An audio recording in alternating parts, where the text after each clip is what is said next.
Hello there, and welcome back to Science to Fall Asleep.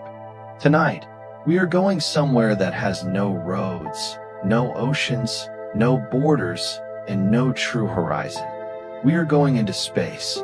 Not quickly, not with the urgency of a mission control room, and not with the bright, dramatic excitement that usually surrounds stories about the universe. Tonight, we will move slowly, very slowly. Slow enough for your thoughts to become quieter.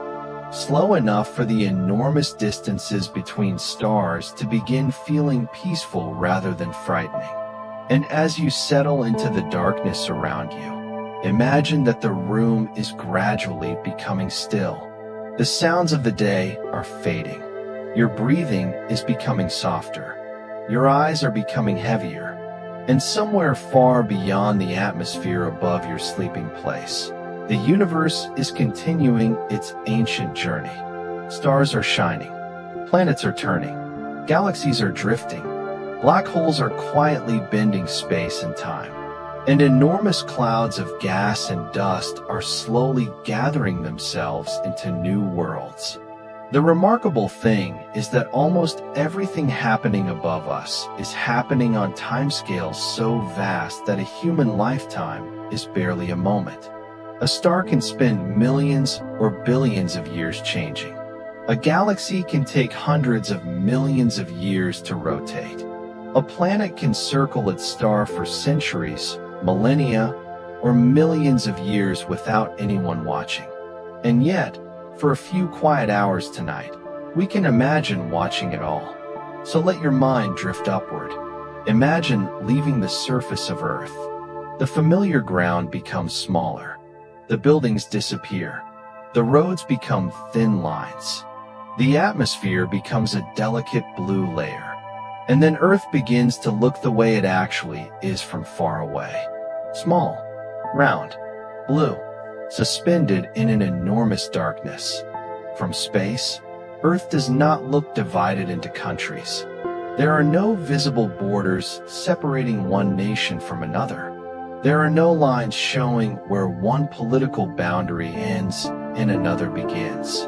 There is simply a world, one atmosphere, one ocean system, one living planet. And that blue color is partly created by the way sunlight interacts with Earth's atmosphere and oceans. The atmosphere scatters shorter wavelengths of visible light more strongly than longer wavelengths. This scattering helps give the daytime sky its familiar blue appearance. From orbit, that atmosphere appears as something incredibly thin compared with the size of the planet beneath it. It is a reminder that the comfortable world we experience every day depends upon a relatively delicate layer of gases surrounding our planet. Above that layer is the darkness of space. And space is not truly empty. This is one of the first ideas worth carrying with you tonight. When we look upward and see a dark sky filled with stars, it is tempting to imagine an enormous empty room. But the universe contains radiation, magnetic fields, particles, dust, gas, neutrinos, gravitational waves, and countless objects separated by immense distances. Even what appears to be empty space can contain incredibly faint traces of matter and energy. The universe is not a perfectly empty void. It is more like an enormous, almost unimaginably thin ocean. And we are floating inside it. As you drift farther away from Earth, the moon comes into view. The moon is Earth's natural satellite. It is much smaller than Earth, yet it is large enough compared with its planet that the Earth-Moon system is unusual among planets and their moons. The moon is also locked in synchronous rotation with Earth. That means the moon rotates once on its axis in approximately the same amount of time it takes to orbit Earth. Because of this, the same general side of the moon always faces us. It can feel strange when you first learn this. The moon is not actually sitting still. It is constantly rotating. It is constantly traveling around Earth. And Earth itself is constantly rotating and traveling around the sun. The sun is traveling through the Milky Way. The Milky Way is moving within its larger cosmic environment. So when you look at the moon, you are looking at something that is participating in several enormous motions simultaneously. Nothing in the universe is truly standing still. The moon's surface carries the memory of a very different environment from Earth's. There are mountains, valleys, plains, and countless impact craters. Because the moon has no thick atmosphere like Earth's, it does not have weather in the familiar sense. There are no ordinary winds sweeping across its surface. No rainfalls. No rivers gradually carve valleys. No clouds drift across the lunar sky. This means some features on the moon can remain preserved for extraordinarily long periods. The moon is almost like an ancient archive. Its surface records impacts and geological events from deep in the past. And when you imagine walking there, you would experience something very different from walking on Earth. Your weight would feel much smaller because the moon's gravity is only about 1/6 of Earth's surface gravity. A person who weighs a certain amount on Earth would weigh much less on the moon, but their mass would not change. Their body would still contain the same amount of matter.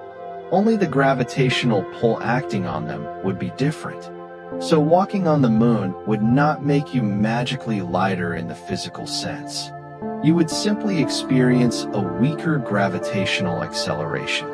And because of that weaker gravity, astronauts on the moon could perform those slow, bouncing movements that became famous during the Apollo missions.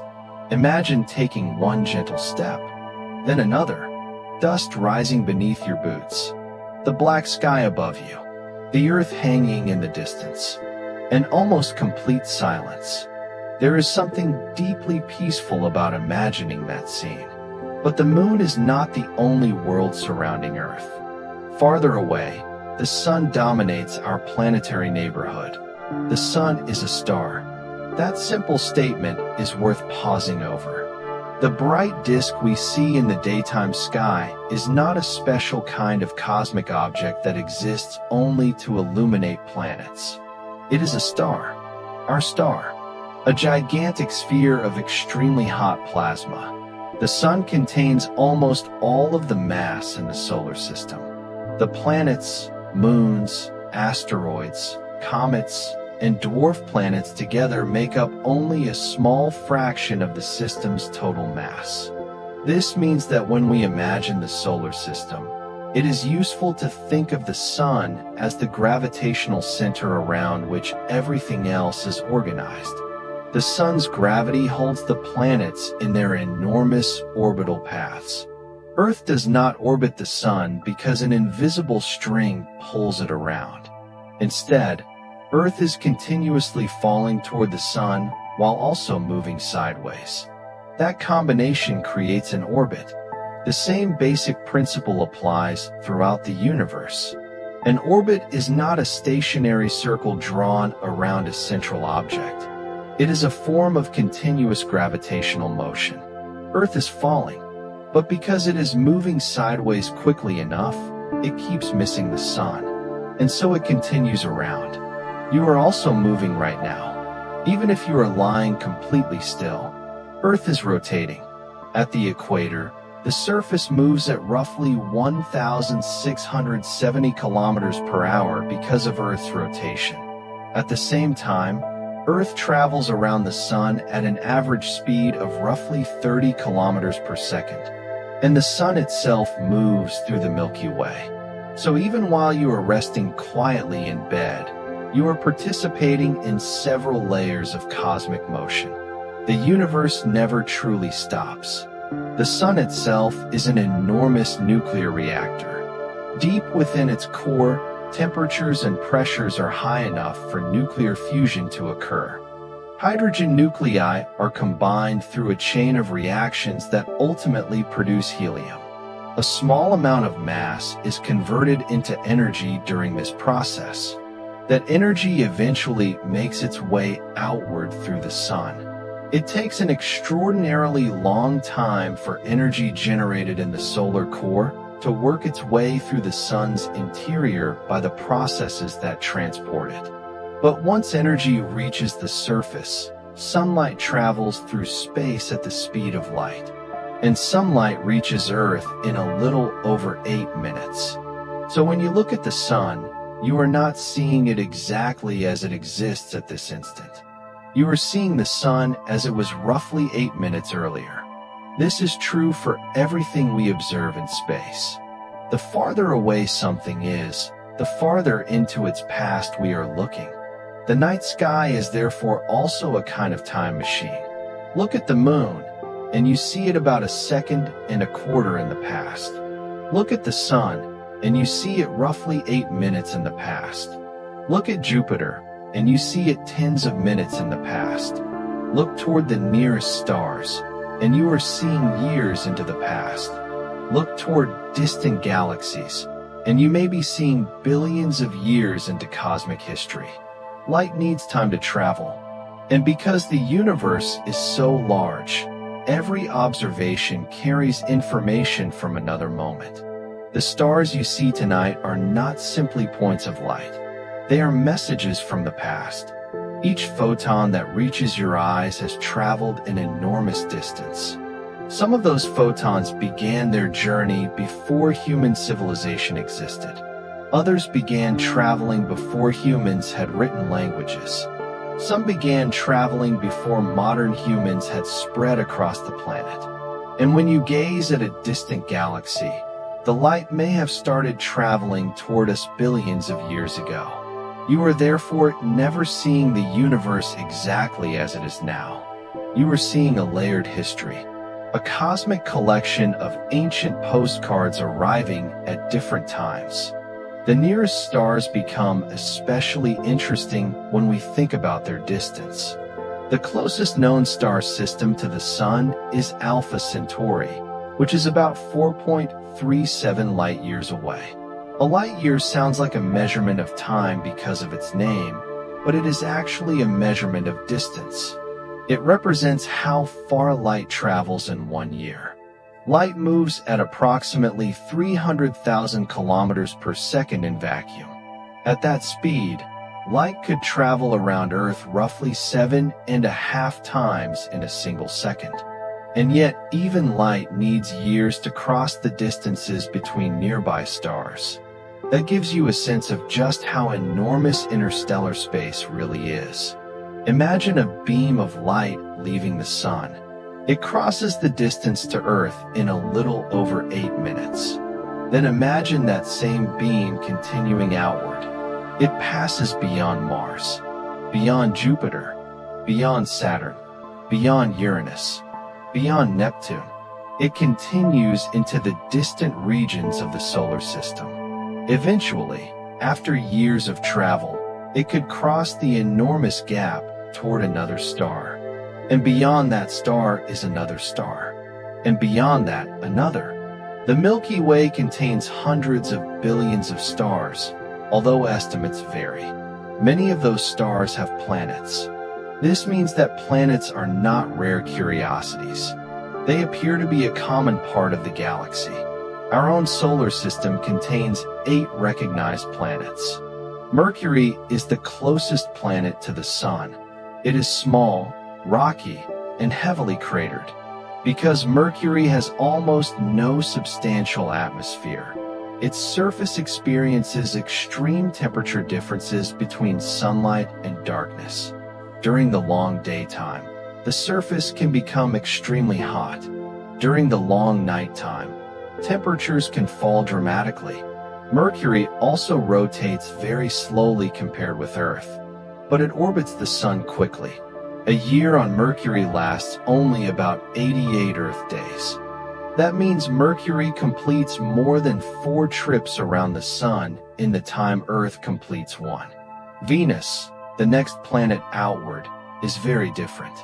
Venus is often called Earth's sister planet because it is similar in size and composition to Earth, but its surface environment is extraordinarily hostile. Venus has a very thick atmosphere dominated by carbon dioxide. Its clouds contain sulfuric acid droplets. The atmospheric pressure at the surface is roughly 90 times Earth's sea level pressure, and its surface temperature is hot enough to melt lead. Venus is also unusual because it rotates very slowly and in the opposite direction from the rotation of most planets. A day on Venus, measured by its rotation relative to the stars, lasts longer than its year. So Venus offers one of the strangest reminders that planetary systems do not have to behave exactly like our own. Earth follows. Our home, a world covered largely by liquid water. A planet with a nitrogen-rich atmosphere and abundant oxygen produced and maintained by biological processes. A planet with active geology, a protective magnetic field, a natural satellite, and an enormous variety of life. From a cosmic perspective, Earth is tiny. But from our perspective, it contains everything we have ever known. Every person you have ever met. Every forest. Every ocean. Every mountain. Every memory. Every ancient civilization, every song, every conversation, every quiet night. All of human history has unfolded on this small world. And yet Earth is only one planet around one star. Mars comes next. Its reddish appearance comes largely from iron minerals in its surface materials that have oxidized. Mars has enormous volcanoes. It has deep valleys. It has polar ice caps. It has dust storms that can sometimes grow large enough to affect much of the planet. Mars also contains Olympus Mons, the largest known volcano in the solar system. It rises roughly 22 kilometers above the surrounding plains. That is almost 3 times the height of Mount Everest measured from sea level. Mars also contains Valles Marineris, a gigantic canyon system stretching thousands of kilometers across the surface. The landscape of Mars can therefore be both familiar and alien. There are rocky deserts, dusty plains, frozen polar regions, ancient river channels, and geological structures that hint at a past when liquid water was more widespread on the surface. Then comes Jupiter, the giant. Jupiter is the largest planet in our solar system. Its diameter is about 11 times Earth's. Its mass is more than 300 times Earth's. And yet Jupiter is mostly made of hydrogen and helium rather than solid rock like Earth. If you could somehow descend through Jupiter's atmosphere, you would not eventually step onto a normal solid surface. Pressure and temperature would increase enormously as you traveled downward. The atmosphere would gradually transition into deeper and denser forms of matter. Far below the visible cloud tops, hydrogen behaves under extreme pressures unlike anything we experience naturally at Earth's surface. Jupiter also has an enormous magnetic field, and it possesses dozens of known moons. Some of those moons are worlds of extraordinary interest. Europa is covered by an icy shell. Beneath that ice, scientists have strong evidence for a global salty ocean. That ocean may contain more liquid water than all of Earth's oceans combined. Europa therefore becomes one of the most intriguing places in the solar system when we think about the possibility of environments where life could exist. The moon is cold. Its surface is heavily irradiated. Its ice shell may be many kilometers thick, and beneath it could be a dark ocean hidden from sunlight. Imagine that, an entire ocean world concealed beneath a frozen surface. No open sky, no waves reflecting sunlight, no beaches, just a vast body of liquid water beneath kilometers of ice, warmed and influenced by the gravitational interaction between Europa and Jupiter. Then there is Io. Io is another moon of Jupiter, and Io is one of the most volcanically active worlds known. Its surface is constantly reshaped by volcanic activity. Sulfur compounds give portions of the landscape striking colors. The reason for this extreme activity is largely connected to tidal forces. Jupiter's enormous gravity pulls on Io. The gravitational interactions among Jupiter and its neighboring moons continually flex Io's interior. That flexing generates heat, and that heat helps drive its volcanic activity. So even moons that appear to be frozen and lifeless from a distance can contain astonishingly energetic interiors. Jupiter's gravitational influence reaches far beyond its visible clouds. Its immense mass affects the trajectories of objects throughout the solar system. In some cases, Jupiter can alter the paths of comets and asteroids.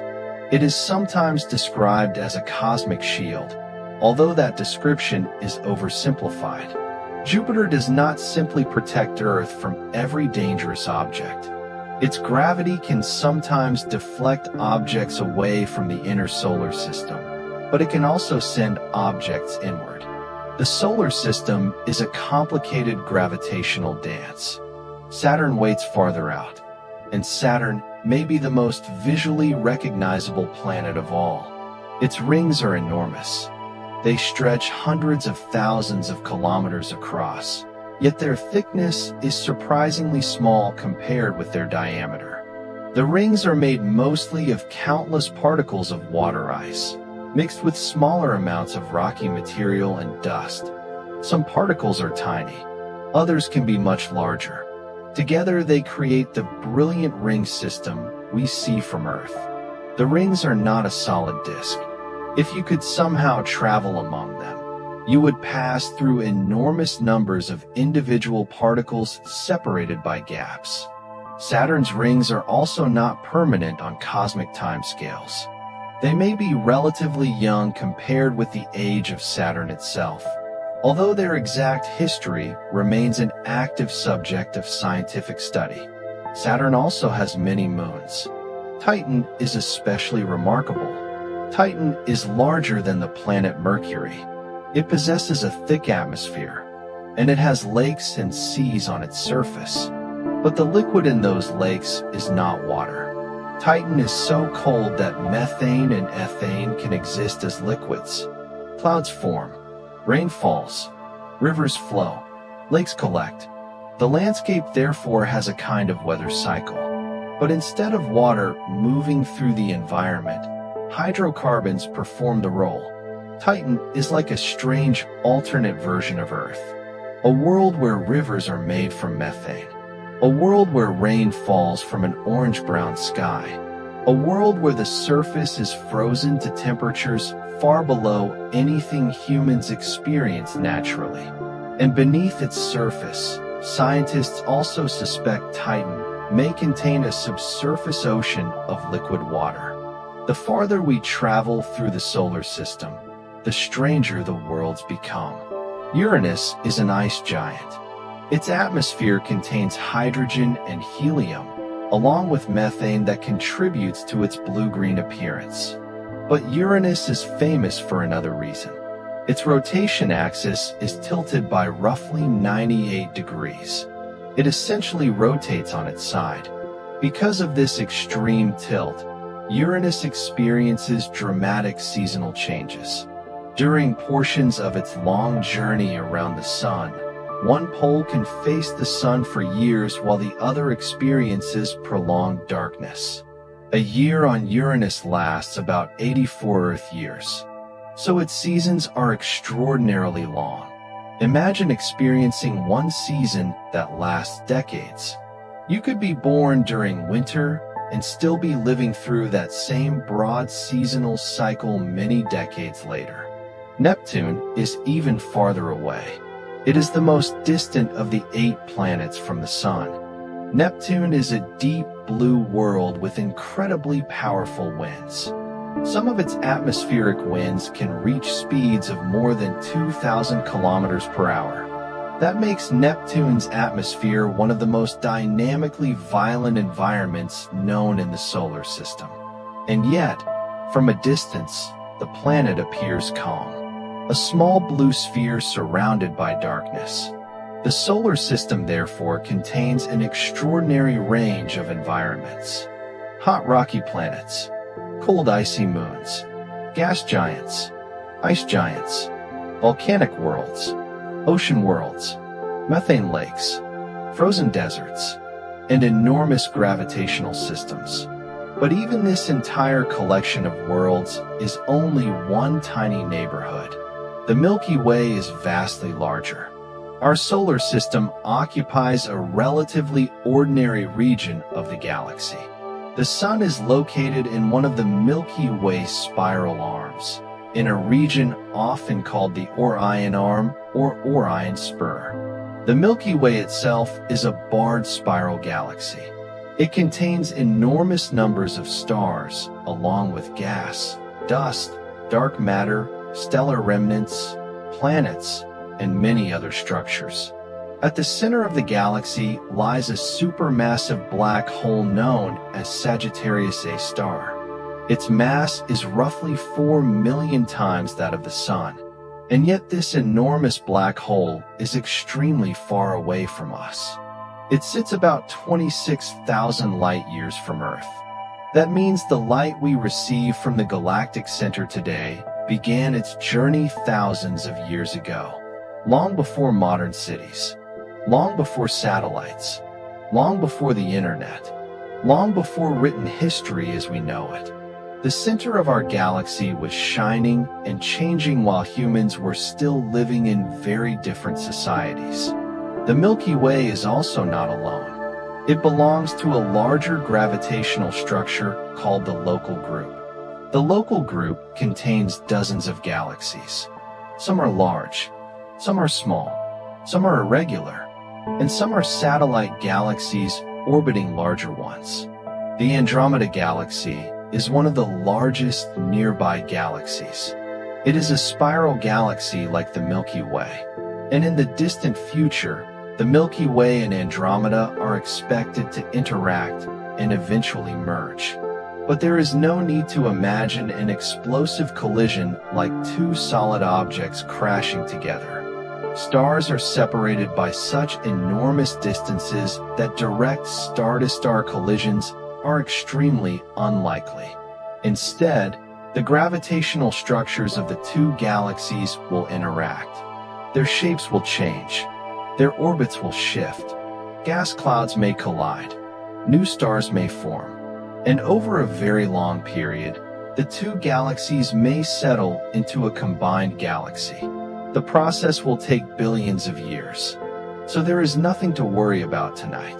The universe moves slowly, very slowly. The cosmic events that sound dramatic in human language often unfold over timescales far beyond human experience. A star may be born over hundreds of thousands or millions of years. A galaxy may evolve over billions. A planet may spend billions of years orbiting quietly. A black hole may grow over immense stretches of time. This slowness is part of what makes space so peaceful to imagine. Nothing is rushing. The universe has no need to hurry. Stars can spend millions of years slowly changing. Galaxies can spend hundreds of millions of years rotating. Planets can spend billions of years circling their stars. And somewhere inside all that immense motion, you are allowed to simply rest. The night sky can become a reminder that the world does not need your attention every second. The stars will continue shining. The planets will continue moving. The galaxies will continue drifting. And for tonight, you can simply listen. Because there are still many more strange and beautiful things waiting beyond the familiar planets. Beyond Neptune lies the Kuiper Belt. This region contains countless icy bodies. Pluto is one of the most famous objects there. Pluto was once classified as the 9th planet, but in 2006 it was reclassified as a dwarf planet. Its surface contains nitrogen ice, methane ice, and other materials. Pluto also has mountains made largely from water ice. Because temperatures there are so low, water ice behaves more like rock. This is one of those small facts that changes the way we imagine distant worlds. On Earth, we think of ice as something fragile and temporary. On Pluto, water ice can form mountains. Pluto's largest moon, Charon, is also unusually large compared with Pluto. The two bodies orbit a common center of mass located outside Pluto's physical surface. This makes the Pluto-Charon system especially interesting. And beyond Pluto, the solar system continues. The Oort cloud is a proposed enormous reservoir of icy bodies surrounding the solar system at tremendous distances. No spacecraft has directly photographed the Oort cloud as a complete structure, but its existence is strongly supported by the orbital behavior of certain long-period comets.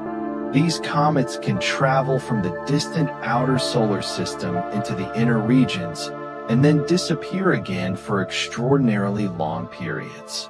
Some may take thousands or even millions of years to complete an orbit. Imagine a comet beginning its journey before humans built the first cities. It travels outward into darkness. The civilizations of Earth rise and fall.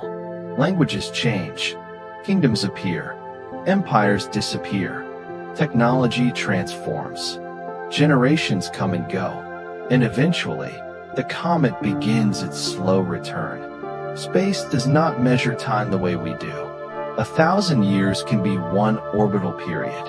1,000,000 years can be another. And billions of years can pass while the universe continues its patient work. Eventually, stars themselves change. Our sun will not shine forever. It is currently roughly 4.6 billion years old and is expected to remain a stable hydrogen-burning star for several billion more years. Eventually, the hydrogen available for fusion in its core will become depleted. The sun will expand into a red giant. Its outer layers will swell dramatically. The inner solar system will become a very different place. Eventually, the sun will shed its outer layers and leave behind a dense stellar remnant known as a white dwarf. A white dwarf is roughly Earth-sized but contains a substantial fraction of the sun's original mass. Imagine something with the mass of a star compressed into a sphere about the size of Earth. Its matter is extraordinarily dense.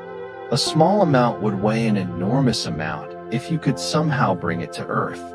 But of course, you could not. The gravity and physical conditions are extreme. The white dwarf will gradually cool over an immense period of time. Stars therefore have life cycles. They are not eternal. They are born, they evolve, and eventually, they transform into remnants. Some massive stars end their lives much more dramatically. When a sufficiently massive star exhausts its nuclear fuel, its core can collapse. The outer layers can be blasted outward in a supernova explosion. For a short period, a supernova can shine with astonishing brightness. The explosion can also create and distribute heavy elements into surrounding space. Many of the elements that make up planets, rocks, and living organisms were produced through generations of stellar evolution. The calcium in bones, the iron in blood, the oxygen we breathe. Many elements were forged in stars or in violent cosmic events involving stars. In a very real sense, the material making up your body has a cosmic history. The atoms inside you have existed for an unimaginably long time. They have been part of stars, gas clouds, planets, rocks, oceans, and living organisms. The universe is not merely something outside you. The universe is also what you are made of. And tonight, as you rest beneath the night sky, your body contains matter that has traveled through cosmic history before becoming part of you. That is a peaceful thought. You do not have to feel separate from the universe. You are one temporary arrangement of ancient matter inside it. And the same is true of every person who has ever lived. Every human body is built from atoms that existed before that person's birth. The universe was already ancient when we arrived, and it will continue long after us. This can sound overwhelming, but it can also be comforting, because it means you do not need to control everything. The universe has been unfolding without human supervision for billions of years. Stars do not need us to tell them when to shine. Planets do not need us to tell them when to orbit. Galaxies do not need our schedules. And perhaps, for a few hours tonight, neither do you. Let your thoughts become quieter. Imagine the Earth below you again, the blue atmosphere, the dark oceans, the sleeping cities, the quiet forests, the mountains, the deserts, and above everything, the moon. Farther out, the planets continue along their paths. Jupiter turns slowly. Saturn carries its rings through darkness. Uranus rolls through its strange tilted seasons. Neptune moves through the cold outer solar system. And beyond them, countless smaller worlds drift through the darkness. Far beyond the solar system, other stars shine. And around some of them, other planets travel. Some may be rocky. Some may be covered with oceans. Some may be frozen. Some may have thick atmospheres. Some may be worlds unlike anything we have imagined. The discovery of exoplanets has transformed our understanding of the universe. An exoplanet is simply a planet orbiting a star other than the Sun. The first confirmed discoveries of planets around Sun-like stars came in the 1990s. Since then, thousands of exoplanets have been confirmed, and many more candidates continue to be studied. Some exoplanets orbit so close to their stars that their years last only a few days. Others orbit farther away. Some are larger than Jupiter. Some are smaller than Earth. Some appear to be rocky. Others are likely gas-rich. And some orbit in regions where temperatures could potentially allow liquid water under the right atmospheric conditions. But the universe does not make promises. A planet being in a star's habitable zone does not automatically mean that it supports life. Atmospheric composition matters.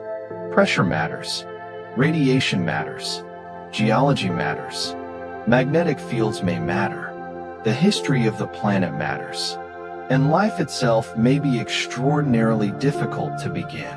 Still, the possibility is fascinating. There may be worlds orbiting distant stars right now, worlds that have never been visited, worlds whose skies contain unfamiliar colors, worlds where sunsets happen beneath different atmospheric conditions, worlds where oceans may stretch across entire hemispheres, worlds where no human has ever looked. And perhaps some of those worlds have existed for billions of years. Their stories have been unfolding silently, long before we knew they were there. And tonight, we can let our imagination drift toward them. Imagine a planet orbiting a red dwarf star. The star appears smaller and dimmer than our sun. The planet turns slowly. Perhaps one side faces the star for long periods while the other side experiences prolonged darkness. Perhaps an atmosphere carries heat around the planet. Perhaps clouds gather near the boundary between permanent day and permanent night. Perhaps an ocean reflects the faint red light of the star. We do not know, and that uncertainty is part of the beauty. Space is full of questions. Some have answers. Others are still waiting. There are mysteries surrounding dark matter. We know that galaxies behave as though they contain much more mass than we can see directly. Stars orbit within galaxies in ways that cannot be explained by visible matter alone. Gravitational effects reveal the presence of something we call dark matter. But we still do not know exactly what dark matter is. It does not appear to interact strongly with light. We cannot simply point a telescope at it. and see it glowing. Instead, we detect its influence. We see what gravity does, and from those effects, we infer that something is there. This is a recurring theme in astronomy. Sometimes the universe reveals itself indirectly. A planet may be too small and too close to its star to photograph easily, but its gravity can make the star wobble. A black hole may emit no light from within its event horizon, but its gravitational influence can affect nearby stars and gas. Dark matter cannot be seen directly in the ordinary way, but its gravitational effects appear across enormous cosmic structures. The universe often leaves fingerprints rather than photographs. And one of the strangest cosmic objects is the black hole.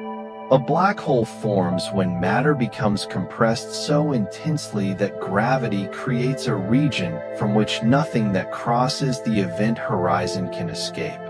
Not light, not ordinary matter, nothing traveling within the limits imposed by relativity. The event horizon is not a physical surface like the ground. It is a boundary, a point of no return. From far away, a black hole can be detected through its effects on nearby matter, stars, gas, or light. Some black holes are relatively small by astronomical standards. Others are enormous. Supermassive black holes occupy the centers of many galaxies. They can contain millions or billions of times the mass of the Sun. And yet the black hole itself may occupy a region far smaller than the galaxy around it. Around some black holes, gas forms a rapidly rotating accretion disk. The gas becomes extremely hot. It can emit enormous amounts of radiation. Some of the brightest objects in the universe are powered by matter falling towards supermassive black holes. These objects are called quasars. A quasar can shine so brightly that it can be detected across billions of light years. When we observe one, we are seeing ancient light. A quasar billions of light years away is showing us what the universe looked like billions of years ago. The deeper we look into space, the farther back in time we see. And eventually, telescopes can observe galaxies from an era when the universe was much younger. The James Webb Space Telescope has allowed astronomers to study extremely distant galaxies and investigate some of the earliest stages of galaxy formation. Its observations have revealed galaxies that existed surprisingly early in cosmic history. These discoveries continue to challenge and refine our understanding of how quickly galaxies could form and grow. The universe was once much hotter and denser than it is today. According to the leading cosmological model, the universe began expanding from an extremely hot, dense early state about 13.8 billion years ago. The phrase Big Bang can sometimes create the image of an explosion occurring at one location in empty space. But that is not quite the right picture. The expansion involved space itself. There was not a central point in space from which everything simply exploded outward into a pre-existing empty universe. Instead, distances between regions of space increased as the universe expanded. Even today, on sufficiently large scales, galaxies are generally moving apart from one another as the universe expands. This expansion does not mean that everything is expanding locally. Your body is not expanding because of cosmic expansion. Earth is not getting larger because of it. The solar system is gravitationally bound. The Milky Way is gravitationally bound. Cosmic expansion becomes important over enormous intergalactic distances. And so the universe continues to grow. Galaxies separate. Light travels. Stars are born. Stars die. Planets orbit. Black holes merge. And throughout all of it, the laws of physics continue to shape the story. One of the most beautiful remnants of the early universe is the cosmic microwave background. It is faint microwave radiation that fills the universe. It was released roughly 380,000 years after the Big Bang, when the universe cooled enough for electrons and nuclei to combine into neutral atoms, allowing light to travel much more freely. Today, that ancient radiation has been stretched by cosmic expansion into the microwave portion of the electromagnetic spectrum. When astronomers map it, they see tiny variations in temperature across the sky. Those variations represent early differences in density that eventually helped grow into the large-scale structures of the universe. So when we observe the cosmic microwave background, we are looking at a very young universe. A universe before stars, before planets, before galaxies as we know them. A universe filled with hot plasma gradually cooling and becoming transparent. And from those tiny early variations, the enormous cosmic web eventually emerged. The cosmic web is a vast structure of galaxies arranged along enormous filaments. Between these filaments are huge regions of relatively low galaxy density called cosmic voids.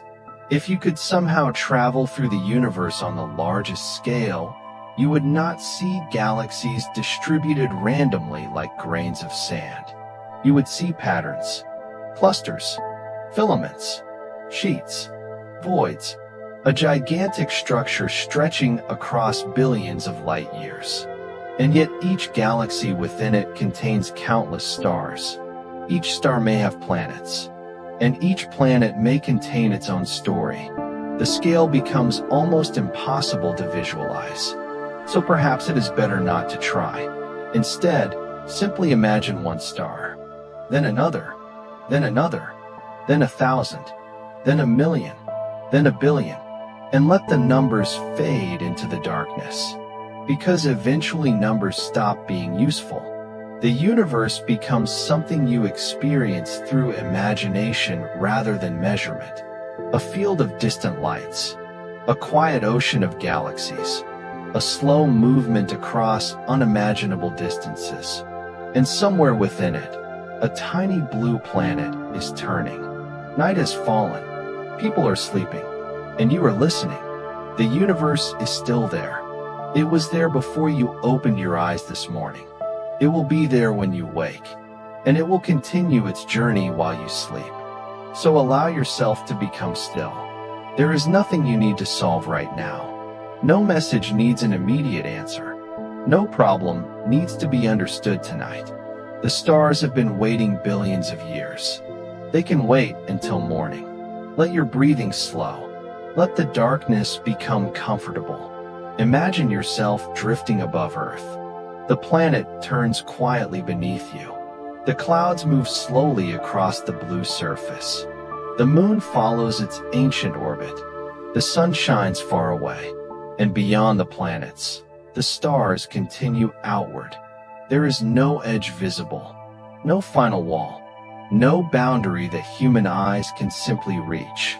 Only distance after distance, galaxy after galaxy, and perhaps beyond everything we can observe, there is still more, much more. For now, you do not need to know exactly how much. You can simply drift. The universe is vast. You are small, and that is okay.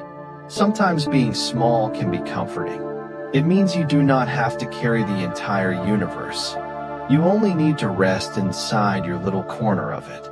The earth beneath you, the atmosphere around you, the night above you, and the ancient stars shining quietly in the distance. As your eyes become heavier, imagine one final journey. Leave Earth again, past the moon, past the planets, past the distant icy bodies. Leave the solar system. The sun becomes a tiny point behind you. The planets disappear into darkness. You continue outward. The Milky Way spreads around you. Billions of stars form a vast spiral. You move farther away. The galaxy becomes smaller, then smaller still. Eventually, it becomes one glowing shape among many. Other galaxies appear. Some are spirals, Some are elliptical, some are irregular, some are enormous, some are tiny, some are ancient, some are still forming stars, and all of them are moving. The universe expands. Light travels, time passes, and somewhere far away, another photon begins its journey. Perhaps it leaves a distant star. Perhaps it reflects from a planet. Perhaps it escapes a glowing cloud of gas. And after traveling for thousands, millions, or billions of years, it may eventually reach a telescope, a detector, or perhaps someday an eye, a human eye. And for one brief moment, the ancient light becomes part of a human experience. The universe looks back at itself through us. And then the moment passes. The photon continues no longer. The observation becomes a memory. The stars remain, and the universe keeps moving. So tonight, as you slowly fall asleep, remember that you are resting on a planet traveling through space at enormous speed. You are surrounded by an atmosphere. Beneath you is an ancient world. Above you is a sky filled with objects so distant that their light can take billions of years to arrive.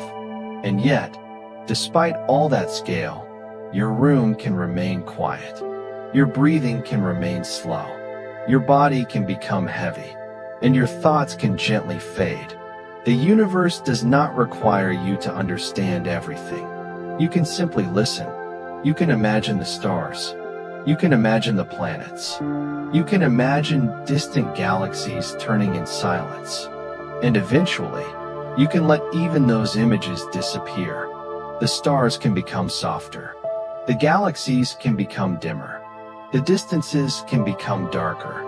And your attention can slowly return to the gentle rhythm of your breathing. In and out. Slowly, quietly. The universe is still moving. The earth is still turning. The moon is still orbiting. The sun is still shining. The Milky Way is still rotating. And somewhere far beyond it, galaxies are still drifting through the expanding universe. Nothing needs to stop for you to rest.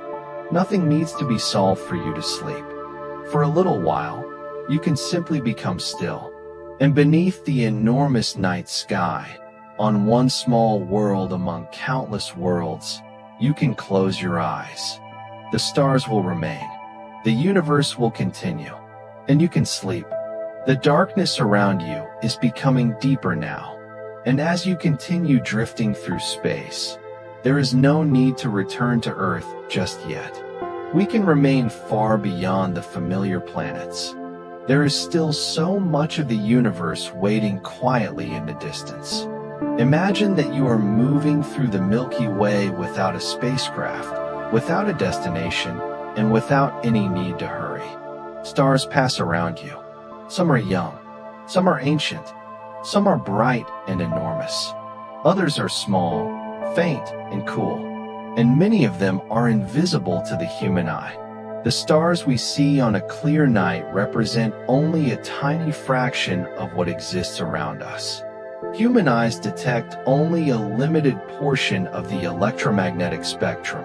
Radio waves, infrared radiation, ultraviolet light, X-rays, and gamma rays are all part of the same electromagnetic family, but they exist at wavelengths or frequencies that our eyes cannot naturally perceive.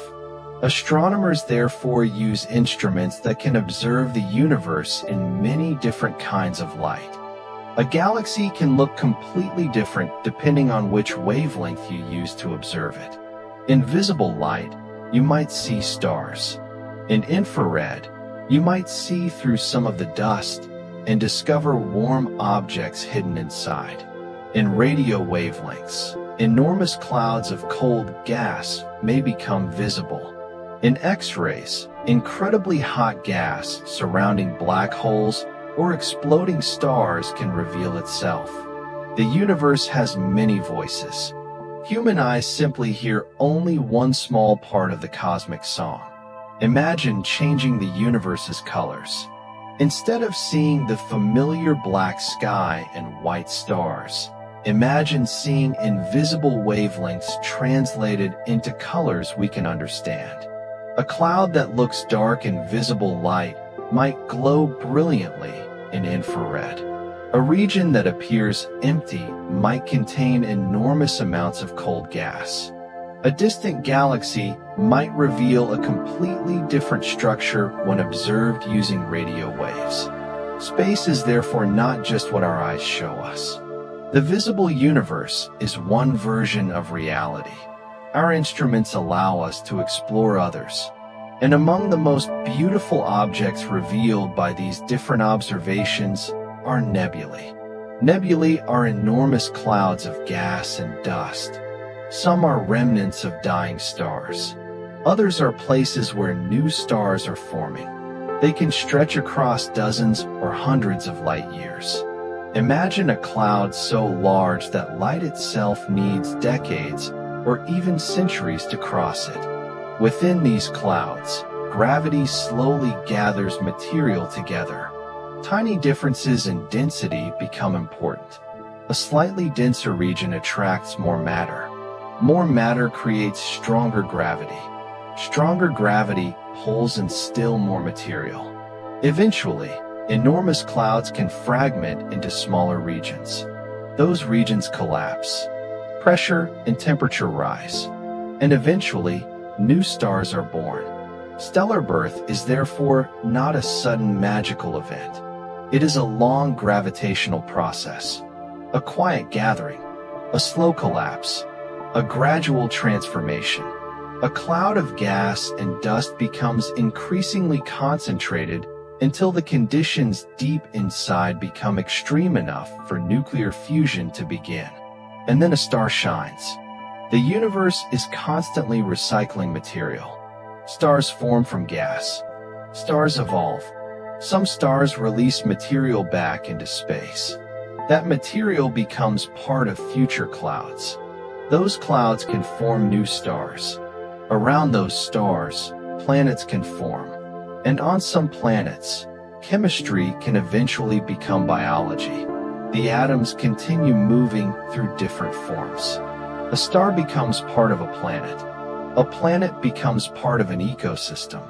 An ecosystem becomes part of a living organism. And eventually, those atoms return to the environment. The universe is constantly rearranging itself. Nothing remains in exactly the same form forever. Even the stars above us are temporary. The night sky can therefore be thought of as a collection of different stages of cosmic life. Some stars are being born. Some are calmly burning hydrogen. Some are expanding into giants. Some are dying. Some have already become white dwarfs. Some have collapsed into neutron stars. And some have become black holes. Neutron stars are particularly extraordinary. They can form when the core of a massive star collapses during a supernova. The remaining matter can be compressed into an object only around the size of a city. And yet it can contain more mass than the sun. A teaspoon of neutron star material, if it could somehow be brought safely to Earth, would have an almost unimaginable mass. Of course, such material cannot simply be scooped up and transported. The environment of a neutron star is far too extreme. Gravity is incredibly strong. Matter is compressed to densities far beyond ordinary experience. And some neutron stars rotate extraordinarily rapidly. Certain neutron stars are called pulsars. They emit beams of electromagnetic radiation that sweep through space as the star rotates. If one of those beams points toward Earth, our instruments can detect a repeating signal. Some pulsars rotate hundreds of times every second. Imagine a star more massive than the Sun rotating that quickly while occupying a region only tens of kilometers across. The physics is almost beyond intuition, and yet nature allows it. The universe is full of objects that sound impossible until we observe their effects. Some pulsars are so regular that they can act almost like cosmic clocks. Their pulses can arrive with astonishing precision. Astronomers can use that regularity to study their environments and even test fundamental theories of gravity. Some pulsars orbit other stars. Some orbit white dwarfs. Some exist in systems where their timing can reveal the presence of planets. Even dead stars can have planetary systems. This means planetary worlds may survive the violent death of their original star or form afterward from leftover material. A planet does not necessarily need to orbit a calm, sun-like star. The universe is far more flexible than our solar system suggests. Some planets orbit two stars. These are sometimes called circumbinary planets. Imagine standing on a world where two suns rise and set across the sky. The shadows could have two directions. The daylight could change in complicated ways. The sky could contain two stellar disks separated by some distance. And the planet could continue following its orbit around both stars. Such worlds exist. The universe has created planetary systems far stranger than anything imagined in ancient stories. Some planets orbit extremely close to their stars. Others travel through extremely wide orbits. Some may be tidally locked. Some may have enormous atmospheres. Some may have no atmosphere at all. And some may be wandering through space without a parent star. These are called rogue planets. A rogue planet is a planetary mass object that does not remain gravitationally bound to a particular star.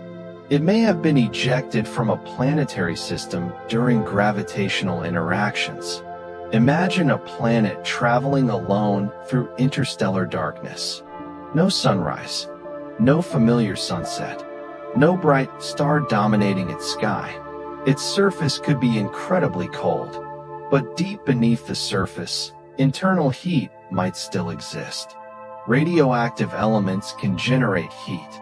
Residual heat from formation can remain. Tidal heating may occur if another massive object is nearby. Under the right circumstances, a subsurface environment could remain warmer than the surface. So even a world without a sun might not necessarily be completely frozen internally. This possibility has led scientists to consider whether underground oceans could exist on wandering worlds. The universe may contain planets that travel silently between the stars. They could be difficult to detect. They would not necessarily produce the obvious signals associated with planets orbiting stars. And yet there may be enormous numbers of them. This is one of those places where uncertainty becomes fascinating. We know the universe contains planets. We know some planetary systems can eject worlds. We know gravity can send objects into interstellar space. But the complete population of rogue planets remains uncertain. There may be billions. There may be vastly more. The darkness between stars may contain worlds we cannot easily see. And perhaps some of them have atmospheres. Perhaps some contain oceans beneath ice. Perhaps some have moons. Perhaps some carry complex chemistry. Perhaps they are simply cold, silent rocks. We do not know. Space keeps some of its secrets. Now imagine moving away from the Milky Way. The galaxy becomes smaller behind you. Its spiral arms merge into a single luminous shape. You continue outward. The Milky Way is no longer a sky filled with individual stars. It becomes a galaxy, a single structure. And now you can begin to appreciate how galaxies themselves are objects. They are enormous systems bound together by gravity. They contain stars, planets, gas, dust, dark matter, black holes, and countless smaller structures. Some galaxies are spiral. Some are elliptical. Some are irregular. Some are actively forming stars. Others contain relatively little cold gas and form very few new stars. Galaxy shapes can change. Two galaxies can interact. Gravity can stretch them. Gas can collide. stars can be redistributed. Entire galaxies can merge. The universe is not static. It is constantly rearranging its large-scale structures. Some galaxies appear to be beautifully symmetrical. Others are distorted. A spiral galaxy may have sweeping arms. An elliptical galaxy may look more like a giant glowing sphere. An irregular galaxy may appear chaotic. But behind each appearance is a history. Every galaxy has experienced gravitational interactions. Stars have formed and died. Gas has moved. Black holes have grown. And the galaxy's environment has changed. When astronomers look at distant galaxies, they are therefore not merely taking pictures. They are studying history. A galaxy 10 billion light-years away is seen as it existed when its light began traveling toward us. The galaxy may have changed dramatically since then. It might now have a completely different appearance. Perhaps it merged with another galaxy. Perhaps its central black hole became more active. Perhaps many of its stars died. Perhaps new generations of stars formed. But we cannot see its present state directly. We see its ancient light. This creates a strange relationship between distance and time. The farther away you look, the farther back you look. Space and time become deeply connected. This is one of the central ideas of modern physics. Einstein's theory of relativity showed that space and time are not completely separate concepts. They form a combined structure called spacetime. Mass and energy influence the geometry of spacetime, and objects move through that geometry. This is what we experience as gravity in general relativity. The traditional picture of gravity as an invisible force pulling objects toward one another is useful for many everyday calculations. But at a deeper level, general relativity describes gravity as the curvature of space-time caused by mass and energy. Imagine placing a heavy object on a stretched fabric. The fabric bends around it. A smaller object moving nearby follows a curved path because of that geometry. The fabric analogy is imperfect, but it can provide an intuitive starting point.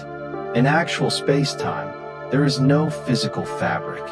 There are 4 dimensions involved in the mathematical description, 3 dimensions of space, and 1 dimension of time. Together, they create space-time. The strange thing is that time does not pass at exactly the same rate everywhere. Gravity affects the passage of time. This has been measured experimentally. Clocks at different gravitational potentials tick at slightly different rates. The effect is tiny under ordinary circumstances, but it becomes important in technologies such as GPS. Satellites orbiting Earth experience different gravitational conditions and move at different speeds than clocks on the ground. Relativity must be taken into account for GPS systems to maintain accuracy. So the strange ideas of Einstein are not merely philosophical curiosities. They affect everyday technology, and they become even more important near massive objects. Near a black hole, space-time can become extremely curved. Clocks closer to the black hole can appear to run more slowly relative to clocks far away. Light can also be bent by gravity. This phenomenon is called gravitational lensing. When light from a distant galaxy passes near a massive object, such as a galaxy cluster, the gravitational field can bend the light's path. The result can be spectacular. A single distant galaxy can appear stretched into arcs. Multiple images of the same object can appear around a foreground galaxy cluster. Sometimes the lens creates nearly complete circles of light called Einstein rings. The universe can therefore act like a gigantic natural telescope. Massive structures bend light, and astronomers can use that bending to study objects that might otherwise be extremely difficult to observe. Gravitational lensing also provides information about dark matter. The visible matter in a galaxy cluster does not always account for the full amount of gravitational bending observed. The additional gravitational influence provides evidence for unseen mass. Again, the universe reveals something invisible through what it does to visible things. There is something almost poetic about that. We cannot see dark matter directly, but we can see how it bends light. We cannot see the inside of a black hole, but we can observe its influence. We cannot directly touch distant planets, but we can detect their effects on stars. Astronomy often begins with a simple question. What caused this movement? Why is this light changing? Why does this star wobble? Why does this galaxy bend light? Why is this gas glowing? And slowly, patiently, scientists reconstruct the hidden object. The universe leaves clues, and humans learn to read them. One of the most elegant methods for finding exoplanets is called the transit method. If a planet passes between its star and Earth, it can block a tiny fraction of the star's light. Astronomers can measure that small decrease in brightness. If the dip repeats regularly, it may reveal the presence of an orbiting planet. The amount of light blocked can provide information about the planet's size. The timing can tell us about its orbital period. And by studying changes in the star's light, scientists can sometimes learn more about the planet's atmosphere. Imagine a distant star. From Earth, it appears almost perfectly steady. But somewhere around it, a planet passes across the star's disk. For a short time, the star becomes just slightly dimmer. The change may be incredibly small, and yet modern instruments can detect it. From that tiny flicker, astronomers can infer that an entire world exists. A planet hundreds or thousands of light years away. A world we may never visit. A world that might be larger than Earth, or smaller. A world with clouds, or oceans, or perhaps a dense atmosphere, all hidden inside a tiny change in starlight. Another technique is the radial velocity method. A planet does not simply orbit its star while the star remains perfectly stationary. The planet also exerts gravity on the star. The star therefore moves slightly around the system's common center of mass. That movement can produce subtle changes in the star's spectrum. The star may appear to move slightly toward us and then slightly away from us. Those changes can reveal an orbiting planet. Again, an unseen world announces itself through motion. It is almost as if the planet is whispering, "You cannot see me directly, but look at my star. Watch how it moves, and you will know that I am here." There are also worlds so close to their stars that their atmospheres can become incredibly hot.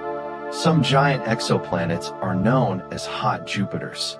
They are gas giants orbiting extremely close to their stars. Their years may last only a few days. Because they are so close, their day sides can reach temperatures of thousands of degrees. Some may be tidally locked, permanently showing one hemisphere toward their star. Imagine living on such a world. One side would face perpetual stellar light. The other side would face perpetual darkness. The boundary between them could experience extraordinary atmospheric conditions. Powerful winds might transport heat from the day side to the night side. Clouds could form and evaporate. The atmosphere might be flowing around the planet at incredible speeds. And far away, the parent star would dominate the sky. These worlds remind us that planets are not simply scaled versions of Earth. They can form in environments completely unlike our own. Some are larger than Jupiter. Some are smaller than Mercury. Some orbit pulsars. Some orbit binary stars. Some may have temperatures hot enough to vaporize rocks. Some may be covered in global oceans. And some may be wandering alone. The variety is enormous. Even within our own solar system, the variety is remarkable. Earth and Venus are similar in size, yet their surface environments could hardly be more different. Earth has abundant liquid water. Venus has an extraordinarily hot, high-pressure atmosphere. Mars is smaller and colder. Jupiter is a gas giant. Saturn is surrounded by spectacular rings. Uranus rotates on its side. Neptune has supersonic winds. And the moons introduce another collection of worlds: Europa, Io, Ganymede, Callisto, Titan, Enceladus, Triton. Each has its own history. Ganymede is particularly interesting because it is the largest moon in the solar system. It is even larger than Mercury in diameter. Ganymede also possesses its own magnetic field. This is unusual for a moon. Its interior contains metallic material capable of generating a magnetic field. Ganymede's surface includes bright regions of relatively young ice and darker ancient terrain covered with grooves and impact features. Far beneath the surface, scientists have evidence suggesting a deep subsurface ocean. So even the largest moon in our solar system may hide an enormous body of water beneath its frozen exterior. Then there is Enceladus. At first glance, Enceladus is simply a small, icy moon of Saturn. But spacecraft observations revealed something extraordinary. Jets of water vapor and icy particles erupt from fractures near its south pole. These plumes appear to originate from a subsurface ocean. The material shoots into space. Some of it contributes to Saturn's E-ring. And because the material comes from beneath the surface, scientists can study it without drilling through kilometers of ice. It is almost as though Enceladus is naturally offering samples of its hidden ocean to passing spacecraft. The possibility of a subsurface ocean is especially exciting because liquid water, chemical ingredients, and energy sources are among the conditions scientists consider when evaluating the potential habitability of a world. That does not mean Enceladus has life. There is currently no confirmed evidence of life there, but it is an environment worth studying. The same is true of Europa, and perhaps Titan. The search for life in the solar system is therefore not limited to looking for Earth-like planets. Scientists are also interested in worlds that appear completely frozen, because beneath the ice, there may be water. And where there is water, chemistry can become complicated. Life on Earth survives in environments once considered impossible, deep beneath oceans, inside rocks, around hydrothermal vents, in freezing environments, in acidic environments, near intense radiation. Life has demonstrated extraordinary flexibility. That does not prove that life exists elsewhere, but it expands our understanding of where we should look. Perhaps life does not always need a sunny surface. Perhaps it can exist beneath ice. Perhaps it can live around chemical gradients deep underground. Perhaps worlds that appear dead from space are biologically interesting beneath their surfaces. The universe gives us many possibilities, but it also gives us patience. Some answers may take decades to uncover. Others may take centuries. Some questions may remain unanswered for as long as humans exist. And that is okay. Mystery is part of science. Science does not require every question to have an immediate answer. Sometimes the most valuable discovery is realizing that the universe is more complicated than we expected. There was a time when humans knew of only the planets visible to the naked eye: Mercury, Venus, Mars, Jupiter, Saturn. The stars seemed fixed to a celestial sphere. The Milky Way looked like a cloudy band across the sky. The universe seemed unimaginably large, but our understanding of it was still limited. Then telescopes changed everything. Galileo observed moons orbiting Jupiter. That single observation challenged the idea that everything in the heavens had to orbit Earth. Later generations of astronomers discovered new planets. They learned that stars were distant suns. They discovered galaxies beyond the Milky Way. They measured the expansion of the universe. They found evidence for black holes. They detected planets around other stars. They measured the cosmic microwave background. And now we are beginning to study atmospheres of distant worlds. Each generation inherits a universe larger than the previous generation imagined. Perhaps the next generation will discover something even stranger. Perhaps they will find clear evidence of life beyond Earth. Perhaps they will discover new forms of planets. Perhaps they will understand dark matter. Perhaps they will learn what happens inside black holes. Perhaps they will discover that some assumptions we currently consider fundamental need to change. The universe still has room for surprises, and that is comforting. It means the story is not finished, not even close. For now, though, we can return to something simple. A star. Imagine one distant star. It is separated from us by years of light travel. Its light begins its journey. The photons move outward. They pass through interstellar space. They cross enormous distances. They travel past other stars, past clouds of gas, past regions almost completely empty of matter. Eventually, after years of travel, some of those photons arrive here. Perhaps they enter a telescope. Perhaps they strike a camera sensor. Perhaps they reach your eyes. And for an instant, the ancient light becomes visible. You look at the star, but the star does not know you are looking. It does not need to.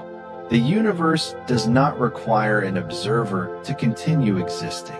Stars shine whether anyone sees them or not. Planets orbit whether anyone measures them or not. Galaxies rotate whether anyone understands them or not. There is something deeply peaceful in that thought. Reality does not depend on your attention. You can close your eyes. The universe will continue. You can sleep. The stars will continue. You can let go of today's worries. The planets will continue along their paths. You can rest. And the cosmic story will keep unfolding. So let yourself drift farther away. The Milky Way becomes distant again. The stars become tiny. The galaxy becomes one point among countless others. And beyond that point are more galaxies, more stars, more planets, more worlds, more questions. The universe becomes darker, not because there is nothing there, but because the distances are so enormous. And in that darkness, you can imagine yourself floating peacefully. No gravity pulling you toward a floor. No traffic. No notifications. No schedules. Only darkness. And distant light. The ancient light of stars.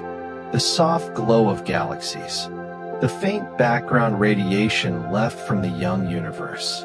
A universe that has been expanding for billions of years. A universe that began hot and dense. A universe that formed the first simple elements. Then stars.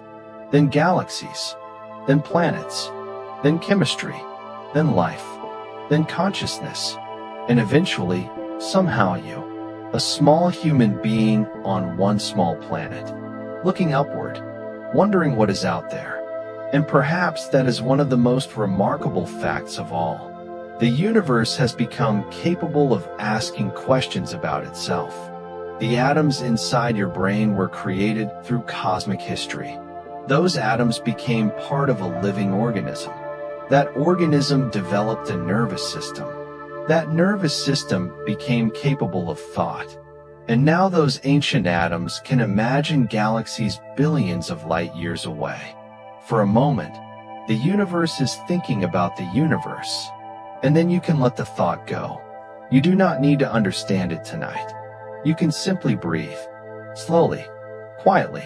The stars remain distant. The earth remains beneath you. Your room remains dark. Your body becomes heavier. Your breathing becomes softer.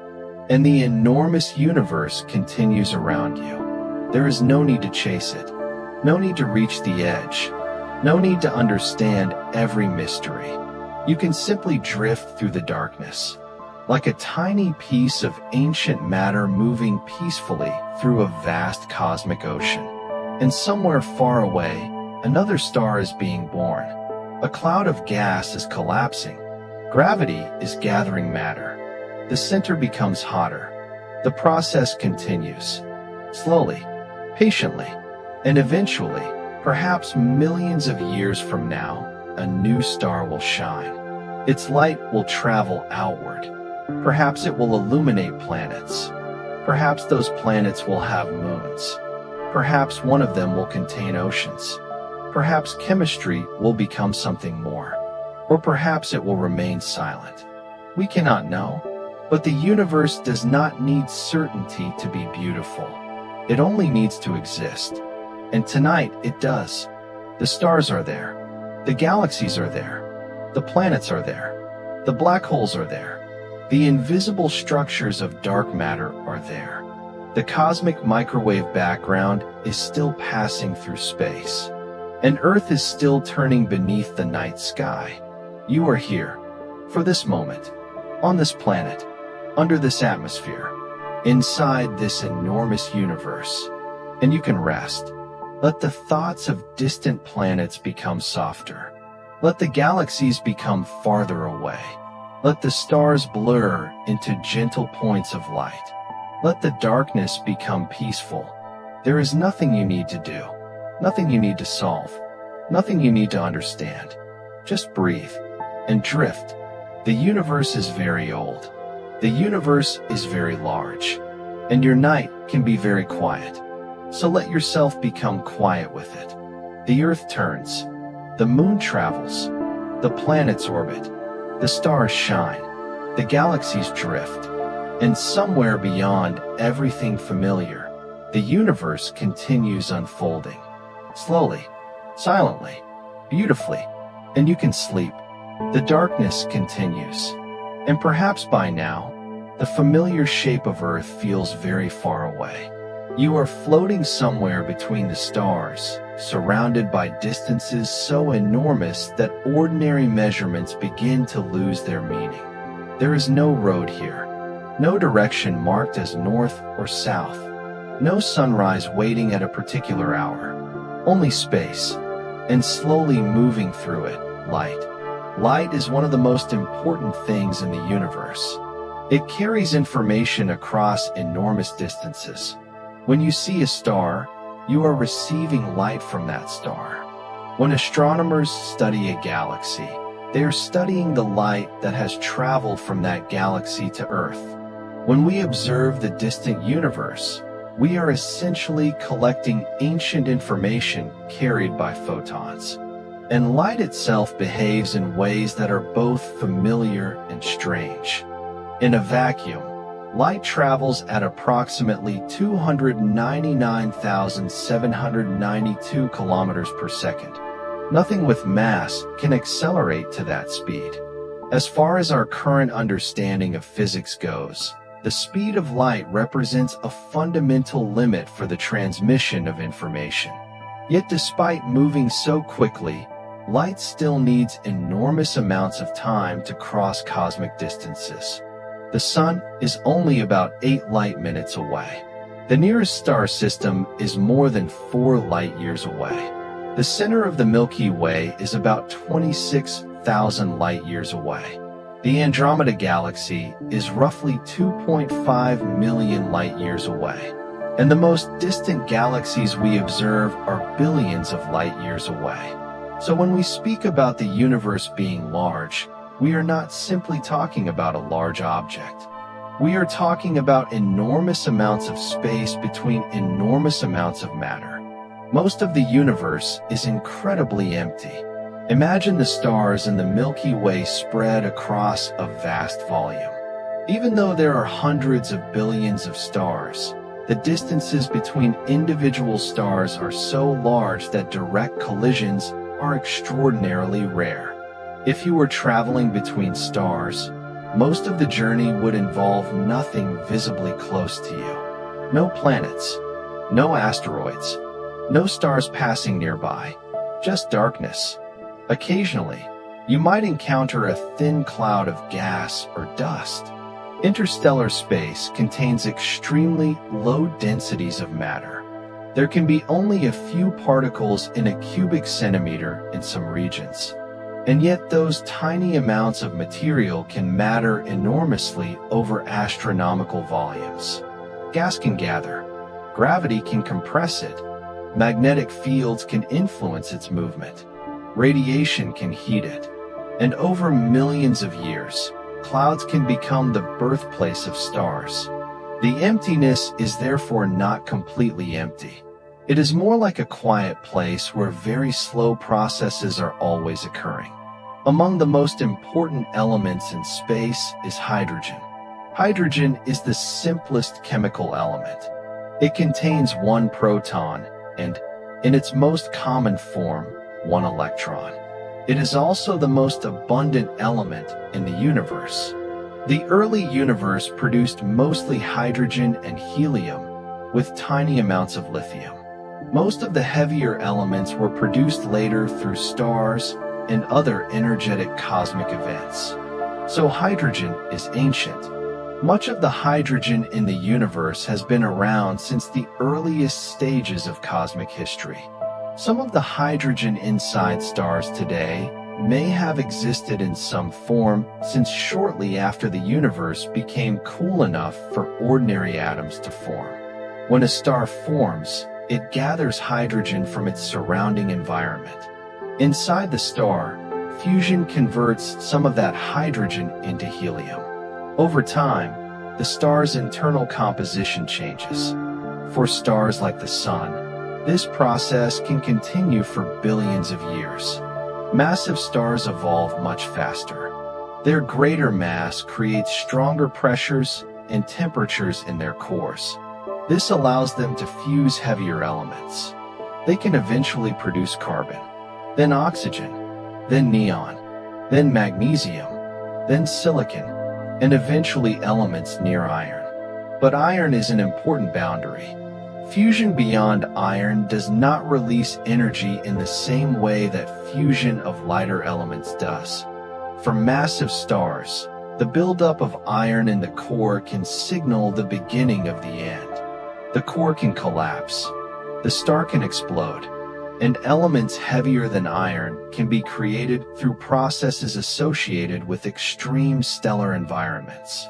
This means the periodic table itself contains a cosmic history. The atoms around us are not all made in the same place. Some came from the early universe. Some were forged inside stars. Some were produced during supernova explosions. Some may have formed during collisions between neutron stars. And eventually, those atoms became part of planets. Some became rocks. Some became oceans. Some became trees. Some became animals. Some became human beings. So when you imagine the universe tonight, remember that the boundary between space and yourself is not as sharp as it seems. The material of your body has a history that reaches into stars. The oxygen you breathe was produced by earlier generations of stars. The carbon in your cells has a stellar history. The calcium in your bones has a cosmic history. The iron in your blood was created through ancient stellar processes. You are not made from ordinary Earth-only material. You are made from material that has been traveling through cosmic history for billions of years. And that makes even the smallest human moment part of something enormous. Now imagine a star much larger than the Sun. Massive stars can live dramatically shorter lives than stars like our Sun. A very massive star may burn through its nuclear fuel in only a few million years.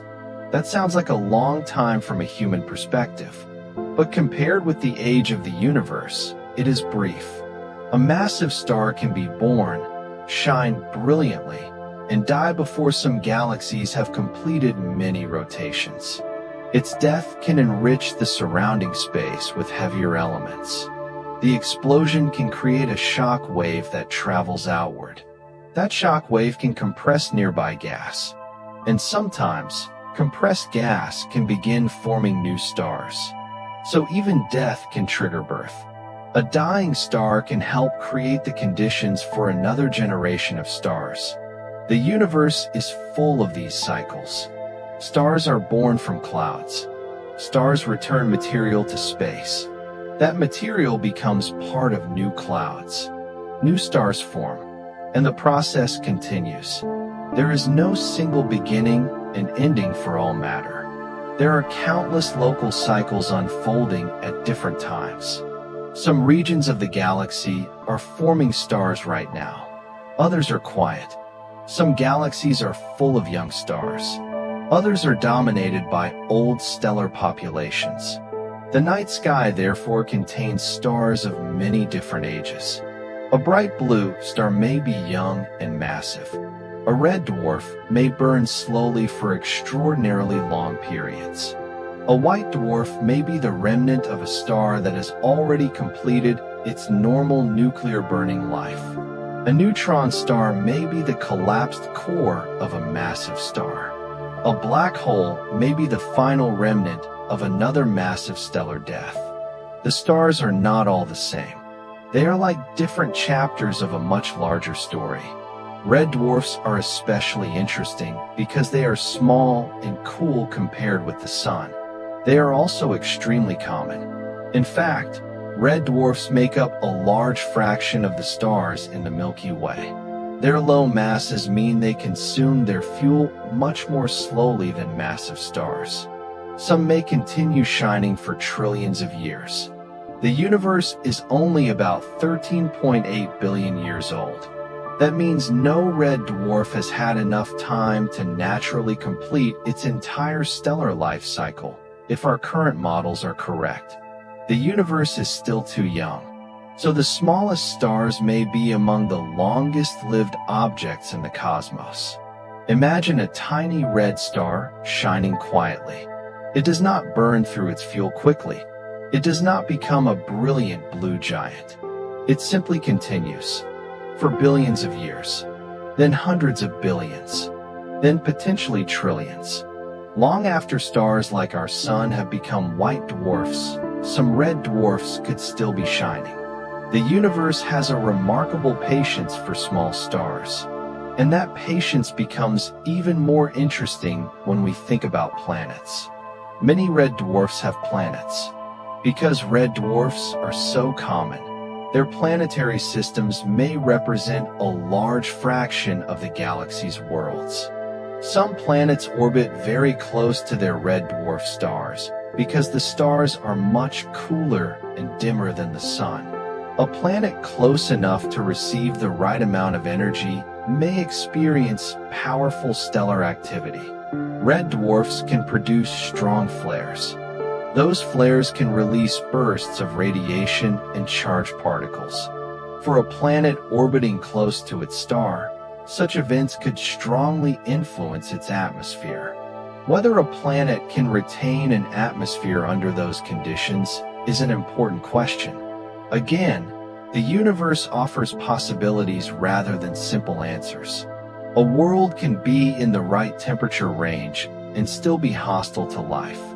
A world can be frozen at the surface and potentially have liquid water underground. A world can be close to its star but protected by a thick atmosphere. A world can be far away and still have internal heat. The conditions for habitability are complicated, and perhaps that complexity is why the search is so fascinating. Scientists are not simply searching for another Earth. They are trying to understand all the different ways a world might become capable of supporting chemistry associated with life. Now imagine one of those distant planets. Suppose it has an atmosphere. Suppose it has oceans. Suppose clouds move across its sky. From a distance, we might not see the surface directly. Instead, we might analyze the light passing through its atmosphere. Molecules absorb specific wavelengths of light. Those absorption patterns can act like fingerprints. By studying them, Astronomers can sometimes infer what gases are present: water vapor, carbon dioxide, methane, oxygen, other molecules. None of these gases alone proves that life exists, but combinations of gases can become scientifically interesting. The search for biosignatures is therefore a careful process. Astronomers look for patterns that are difficult to maintain through non-biological processes. They must consider the planet's star, its temperature, its atmosphere, its geological activity, its chemistry, its radiation environment, and many other factors. The universe does not make interpretation easy. A signal can have multiple explanations.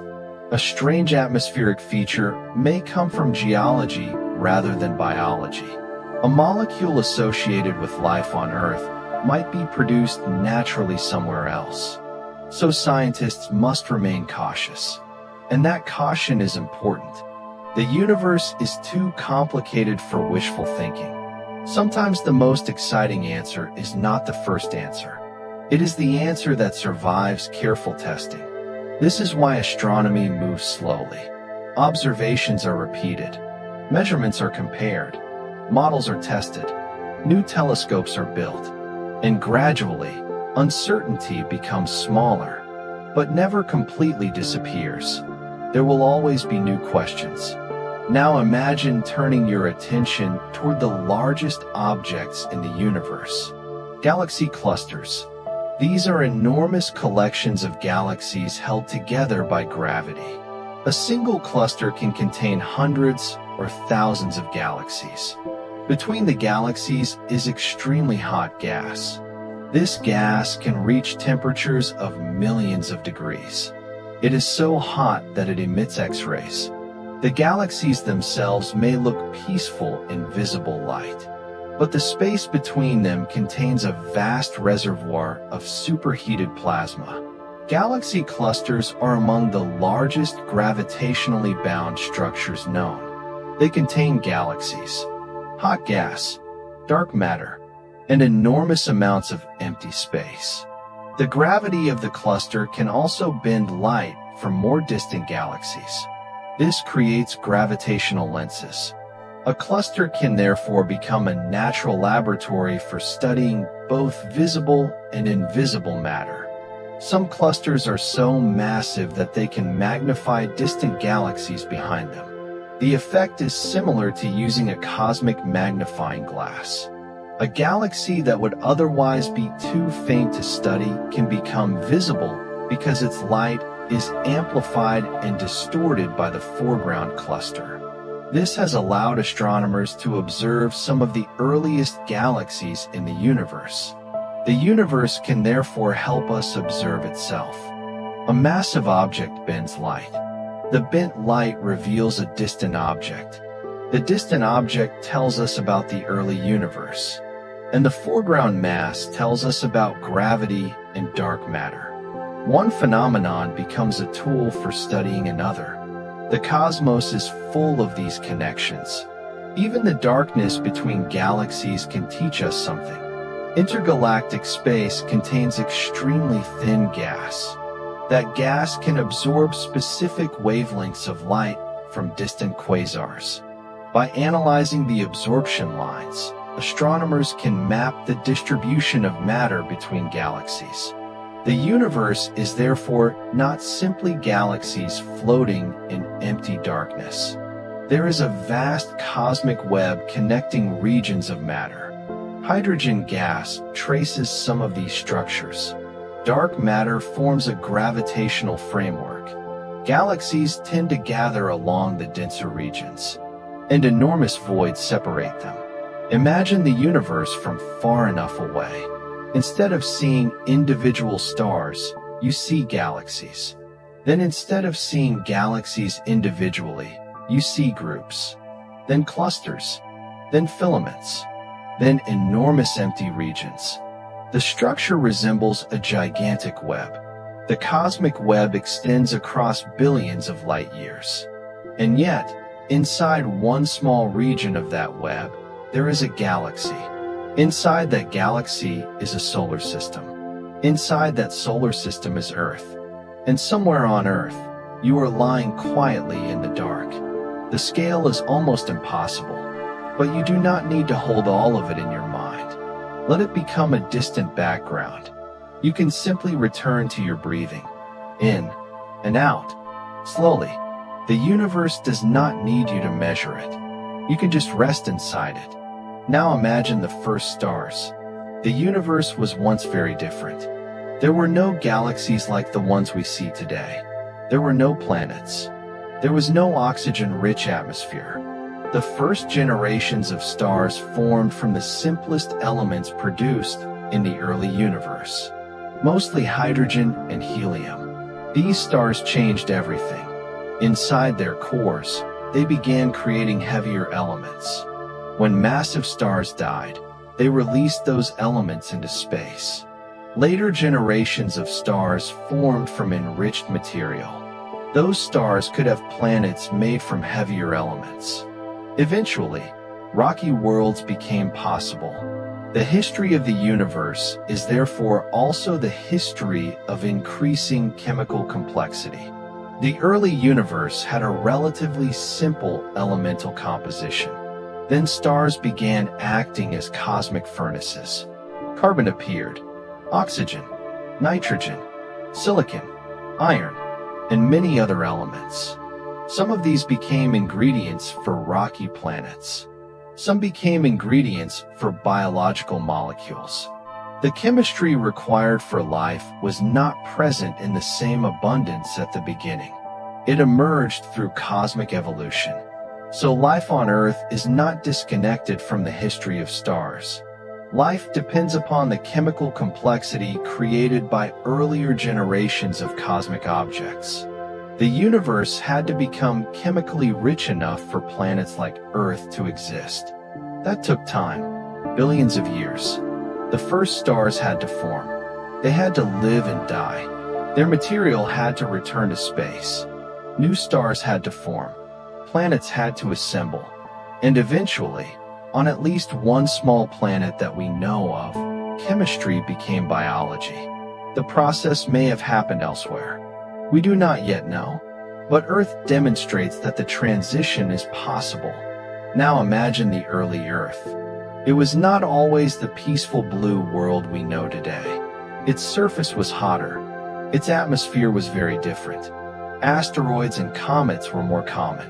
Volcanic activity was intense. The planet was gradually cooling and changing. Eventually, oceans formed. Chemistry continued. Life appeared. The exact origin of life remains one of the great scientific questions. We know that life existed on Earth billions of years ago.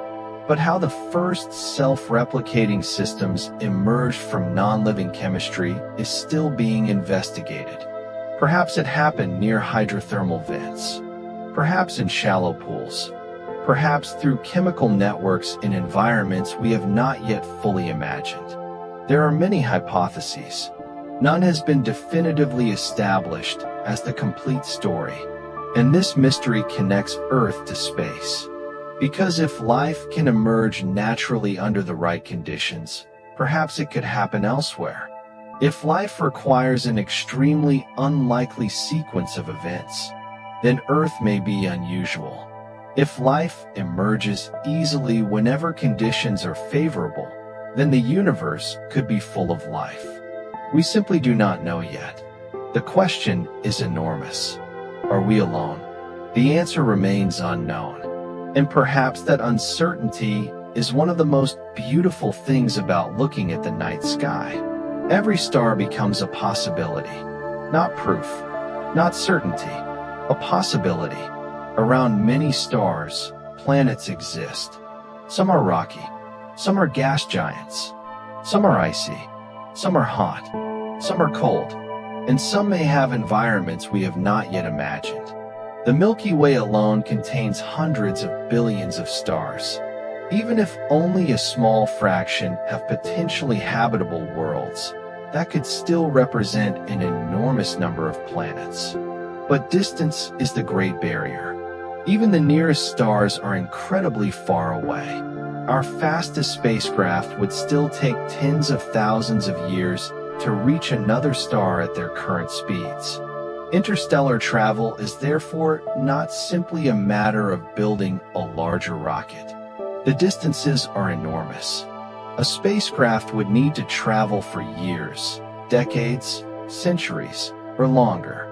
It would need energy, protection, life support systems, navigation, and a way to survive the hazards of interstellar space.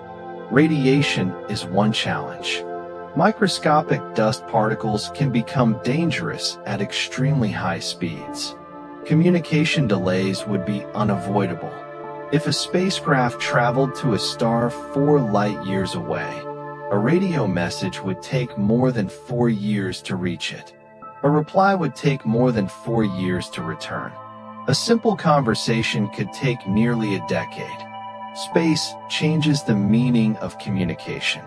Here on Earth, we expect immediate responses. Across the stars, waiting becomes part of the experience. Imagine sending a message to another star. You press send. The signal travels outward. The recipient, if anyone is there, would receive it years later. They might answer, and then their reply would travel back. You could be a different person by the time the answer arrives. The civilization itself could have changed. This is why interstellar communication is so profound. Distance becomes time, and time becomes part of the message. The same thing happens naturally with starlight. Every star you see is sending a message from its past. The night sky is filled with delayed information. Some stars you see may have already changed. A star could have exploded after the light you see was emitted, yet its later light has not reached us. So there could be stars in the sky whose current state is completely different from what we see.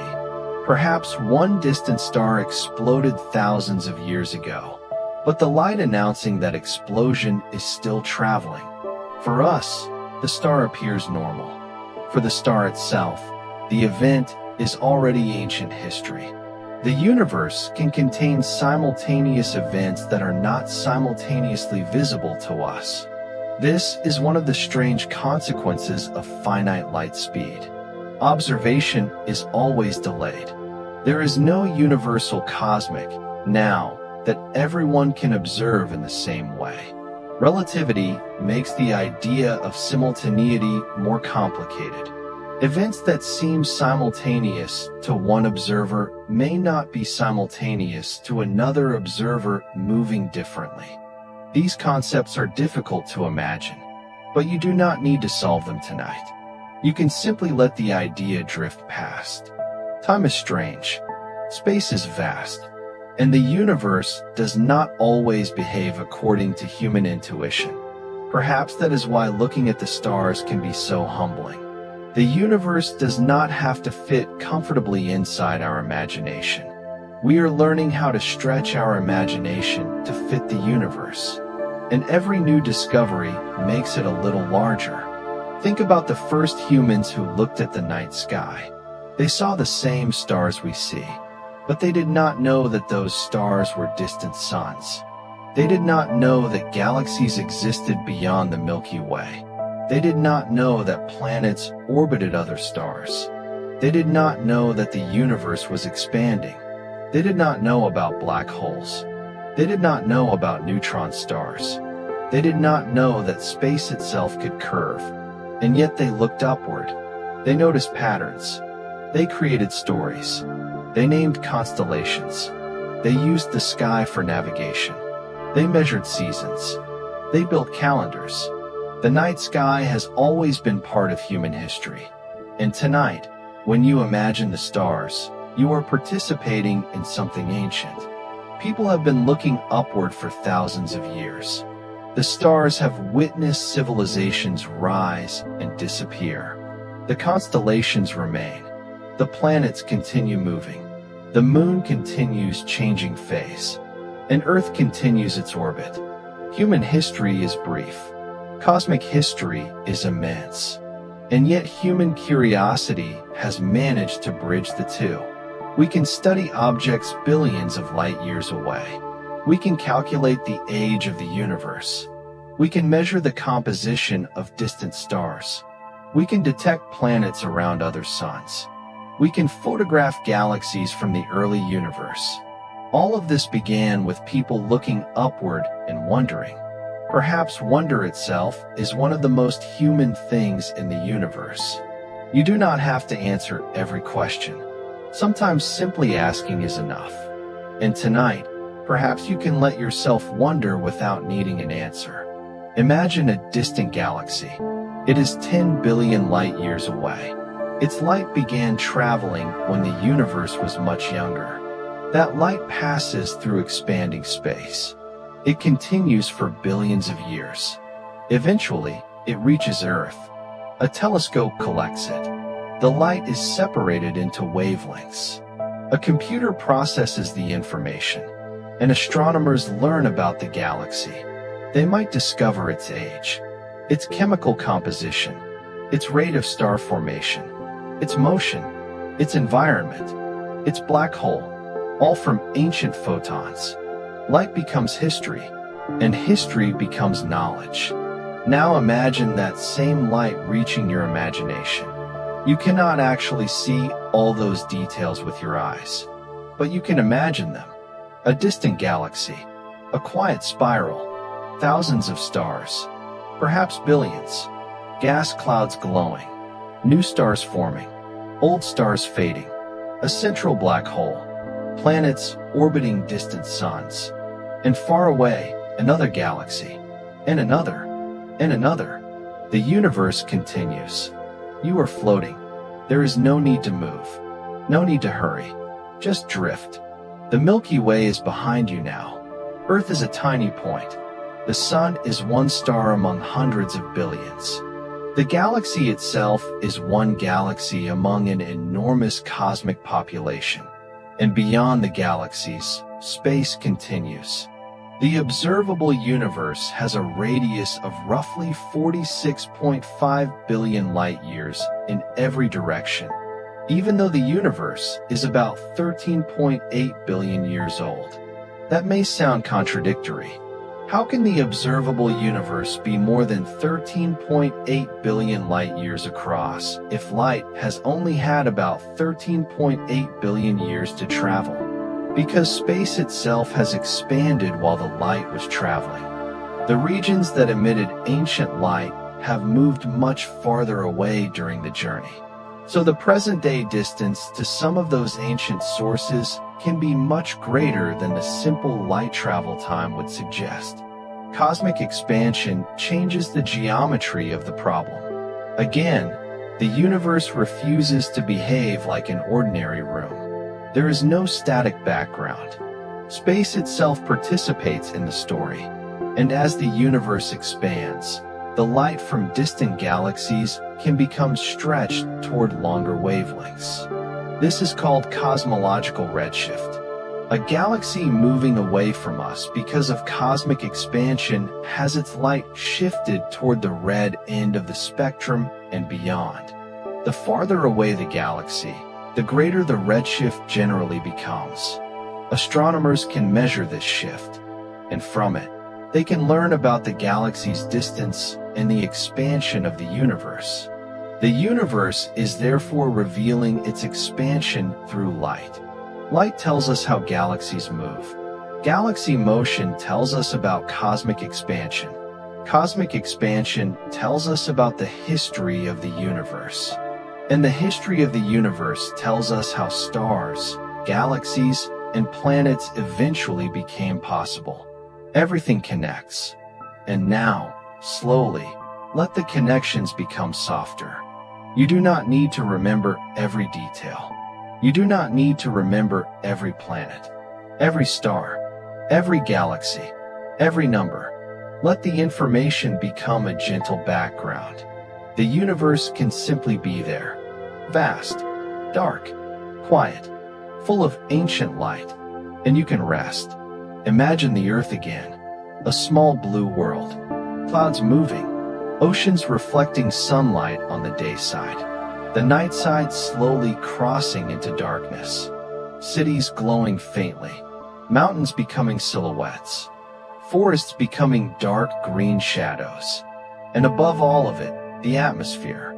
Thin, delicate, protective, holding the gases that make life possible.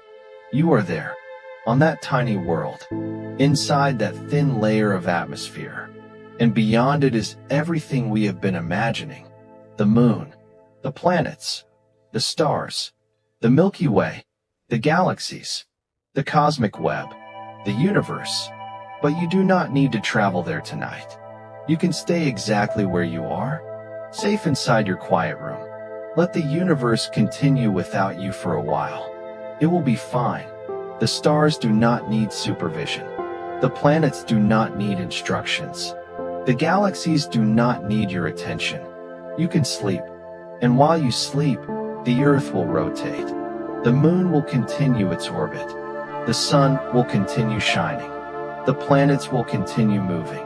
Stars will continue shining across the galaxy. Some stars will be born. Some will die. Black holes will continue consuming matter. Neutron stars will continue spinning. Galaxies will continue drifting. And the universe will continue expanding. Slowly, patiently, silently, you can let yourself become part of that quiet rhythm. Breathing in, breathing out. The room is dark. The universe is dark. But darkness does not mean emptiness. There is light everywhere. Ancient light, faint light, invisible light. Light traveling across unimaginable distances. And somewhere, a photon that began its journey billions of years ago is still moving, still crossing space, still carrying information, still traveling toward whatever future awaits it. Perhaps that photon will eventually meet a telescope. Perhaps it will be absorbed by dust. Perhaps it will pass through empty space for another billion years. Perhaps it will never reach an observer. And that is okay. The universe does not need every photon to be seen. Most of the universe's light travels without human eyes ever noticing it. Most cosmic events happen without anyone watching. Most stars have never been seen directly by a human, and yet they exist. The universe is not performing for us. It simply is. And perhaps that is why it can feel so peaceful. You can let go. You do not need to be productive tonight. You do not need to understand everything. You do not need to control tomorrow. The universe has been moving for billions of years. You can rest for a few hours. Let your mind become quiet. Let the distant galaxies fade. Let the stars become softer. Let the planets drift farther away. And let the enormous universe become a gentle darkness around you. The earth turns beneath you. The moon moves quietly through the sky. The stars remain distant. The night continues. And slowly, your thoughts can become slower too. You are here. You are breathing. You are resting. And above you, the universe continues its ancient journey. There is nowhere you need to go. Nothing you need to solve. Only sleep. Only darkness. Only the quiet knowledge that you are resting on one small planet, beneath a universe filled with countless worlds. And as your eyes grow heavier, let yourself drift. Farther from the noise. Farther from the day. Farther from every unfinished thought. Until all that remains is the quiet rhythm of your breathing. And the endless, peaceful darkness of space. The darkness remains peaceful. And somewhere beyond the quiet room where you are resting, the universe continues to unfold without making a sound. There is no announcement when a star is born. No alarm when a planet completes another orbit. No clock that rings when a galaxy changes shape. The universe simply moves. Slowly, patiently, almost silently. And tonight, we can continue drifting through it. Imagine moving beyond the familiar planets once again. The sun becomes smaller behind you. Jupiter is now only a distant point. Saturn's rings disappear into the darkness. Neptune becomes impossible to distinguish from the stars.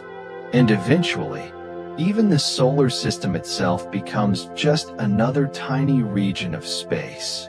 The farther you travel, the more clearly you begin to understand something remarkable. Our solar system is not located in the center of anything. The Sun is one ordinary star among hundreds of billions of stars in the Milky Way. It is not especially large. It is not especially old. It is not located in a particularly unusual part of the galaxy. And yet, around this ordinary star, there is a planet where life has appeared. That makes the ordinary feel extraordinary. The Sun is classified as a G-type main sequence star. It is roughly 4.6 billion years old. For most of its existence, it has been steadily converting hydrogen into helium in its core. Its light has traveled outward in every direction. Some of that light reaches Earth. Some reaches the other planets. Some passes through the outer solar system. And some continues into interstellar space forever. The sunlight leaving the Sun today will keep moving outward even after Earth has moved far along its orbit. Photons do not stop simply because they have left their source. They continue until something absorbs or scatters them. So the Sun is constantly sending tiny pieces of information into the universe. The light carries information about the Sun's surface, its temperature, its composition, its activity, its magnetic field, and its history.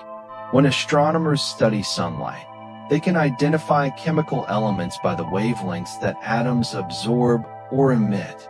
Hydrogen leaves characteristic spectral signatures. So does helium. So do iron, sodium, calcium, magnesium, and many other elements. The spectrum of a star is therefore like a fingerprint. Astronomers do not need to physically visit a star to learn what it contains. They can study its light. That is one of the great powers of astronomy. The universe is incredibly far away, but it is constantly sending information toward us. A telescope is essentially a device for collecting and analyzing those messages. Some telescopes are designed to observe visible light. Others observe infrared. Others detect radio waves. Others study X-rays or gamma rays. Each type reveals different aspects of the universe. Infrared telescopes can peer through some clouds of cosmic dust. Radio telescopes can observe cold gas and energetic processes. X-ray telescopes can detect extremely hot environments. Gamma-ray observatories can study some of the most energetic events known. The universe is therefore not one picture. It is a collection of overlapping views.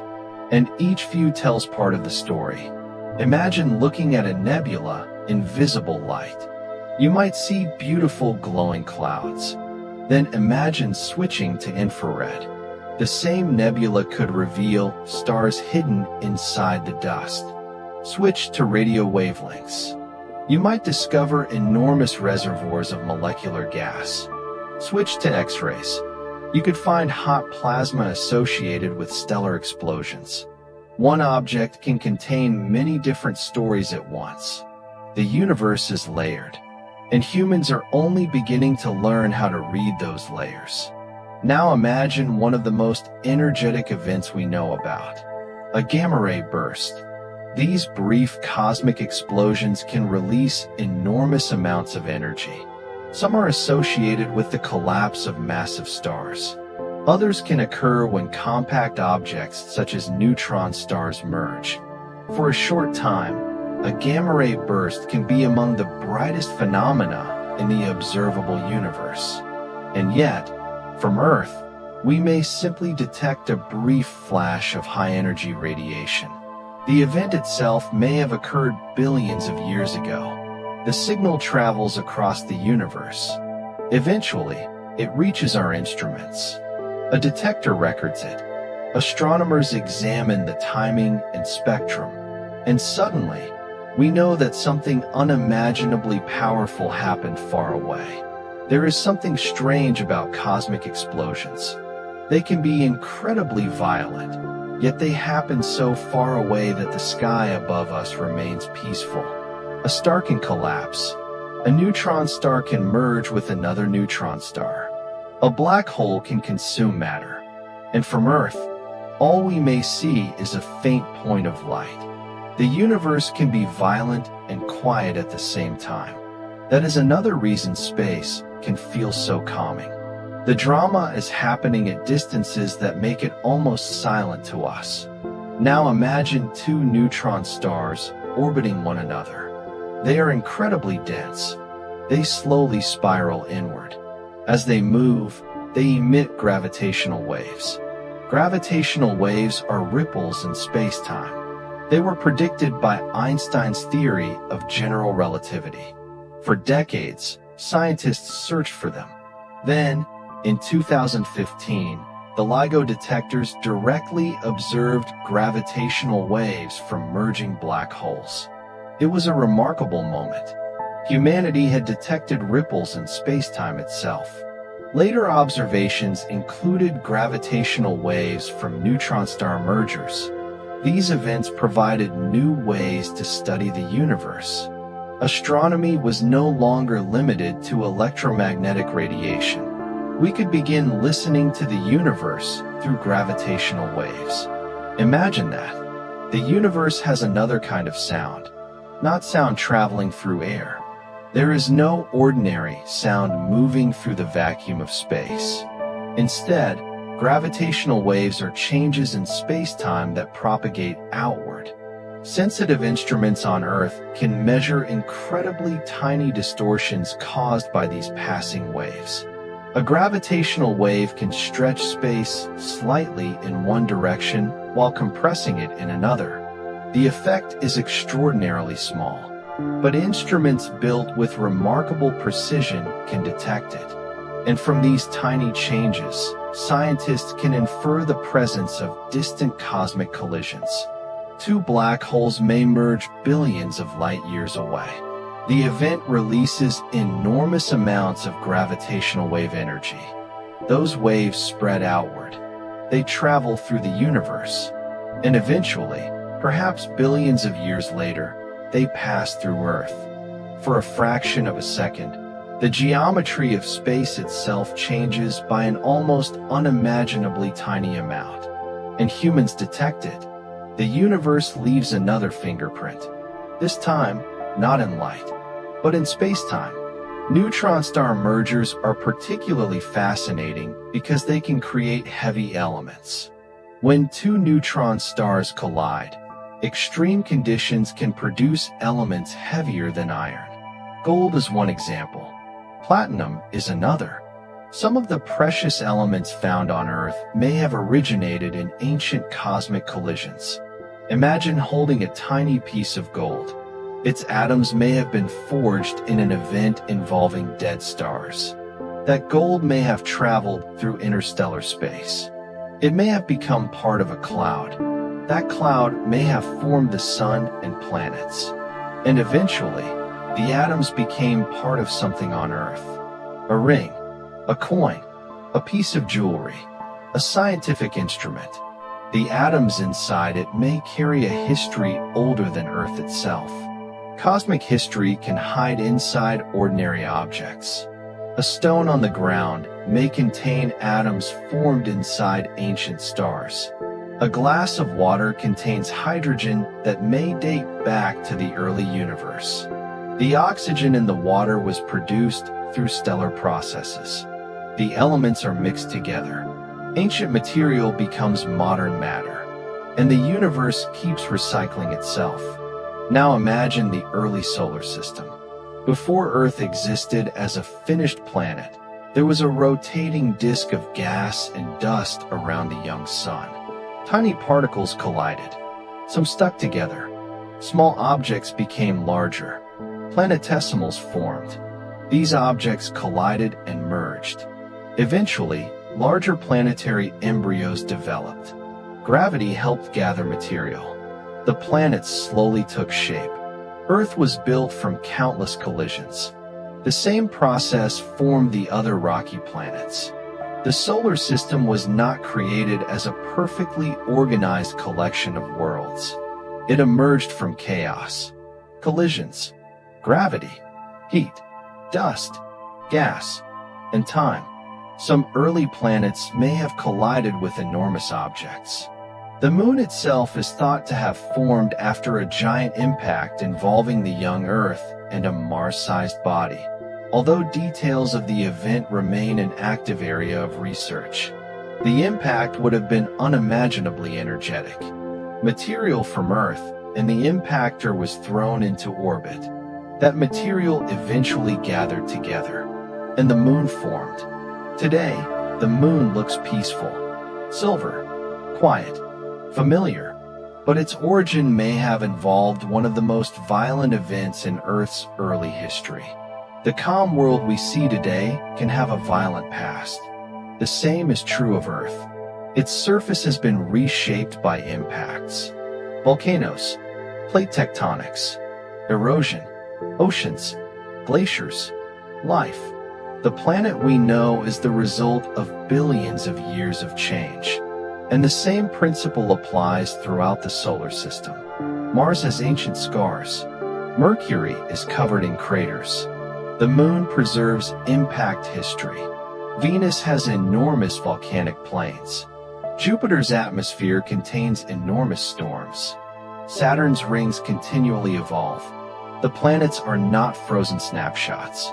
They are active systems. Even worlds that appear still from a distance are changing. Now think about Jupiter's Great Red Spot. It is a gigantic storm in Jupiter's atmosphere. It has existed for centuries of human observation. The storm is larger than Earth. Its exact long-term behavior changes over time, and its size has decreased compared with historical measurements. But it remains an enormous atmospheric structure. Imagine standing above it. There would be no solid ground. Only layers of clouds, wind, pressure, and a storm larger than an entire planet. Jupiter's atmosphere is a world of motion. Bands of clouds circle the planet. Different layers move at different speeds. Storms form, storms merge, storms disappear, and beneath those visible clouds, pressure continues increasing. The planet becomes more extreme the deeper you go. Jupiter's interior may contain metallic hydrogen. Under immense pressure, hydrogen can enter a state in which it behaves somewhat like a metal and conducts electricity. This contributes to Jupiter's powerful magnetic field. The planet is therefore not simply a giant ball of gas. Its interior contains exotic states of matter produced by enormous pressure. Saturn also has complex atmospheric layers. Its atmosphere contains hydrogen and helium. It has powerful winds. It has storms. And it experiences seasonal changes. The rings cast shadows across the planet. From certain angles, the ring system can appear almost like a thin line. From others, the rings seem enormous. The beauty of Saturn comes partly from geometry. The rings are wide, but their thickness is tiny compared with their diameter. They are made of countless pieces of ice and rock. Each particle follows its own orbit. Together, they form the structure we see. A ring system is therefore not one object. It is a huge collection of objects moving together through gravity. Some particles collide. Some are influenced by nearby moons. Some gather into waves and gaps. The moons of Saturn help shape the rings. Certain small moons act as shepherds. Their gravity can influence the distribution of ring material. Space is full of these relationships. A moon affects a ring. A planet affects a moon. A star affects a planet. A galaxy affects a star. Gravity connects everything. Even the smallest movement can have consequences over enormous periods. Now travel farther outward. Uranus appears pale blue-green. Its atmosphere contains methane. Its rotation is dramatically tilted.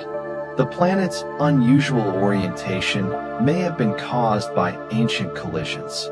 We do not know the complete history with certainty, but a major impact early in its evolution is one possible explanation. Uranus also has rings. They are much darker and less visually spectacular than Saturn's rings, but they are real. Uranus has many moons as well. Some have strange shapes. Some are heavily cratered. Some have complex surfaces. Neptune follows. Its atmosphere contains some of the fastest winds in the solar system. Cloud structures can appear and disappear. Dark storms can develop. And its moon Triton is especially interesting. Triton orbits Neptune in the opposite direction from Neptune's rotation. This retrograde orbit suggests that Triton was probably captured from the Kuiper belt rather than forming alongside Neptune. Triton is an icy world. It has a thin atmosphere, and spacecraft observations have shown evidence of active surface processes, including geyser-like plumes. Even far from the Sun, the solar system is not completely frozen and inactive. There can be activity. There can be geological change. There can be seasonal cycles. There can be atmospheres. There can be hidden oceans. And there can be worlds that were once somewhere else. The solar system is a collection of survivors. Every world carries evidence of its formation. Every crater is a reminder of an impact. Every mountain is a record of geological forces. Every atmosphere contains a history. Every moon tells part of the story. Now move beyond Neptune. The darkness becomes colder. Sunlight becomes weaker. The solar system becomes increasingly dominated by icy bodies. There are dwarf planets, comets, asteroids, trans-Neptunian objects, and perhaps countless smaller bodies. Some comets spend most of their lives far from the sun. When their orbits bring them inward, sunlight heats their surfaces. Ice begins to vaporize. Gas and dust escape. A coma forms around the nucleus. And eventually, a tail can stretch millions of kilometers through space. The tail does not necessarily trail directly behind the comet like a smoke trail behind a car. It is shaped largely by sunlight and the solar wind. The ion tail generally points away from the sun. The dust tail can curve along the comet's orbit. A comet can therefore appear to be moving in one direction while its tail points in another. These objects are ancient. Many contain material left over from the formation of the solar system. Studying comets can therefore provide clues about what the early solar system was like. Some comets may have contributed water and organic compounds to the early Earth, although the exact contribution remains debated. The idea is fascinating. Perhaps some of the ingredients that helped make Earth suitable for life arrived partly from space. Earth itself is not isolated. Material moves between worlds. Asteroids strike planets. Comets release dust. Solar wind flows outward. Particles escape atmospheres. Meteorites travel across the solar system. The solar system is a connected environment. A piece of another world can sometimes land on Earth. Scientists have discovered meteorites that originated on Mars. How do we know? Their chemical and isotopic characteristics can match Martian material, and some contain gases trapped inside that correspond closely to the Martian atmosphere measured by spacecraft. Imagine holding a rock that once sat on Mars. It traveled through space. Perhaps an impact on Mars launched it upward. It escaped the planet's gravity. It entered an orbit around the Sun. Eventually, it encountered Earth. It fell through our atmosphere, and then humans found it. A piece of Mars sitting in a laboratory on Earth. The solar system is not as separated as it looks. Worlds exchange material. Dust moves. Particles travel. Meteorites cross enormous distances, and some of the material around you may have originated far from where you think. Now consider the asteroid belt. Between Mars and Jupiter lies a region containing millions of rocky objects. Despite how it is often portrayed in movies, the asteroid belt is not a dense wall of rocks that spacecraft must constantly dodge. The objects are separated by enormous distances. A spacecraft can pass through the region without weaving between asteroids like obstacles in an arcade game. Still, the belt contains a remarkable amount of history. Some asteroids are remnants from the early solar system. Some are fragments of larger bodies destroyed by collisions. Some contain metals.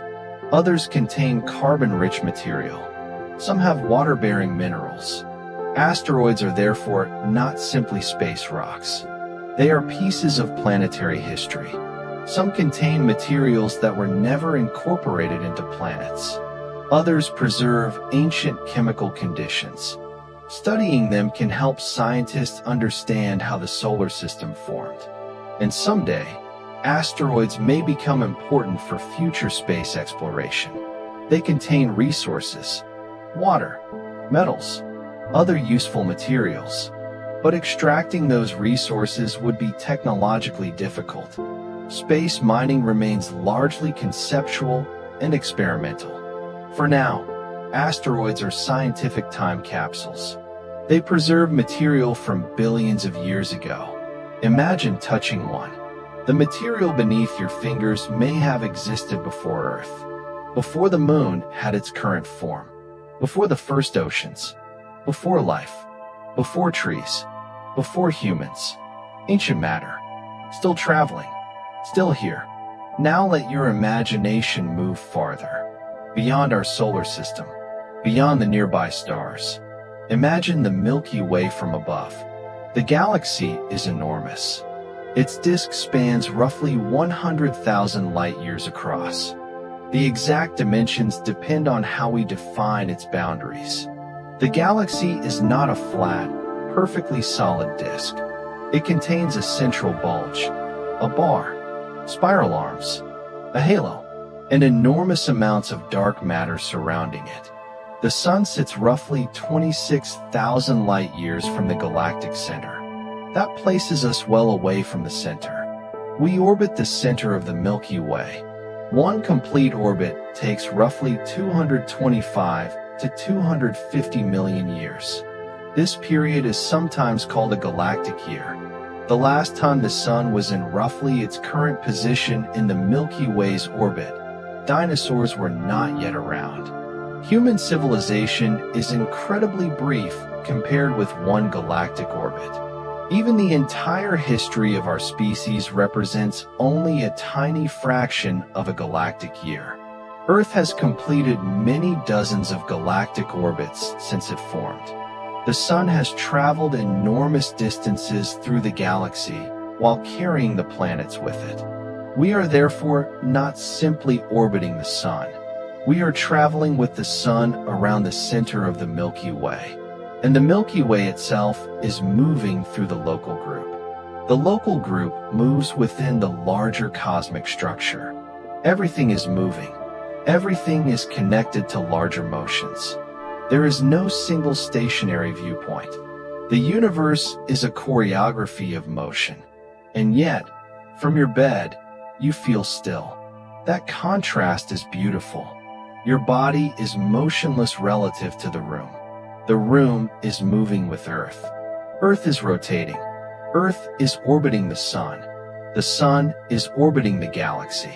The galaxy is moving through the local group. The local group participates in the larger cosmic expansion.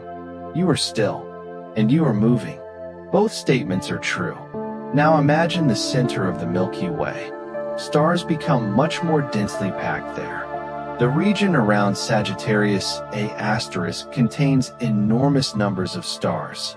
Some orbit very close to the central black hole. Astronomers have tracked individual stars moving around it. Their orbits provide strong evidence for a supermassive black hole. One star, called S2, follows an extremely elongated orbit and comes relatively close to Sagittarius A star. Its motion has allowed scientists to test predictions of general relativity in a strong gravitational environment. Watching a star orbit an invisible object is like watching leaves swirl around a hidden whirlpool. You cannot see the central object directly, but the motion reveals it. Gravity leaves fingerprints. Now imagine falling toward a black hole. From a safe imaginary distance, you watch the black hole surrounded by darkness. There may be a glowing disk of hot gas around it. The light can be distorted by the black hole's gravity. Some light may orbit temporarily along unstable paths. The black hole's shadow-like appearance can be much larger than the event horizon itself. The Event Horizon Telescope has produced images of the environments around supermassive black holes. The first famous image showed the black hole at the center of the galaxy M87. The image revealed a bright ring of glowing material surrounding a dark central region. The black hole itself was not photographed like a normal object. Instead, scientists observed light from hot material around it and the gravitational effect of the black hole on that light. The result became one of the most iconic astronomical images ever produced. A dark center, a glowing ring, a galaxy millions of light years away, and human instruments on Earth collecting enough information to reconstruct the image. It is astonishing, but the universe itself is not impressed. The black hole simply exists. It has no idea that humans are fascinated by it. It does not know its image became famous. It simply follows the laws of physics. And perhaps that is another comforting thought. Nature does not demand attention. It does not need applause. It simply unfolds. Stars shine. Black holes grow. Galaxies rotate. Planets orbit. And you can rest. Now imagine another black hole. This one is smaller, perhaps several times the mass of the Sun. It may be the remnant of a massive star. It is invisible against the darkness unless matter is falling toward it. If a companion star orbits nearby, gas may be pulled away from that star. The gas spirals inward. It becomes extremely hot, and it can emit X-rays. Astronomers can discover black holes by observing these effects. A dark object reveals itself by making its surroundings glow. This is common in astronomy. The invisible becomes visible through interaction. The unknown becomes measurable through consequence. And perhaps human life is similar in a small way. We are temporary. We are difficult to understand completely, but we leave effects behind.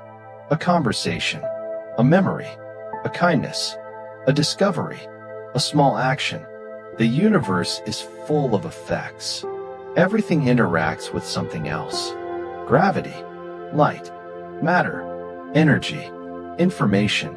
And perhaps this is why the cosmos feels less like an empty void and more like a vast network of relationships. Stars affect planets. Planets affect moons. Moons affect tides. Tides affect oceans. Oceans affect climate. Climate affects life. Life changes the atmosphere. The atmosphere changes how Earth interacts with sunlight. And Earth becomes part of the larger planetary system. Everything has consequences, but not everything needs to happen quickly. Most cosmic processes are slow. That is worth remembering when your own thoughts feel rushed. The universe does not operate on human urgency. Mountains rise over millions of years. Galaxies merge over billions. Stars form over long periods. Planets evolve slowly. You are allowed to slow down too. Take a breath and let it out. The universe can wait. Your mind can wait. Tomorrow can wait. Tonight can simply be quiet. Imagine lying on the surface of a world with no cities. Perhaps an imaginary moon orbiting a distant gas giant.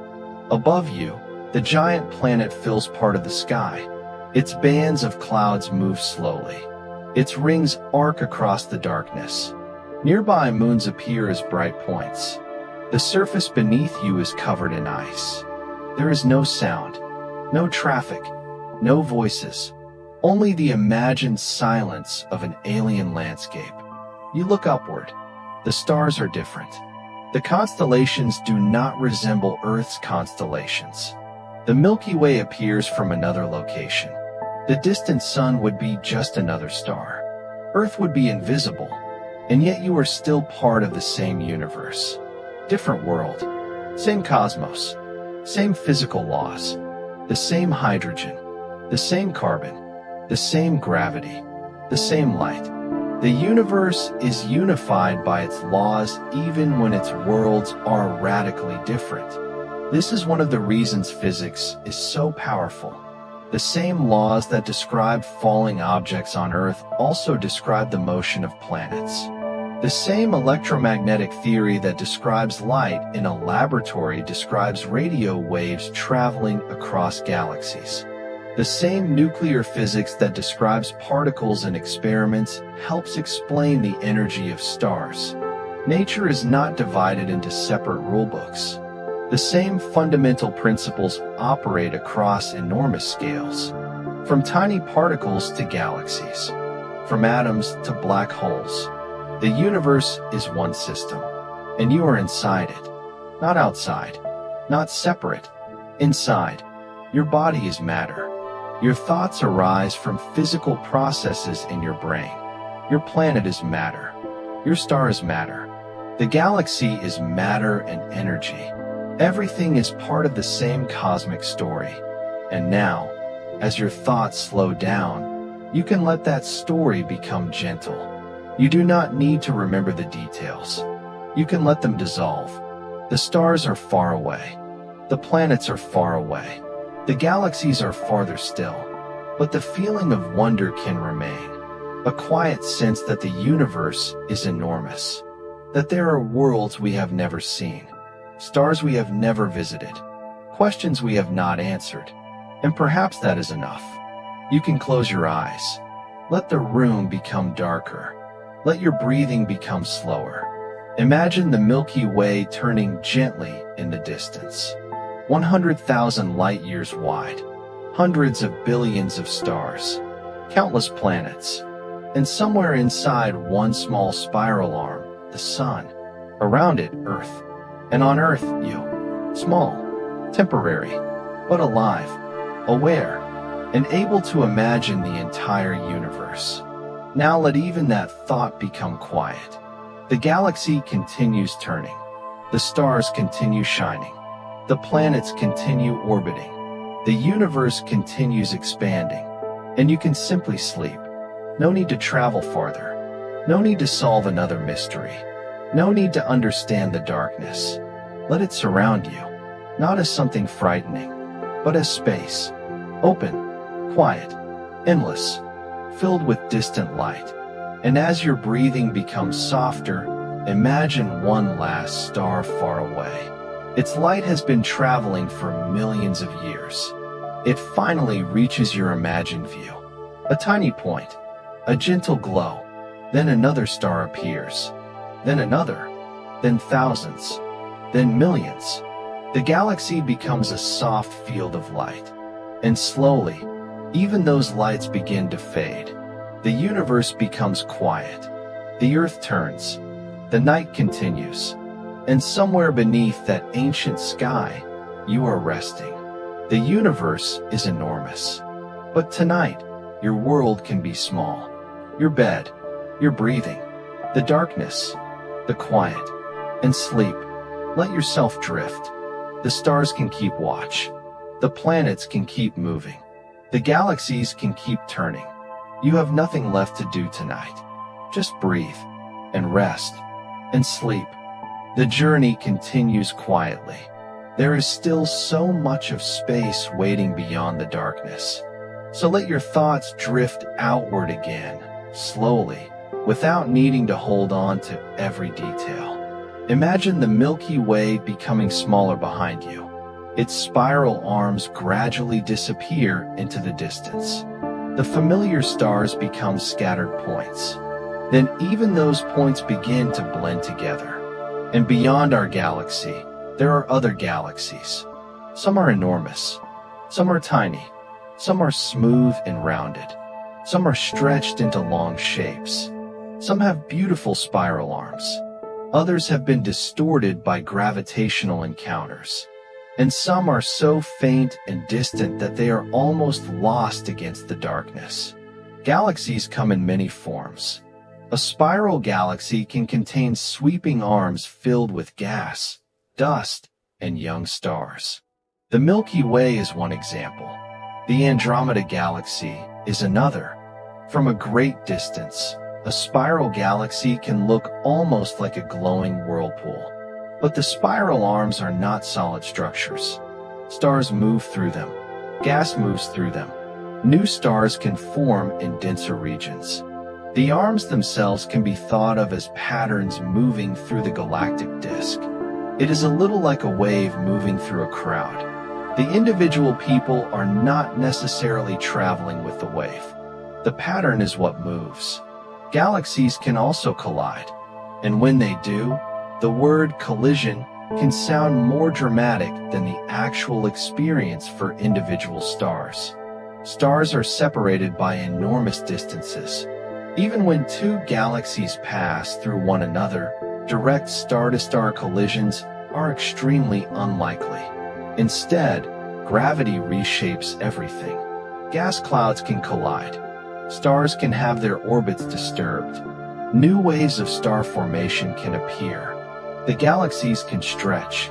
Their spiral patterns can become distorted. And over hundreds of millions or billions of years, they can merge. The Andromeda Galaxy and the Milky Way are expected to interact in the distant future. The exact details and timing remain uncertain, but their gravitational relationship will eventually reshape both galaxies. The night sky of Earth would look dramatically different if humans were still here to observe it. Andromeda would appear larger. Its structure would gradually change. The Milky Way shape would become distorted. Eventually, the two galaxies could merge into a larger galaxy. But there is no need to imagine this as a sudden cosmic disaster.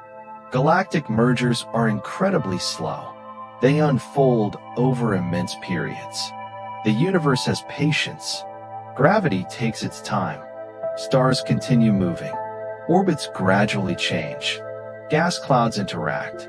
And eventually, a new galactic structure emerges. This is one of the great rhythms of cosmic evolution. Galaxies are not permanent. They grow. They merge. They lose material. They form stars. They become quieter. They change. And yet, from our human perspective, they seem almost eternal. A galaxy can exist for billions of years, long enough to contain countless generations of stars, long enough for entire planetary systems to appear and disappear, long enough for oceans to form on distant worlds, long enough for life to potentially evolve and vanish without anyone else ever knowing. The universe contains enormous amounts of hidden history. A distant planet may have had oceans for billions of years. Perhaps life appeared there. Perhaps it developed into complex organisms. Perhaps it disappeared. And from Earth, we may never know. Its light could still be traveling toward us. The story may already be finished where it happened, but its information has not yet arrived. This is one of the strangest things about observing distant space. We are constantly looking into the past. A nearby star is seen as it was years ago. A distant galaxy may be seen as it was billions of years ago. The farther we look, the farther back in time we see. Telescopes are therefore not simply machines that magnify distant objects. They are time machines of a very particular kind. They allow us to observe ancient light. When the James Webb Space Telescope observes an extremely distant galaxy, It is seeing that galaxy during an early period of cosmic history. The galaxy may have changed enormously since that light began its journey. Perhaps it has merged with another galaxy. Perhaps its stars have evolved. Perhaps its central black hole has grown. Perhaps its structure has completely changed. But the ancient light preserves an image of what it once was. The universe keeps its memories in photons. Every photon carries information about where it came from and what happened along its journey. Astronomers learn to read those messages. A tiny shift in wavelength can reveal motion. A pattern of absorption can reveal chemistry. The brightness can reveal distance or intrinsic properties. Variations in brightness can reveal planets passing in front of stars. A periodic wobble can reveal an unseen companion. Light is everywhere, and light is information. Imagine a planet passing between us and its star. From our perspective, the planet blocks a tiny fraction of the star's light. The star becomes slightly dimmer. Then the planet moves onward. The brightness returns. If this happens repeatedly, astronomers can infer that something is orbiting the star. This is called the transit method. It has become one of the most successful ways of discovering exoplanets. Thousands of planets have been confirmed beyond our solar system. Some are giant worlds larger than Jupiter. Some are smaller. Some orbit very close to their stars. Some travel much farther away. Some have orbital periods of only a few days. Others take months or years. A transit may be tiny. The planet might block only a small percentage of the star's light. But modern instruments can detect these subtle changes. A planet too distant to photograph directly can reveal itself through a tiny dip in brightness. The universe does not always announce its secrets loudly. Sometimes the evidence is almost invisible. A fraction of a percent, a slight wobble, a faint spectral line, a tiny shift in timing. And yet, those small signals can reveal entire worlds. Imagine discovering a planet simply because its shadow crossed a distant star. You would never see the planet itself. You would see what it does. That is often how astronomy works.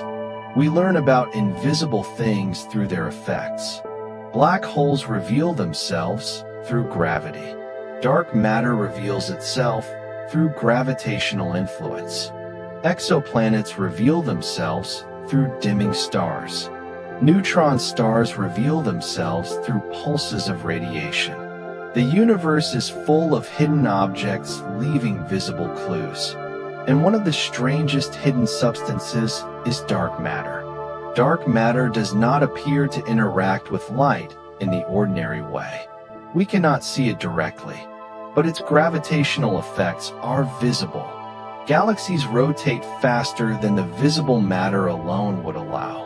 Galaxy clusters contain more gravitational mass than their luminous material seems to explain.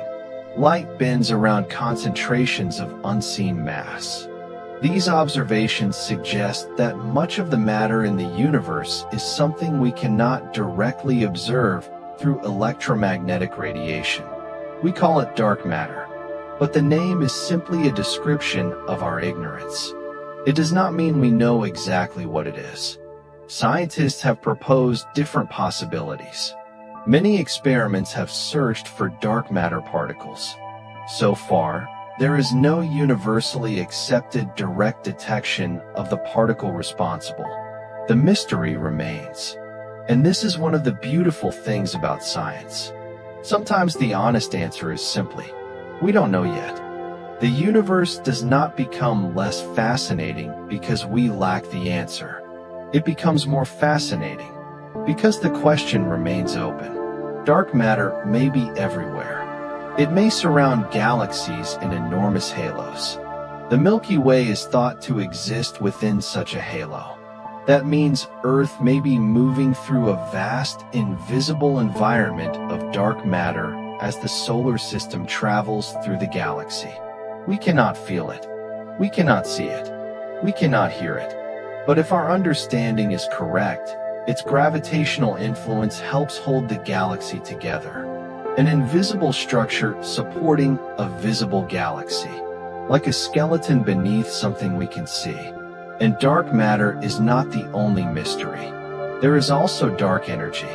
The universe is expanding, but observations indicate that the expansion is accelerating.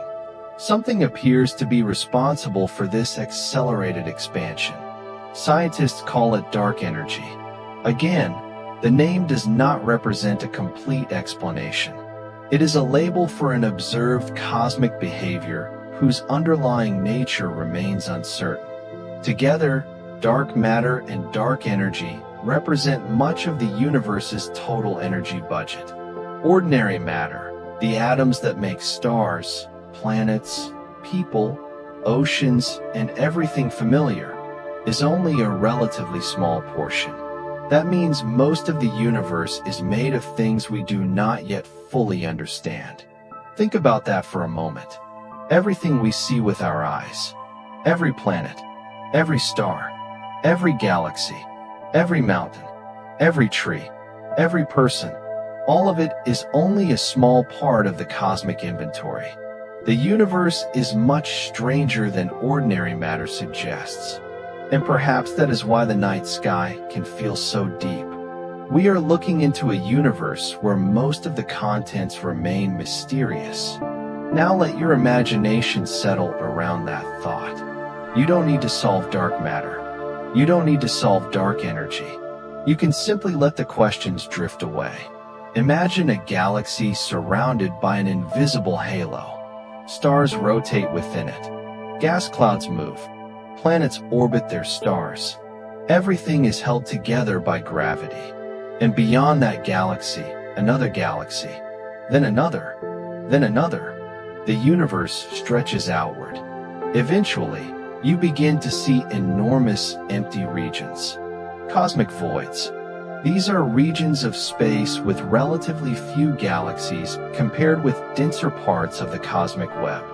They are not completely empty. There can still be faint galaxies, gas, and dark matter. But compared with clusters and filaments, they are remarkably sparse. Some voids extend across hundreds of millions of light years. Imagine traveling through one for an unimaginably long time. There might be almost nothing visible nearby. No bright galaxy, no nearby star, no planet, just darkness, and perhaps a few extremely distant points of light.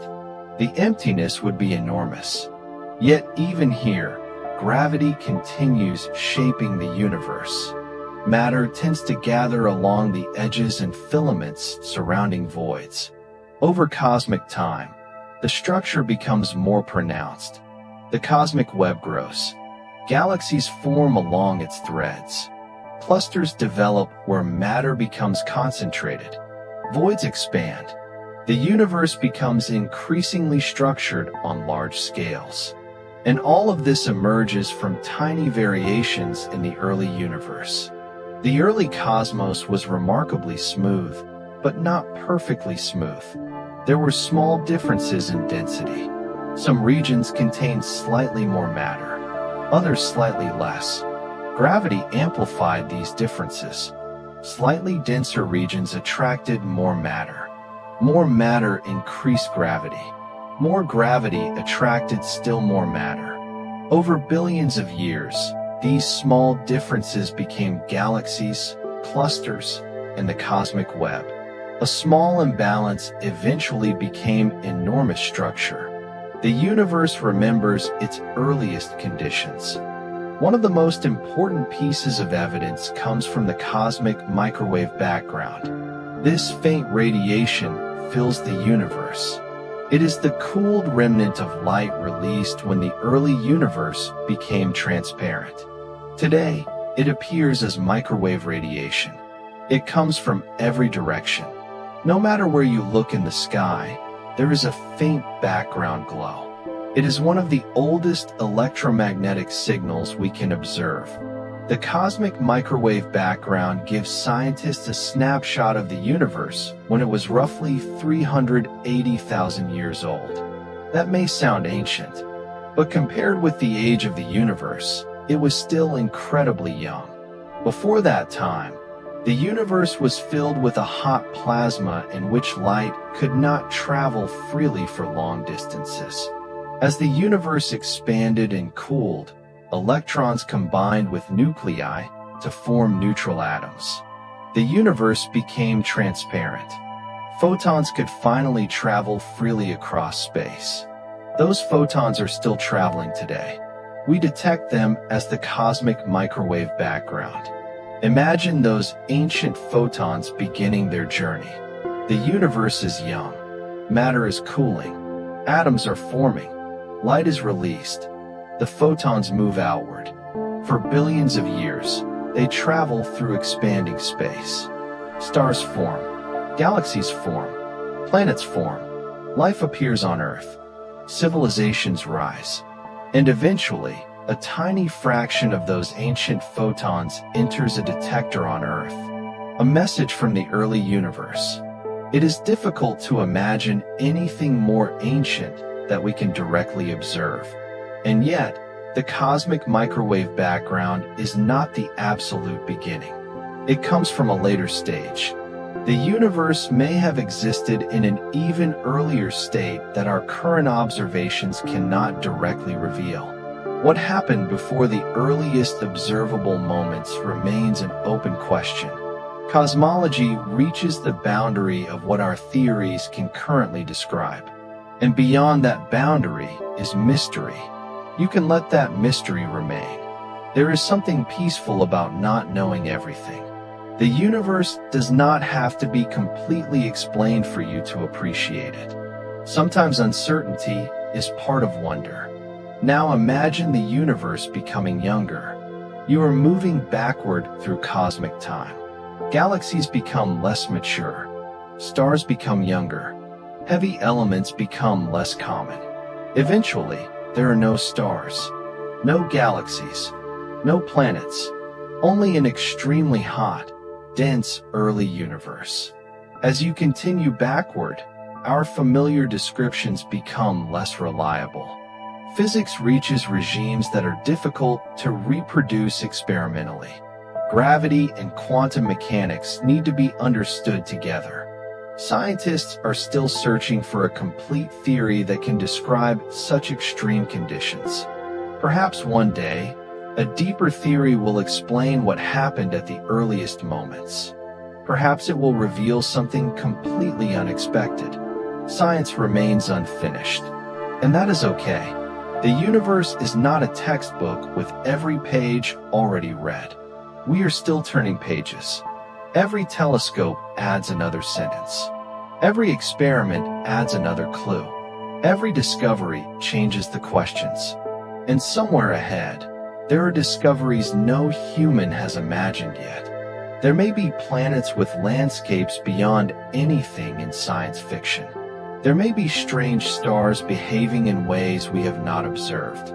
There may be forms of matter we have not discovered. There may be entire cosmic phenomena waiting for the right instrument. Perhaps there are distant civilizations. Perhaps there are none. Perhaps life is common. Perhaps life is extraordinarily rare. The universe has not told us yet. So tonight, we can simply wonder, and then rest. Because you don't need to know the answer before you sleep. The stars will still be there tomorrow, and the questions will still be waiting. For now, imagine yourself floating quietly beside a distant galaxy. There is no sound, no wind, no vibration, only light. The galaxy turns slowly. Stars shine. Dust clouds glow faintly. Far away, another galaxy drifts through darkness. A tiny point of light moves across your imagined field. Perhaps it is a distant star. Perhaps a planet is orbiting it. Perhaps someone on that planet is looking at their own night sky. Perhaps they are wondering about the universe too. Or perhaps there is nothing there at all. Either way, the universe continues. and you can continue drifting, slowly, quietly, without destination. The darkness is not empty. It is filled with possibility. Take another slow breath and let it go. The earth is still turning. The moon is still moving. The sun is still shining. The Milky Way is still rotating. The galaxies are still drifting. The cosmic web is still expanding. And you are allowed to become still. Let your shoulders relax. Let your breathing soften. Let your thoughts become distant. The universe has existed for billions of years. You do not need to stay awake for all of it. Tonight can simply be a small pause, a quiet moment beneath the stars.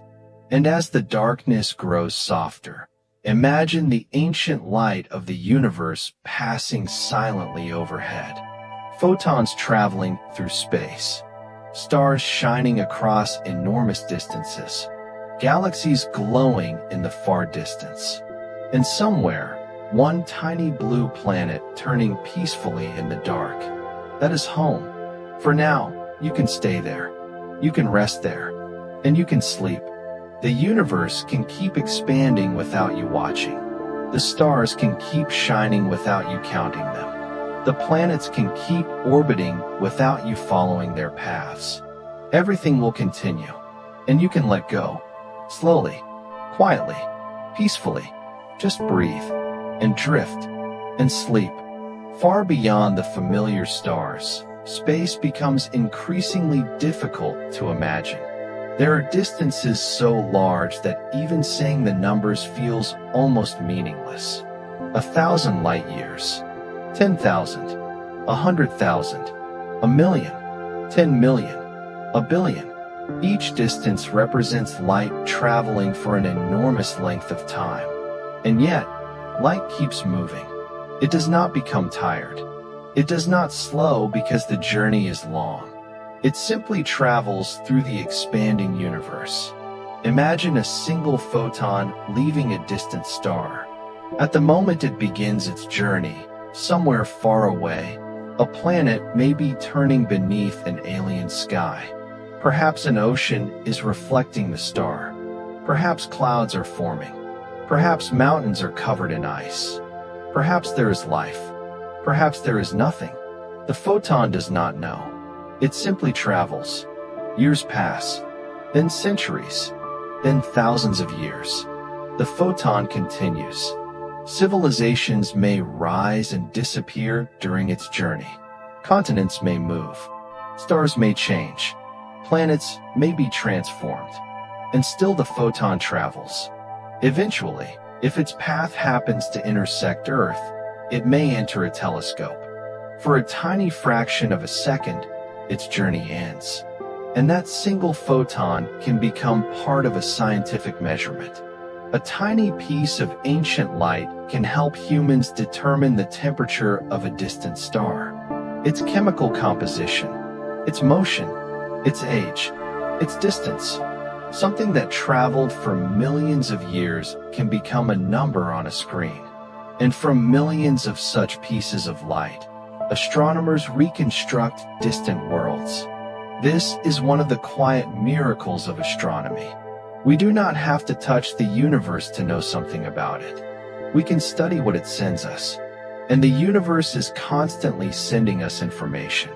Light, radio waves, X-rays, gamma rays, neutrinos, gravitational waves, cosmic rays, different messengers, different stories. Neutrinos are particularly strange.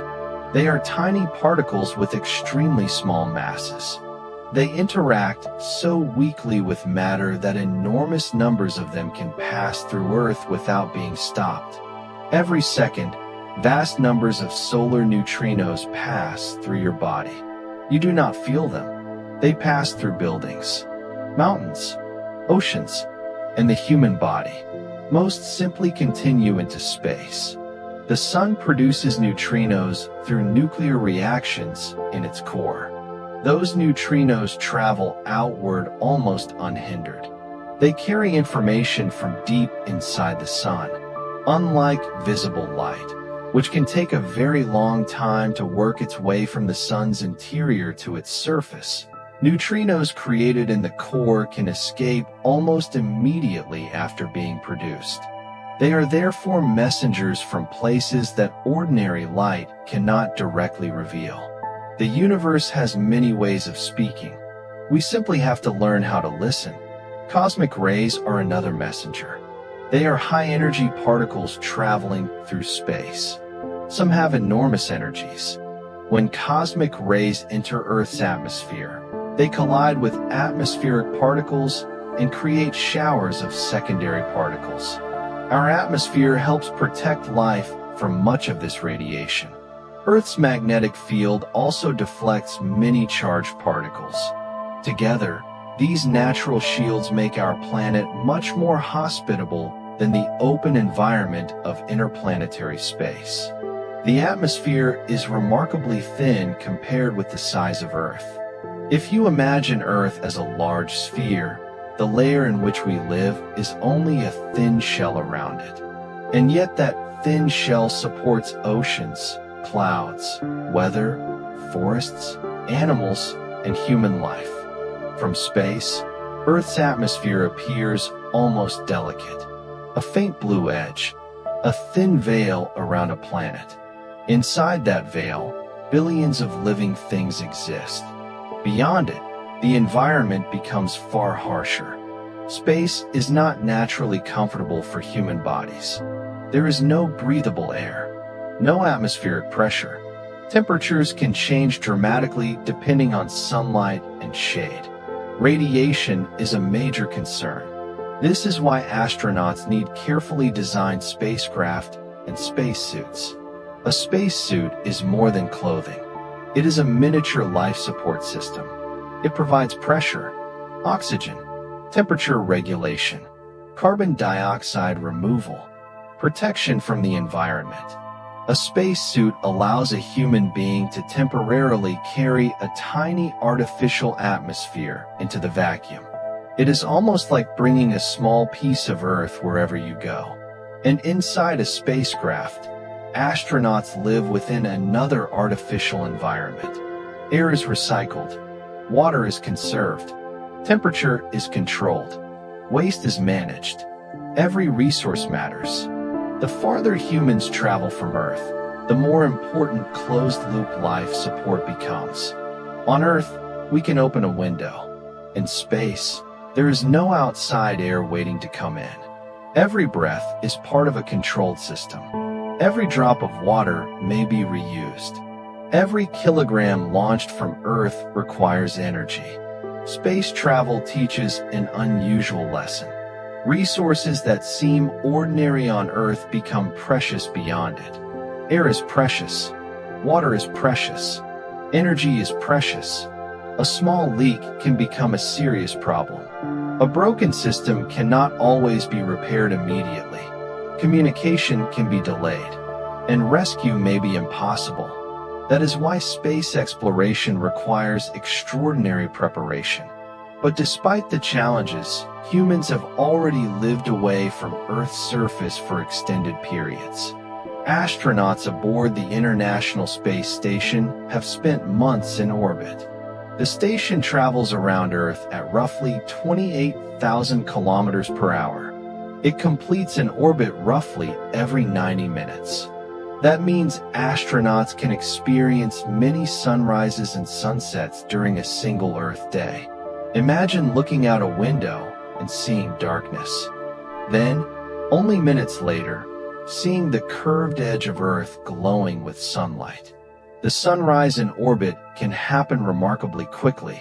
The atmosphere becomes a thin, luminous line. The horizon brightens. The darkness turns blue. Then the sun appears. A few minutes later, the station has moved into another part of Earth's orbit. The view changes again. For someone on Earth, sunrise is a daily event. For someone in low Earth orbit, it can happen many times in one day. The planet below is constantly moving. Cities appear as patterns of light. Oceans stretch across enormous regions. Cloud systems form enormous spirals. Storms can be seen from above. Auroras glow near the poles, and the thin atmosphere outlines the planet. From space, national borders are not visible.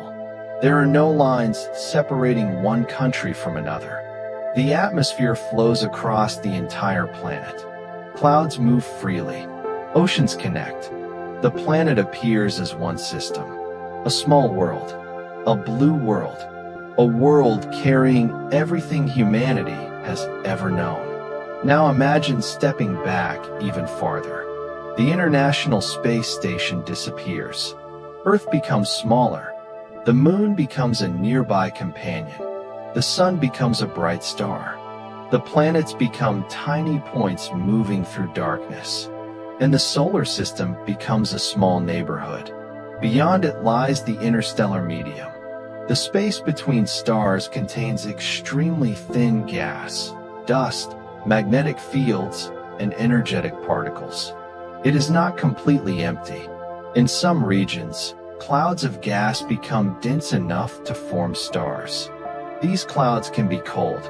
Some reach temperatures only a few degrees above absolute zero. Others are heated by nearby stars. The interstellar medium is constantly changing. Stars can heat it. Supernovae can shock it. Magnetic fields can guide it. Gravity can compress it. And eventually, dense regions can collapse into new stars. A star's birth can therefore begin in darkness. A cold cloud. A quiet region. A few denser patches. Gravity slowly takes over. Material begins falling inward. The cloud fragments.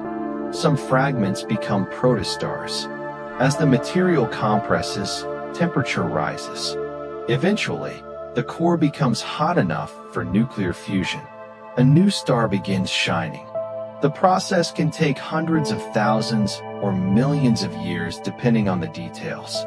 From our perspective, stars seem permanent, but their birth is a process. A long process, a slow process, a process that can happen while no one is watching. The universe does not require an observer. It creates stars whether anyone is there to see them or not. And perhaps there is something soothing about that. You do not have to be productive every moment. You do not have to prove that you are doing something. The universe itself contains enormous periods of quiet transformation. Sometimes change is happening even when you cannot see it. Imagine a dark cloud of gas somewhere in the Milky Way. From the outside, it may look like an empty patch in the sky, but inside, gravity may be gathering material. Tiny changes are occurring. Dense pockets are forming. Heat is building. The future stars are already hidden inside the cloud. The darkness is not the absence of a story.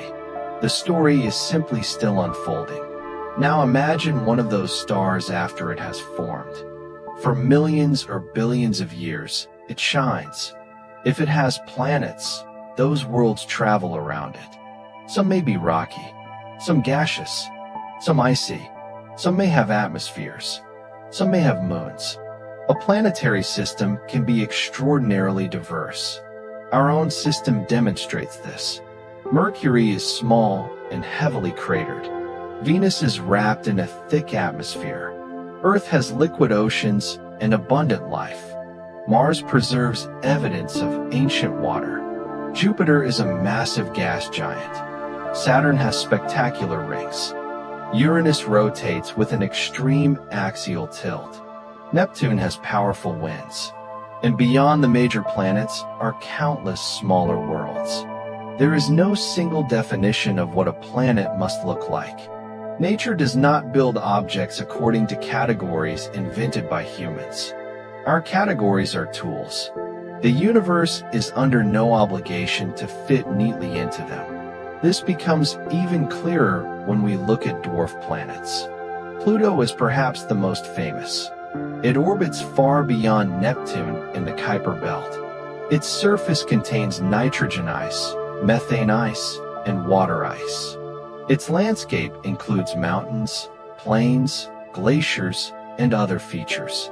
When the New Horizons spacecraft flew past Pluto in 2015, humanity received the first close-up images of this distant world.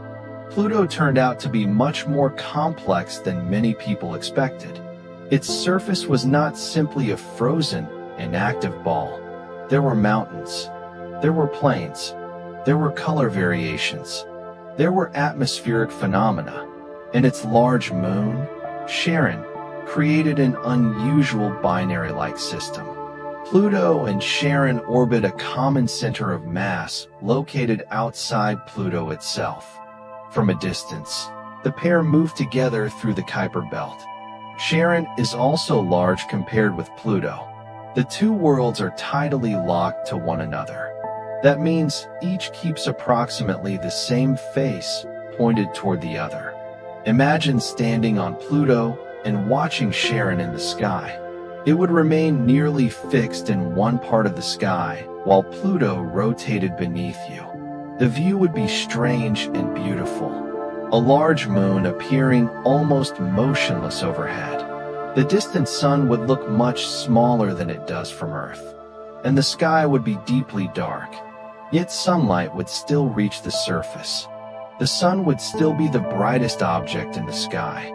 Even far away, sunlight can illuminate a world. The solar system extends farther than the familiar planets. Beyond Pluto lies the Kuiper Belt. And even farther out, scientists believe the sun is surrounded by a vast spherical region called the Oort cloud. The Oort cloud has never been directly observed as a complete structure. It is inferred from the orbits of long-period comets. If it exists as expected, it could extend enormous distances from the sun. Some objects there may take thousands or even millions of years to complete an orbit. Imagine a world traveling around the sun so slowly that one complete year lasts longer than human civilization has existed. Its orbit would be enormous. It could travel through darkness for thousands of years before approaching the inner solar system. Comets from such distant regions can occasionally be disturbed by passing stars or gravitational interactions. Their trajectories change. They begin falling inward. After an extraordinarily long journey, one may enter the inner solar system. The sun grows brighter. The comet warms. Ice begins to vaporize. A coma forms. A tail develops. And suddenly, an ancient object becomes visible from Earth. People may look into the night sky and see it. Perhaps they do not realize how long the comet has been traveling. Perhaps they do not realize that the object may have spent most of its existence in deep darkness. The comet passes. Then it returns to the outer solar system. And the cycle begins again. Space is filled with long journeys. Some take days, some years, some millions of years. Time behaves differently depending on what you are observing. For humans, a lifetime is long. For a star, it can be a brief chapter. For a comet, it may be a small fraction of an orbit. For a galaxy, a billion years can be part of a transformation. For the universe, even billions of years are part of a much larger story. Now imagine watching Earth from a million years in the future. The continents would not look exactly the same. Plate tectonics would have moved them. Mountains would have risen and eroded. New oceans might have formed. Existing coastlines would have changed. Life would likely be dramatically different. The planet itself would still be orbiting the sun. But almost everything familiar could be transformed. The same is true of Mars. The same is true of Venus. The same is true of galaxies. Nothing stays exactly the same forever.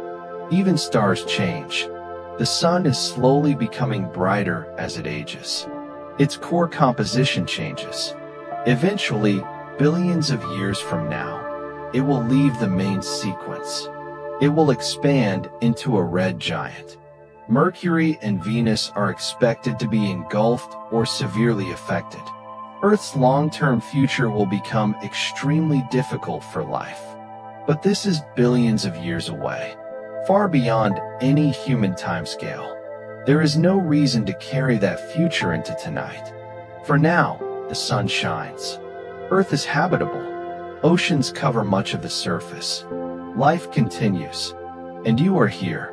Sometimes astronomy can remind us that our personal worries exist on a very small timescale. The universe is not dismissing those worries, but it can place them inside a larger perspective. A difficult day lasts hours. A difficult year lasts months. A human life lasts decades. A civilization can last centuries or millennia. A star can live millions or billions of years. A galaxy can evolve for billions. The universe has been here for nearly 14 billion years. Time is enormous. And tonight, you only need to move through one quiet night. One breath at a time. Now imagine the moon. It is only about 384,400 kilometers away on average. That sounds enormous. But compared with cosmic distances, it is remarkably close. Light takes only about 1.3 seconds to travel from Earth to the moon. A radio signal takes about the same amount of time. This small delay matters for spacecraft communication. Controllers on Earth cannot instantly respond to everything happening on the lunar surface. There is always a brief pause. The moon itself is slowly moving away from Earth. The average rate is roughly a few centimeters per year. This happens because of tidal interactions between Earth and the moon. Earth's rotation transfers angular momentum to the moon's orbit. The moon gradually moves farther away. At the same time, Earth's rotation is slowly slowing. These changes are tiny on human timescales, but over millions and billions of years, they accumulate. Again, the universe works through small changes repeated over enormous periods. The moon also keeps nearly the same face toward Earth. This is called synchronous rotation. It does not mean the moon does not rotate. It does rotate. Its rotation period matches its orbital period around Earth. So as it travels around Earth, it rotates exactly enough to keep the same general side facing us. From the moon, Earth would appear to go through phases too. But Earth's phases would behave differently from our view of the moon. And from the lunar surface, Earth would appear much larger in the sky than the moon appears from Earth. Imagine standing there. The sky would be black even during daytime because the moon has almost no atmosphere to scatter sunlight. Stars could be visible when the sun is not overwhelming the view. The surface would be covered with ancient impact scars. Some craters have remained for billions of years because there is no rain, wind, or active plate tectonics to erase them in the way Earth's surface is constantly renewed. The moon is a geological archive. Its surface preserves pieces of the solar system's violent past. Every crater is a reminder of an impact. Some impacts occurred billions of years ago. Their scars remain. The moon remembers. Earth changes quickly by comparison. Rain washes mountains. Wind moves sand. Plants break rocks. Oceans reshape coastlines. Glaciers carve valleys. Earth is alive with geological processes. The moon is quieter. But even the moon is not perfectly still. Its interior retains heat. There may be occasional seismic activity. Its surface is continually modified by tiny impacts from space. The solar system is never completely motionless. Now move your attention to the sun again. The sun is about 109 times wider than Earth. Around 1.3 million Earths could fit inside it by volume if they could somehow be packed without gaps. Yet the sun is not among the largest stars. Some stars are hundreds or even more than 1,000 times the sun's radius. Imagine replacing the sun with a red supergiant. The star could extend beyond the orbit of Mars or even farther depending on the star. The scale of stellar sizes is extraordinary. A star can be small enough to fit several Earths across, or large enough to dwarf the orbit of planets. Yet mass and size are not the same thing. A giant star can have a relatively low density in its outer layers. Some red supergiants are enormous but surprisingly diffuse. Their atmospheres can extend far into space.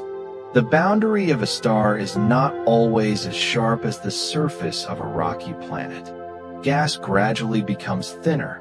The star's outer atmosphere extends outward. The transition between star and surrounding space can be complicated, and around active stars, stellar winds carry charged particles outward. The sun has a solar wind. It flows through the solar system. It interacts with planetary magnetic fields. It can produce auroras. It can also cause space weather. Strong solar storms can disturb satellites. They can interfere with radio communications. They can affect navigation systems. And in extreme cases, they can create problems for electrical infrastructure on Earth. Our planet's magnetic field provides important protection. It deflects many charged particles. Some particles enter near the polar regions. When they interact with gases in the upper atmosphere, they can create auroras. The northern lights are therefore connected directly to the sun. Solar particles travel through space. Earth's magnetic field guides some toward the polar atmosphere. Atoms and molecules become excited. They release light, and the sky begins to glow. The colors depend on the gases and the altitude of the interactions. Oxygen can produce green and red emissions. Nitrogen contributes other colors. The result can be ribbons of light moving across the night sky. Imagine standing beneath an aurora. The sky appears alive. Green light stretches overhead. Curtains of brightness ripple. The stars remain behind them. The landscape is dark. The air is cold. And above you, the atmosphere is glowing because of particles that began their journey at the sun. The aurora is a reminder that Earth is connected to space. The planet is not isolated from its star. Solar activity reaches us. Magnetic fields respond. The atmosphere glows. A cosmic interaction becomes a beautiful earthly experience. And perhaps that is one of the gentlest ways to think about space. It is not only distant galaxies and black holes.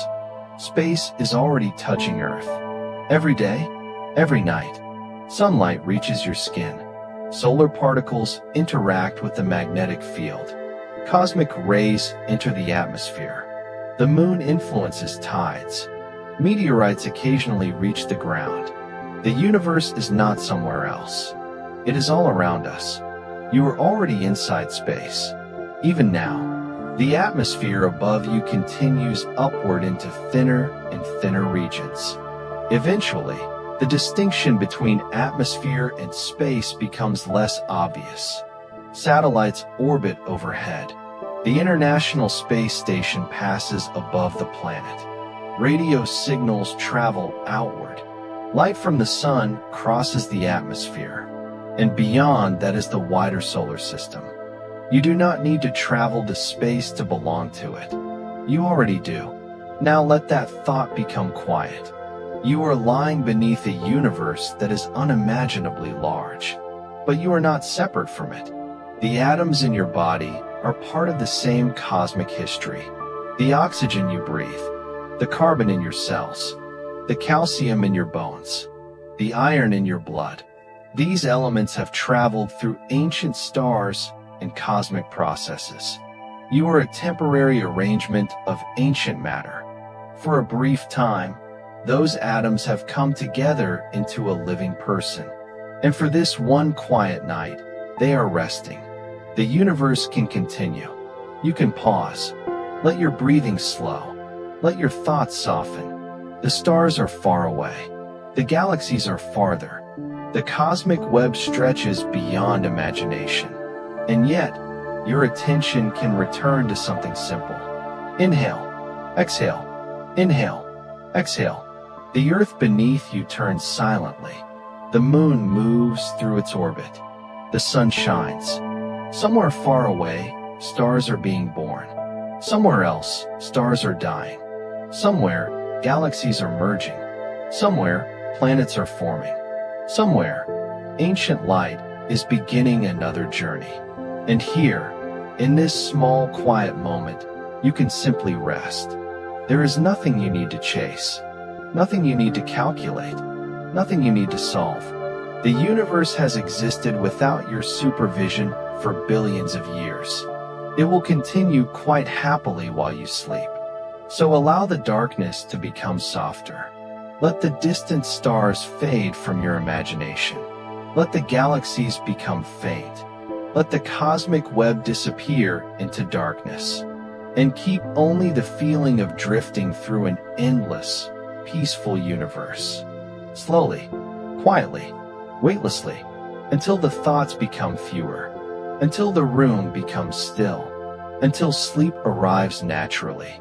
And while you sleep, space will remain exactly where it has always been. Vast, silent, ancient, and filled with light. The darkness continues beyond the last distant galaxy you imagined, and there is still more to discover. So let yourself drift farther outward, gently, as if you were floating through a quiet ocean without water, surrounded by stars that are impossibly far away. There is no destination tonight. There is only the journey. And the universe is large enough that the journey never truly has to end. Imagine looking back toward the Milky Way. From far away, it would appear as a delicate spiral of light. The galaxy would not look like a collection of individual stars. It would look like a glowing structure, a vast disk, a central region, spiral arms winding outward, dark lanes of dust crossing the light. And somewhere within that enormous galaxy, hidden among hundreds of billions of stars, is our sun. From this distance, you could not point it out. It would be one tiny speck among countless others. Earth would be completely invisible. The cities, the oceans, the mountains, the forests, every human life, every memory, every photograph, every book, every conversation, all of it would be hidden inside one microscopic region of one enormous galaxy. And yet, from our perspective, Earth feels enormous. It is our entire world. That contrast is one of the quietest lessons of astronomy. Scale changes everything. A mountain is enormous when you stand beside it. From an airplane, it becomes smaller. From orbit, it becomes part of a landscape. From the moon, the entire continent becomes difficult to distinguish. From another planet, Earth becomes a point. From another star system, Earth disappears completely. The same object can be enormous and tiny depending on where you stand. Your worries can sometimes feel the same way. Close up, they may fill your entire mind. But from a wider perspective, they become one small moment in a much larger life. You do not have to solve everything tonight. The universe itself operates on longer timelines. Take a slow breath and continue drifting. Beyond the Milky Way lies a vast collection of neighboring galaxies. Some belong to the local group. The local group contains dozens of known galaxies, though most are small dwarf galaxies. The largest members include the Milky Way and Andromeda. There is also the Triangulum Galaxy. Smaller satellite galaxies orbit the larger ones. Gravity keeps them connected. Some galaxies have been pulled apart by tidal forces. Others have formed stars in bursts. Some are quiet. Some are actively forming new stars. Galaxies have personalities, almost like cosmic landscapes. But unlike people, they change over hundreds of millions or billions of years. A galaxy can look almost unchanged during an entire human lifetime. And yet, over cosmic time, it can transform completely. A small galaxy may be absorbed by a larger one. A spiral galaxy may lose its gas. A merger may trigger intense star formation. A black hole at the center may become active. The galaxy evolves. Nothing remains perfectly still. Now imagine a galaxy with a bright center. At its heart is a supermassive black hole. It may contain millions or billions of times the mass of the Sun. The black hole itself is invisible, but if gas falls toward it, the material can form a rapidly rotating accretion disk. Friction and compression heat the gas to enormous temperatures. The disk can become incredibly bright. In some galaxies, the central region becomes so luminous that it can outshine the combined light of the galaxy's stars. These objects are called active galactic nuclei. Some are known as quasars. Quasars can be seen across enormous cosmic distances. Their light may have traveled for billions of years before reaching Earth. When astronomers observe a quasar, they are looking at an ancient phase of a galaxy. The quasar may no longer exist in the same form. Its black hole may now be relatively quiet. Its surrounding galaxy may have changed. The ancient light simply preserves what the object looked like long ago. Imagine seeing a distant quasar tonight. You are not seeing what is happening there now. You are seeing a message that began its journey billions of years ago. The object could have changed dramatically since then. Perhaps the galaxy has merged. Perhaps the central black hole has stopped feeding. Perhaps new generations of stars have appeared. The ancient image remains. This is the strange relationship between distance and time. Every look into deep space is also a look backward. The farther away you see, the older the light. And if you could somehow observe the entire universe from an impossible distance, you would see different eras depending on where you looked. Nearby galaxies would appear relatively young in their current history. Farther galaxies would appear more ancient. The universe is like a vast archive spread across space. Distance stores time. Light carries the record, and telescopes read it. Now imagine one of the most beautiful structures in the universe. A stellar nursery. A giant cloud of gas and dust where new stars are forming. The cloud can stretch across dozens or hundreds of light years. Within it, gravity pulls dense pockets inward. Protostars appear. Some eventually ignite. Young stars begin producing powerful radiation. Their winds push against surrounding gas. The newborn stars illuminate their birthplace. What was once a dark cloud becomes a glowing nebula. Some nebulae appear blue, some red, some orange, some almost black against brighter backgrounds. The colors are not simply artistic. They often correspond to different physical processes. Certain wavelengths are emitted by excited atoms. Others come from reflected starlight. Dust can block and scatter light. Infrared observations can reveal structures hidden behind visible light clouds. A nebula is therefore not one simple object. It is a mixture of gas, dust, radiation, magnetic fields, and young stars. The universe is building stars inside these clouds. And while the stars are forming, planets may eventually form around them. Tiny grains collide. They stick. They become larger. Pebbles become planetesimals. Planetesimals collide. Eventually, some bodies become large enough for gravity to dominate their environment. Planetary systems emerge. This process can produce enormous diversity. Some planets become gas giants. Some become rocky. Some remain icy. Some may migrate inward or outward. Some may be ejected completely from their planetary system. These wandering worlds are called rogue planets. Astronomers have evidence for free-floating planetary mass objects that do not orbit stars. Some may have been thrown from their original systems by gravitational interactions. Imagine a planet traveling alone through interstellar darkness. No sunrise, no ordinary sunset, no nearby star. The surface would be extraordinarily cold unless internal heat or an atmosphere provided some insulation.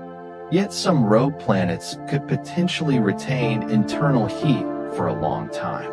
A thick atmosphere might also help trap heat. Some models suggest that subsurface environments could remain warmer than the surface.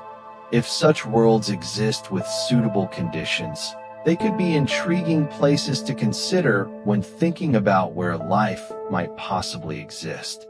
The universe may contain planets that never belong to a star again, worlds drifting silently through the galaxy. They would be difficult to detect.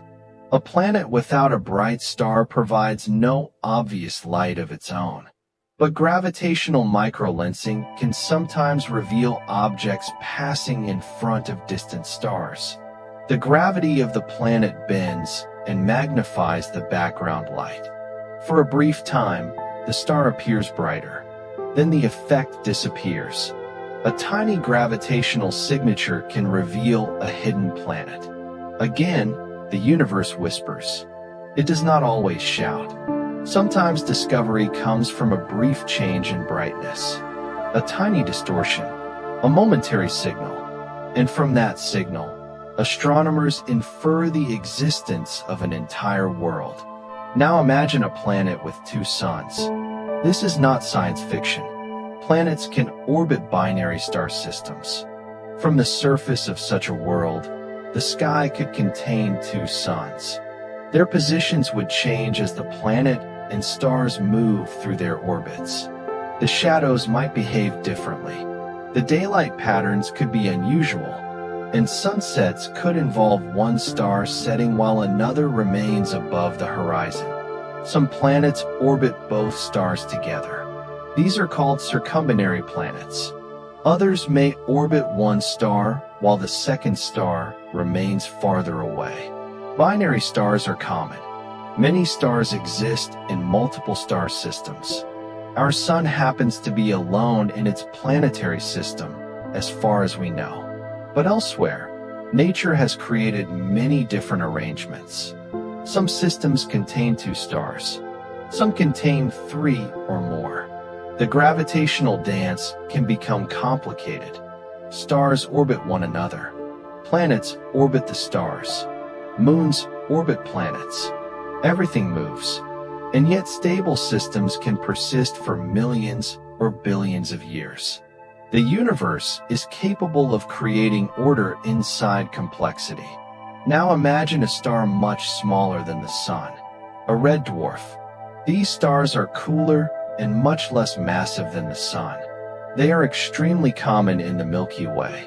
Because they burn their fuel slowly, they can remain stable for extraordinarily long periods. Some may live for trillions of years.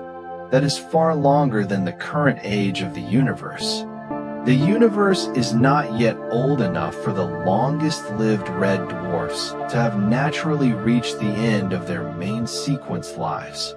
Think about that. Some stars that formed early in cosmic history could still be shining. And some red dwarfs forming today may continue shining long after the Sun has completed its life cycle. The smallest stars are among the universe's great survivors. They are dim. They are cool compared with stars like the Sun, but they are persistent. Some red dwarfs have planets. And because these stars are so faint, planets orbiting close to them can be easier to detect through certain observational methods. But red dwarfs can also be highly active. They may produce powerful flares. Their radiation can change dramatically. A planet orbiting close to such a star could experience intense stellar activity. So habitability is complicated. A planet being at the right distance from its star is not enough. Its atmosphere matters. Its magnetic field matters. Its geology matters. Its star's behavior matters. Its history matters. Life, if it exists, depends on many interacting conditions.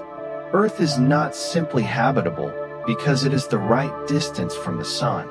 It has liquid water, a protective atmosphere, a magnetic field, active geology, a relatively stable star, a large moon, a long history of chemical and biological evolution.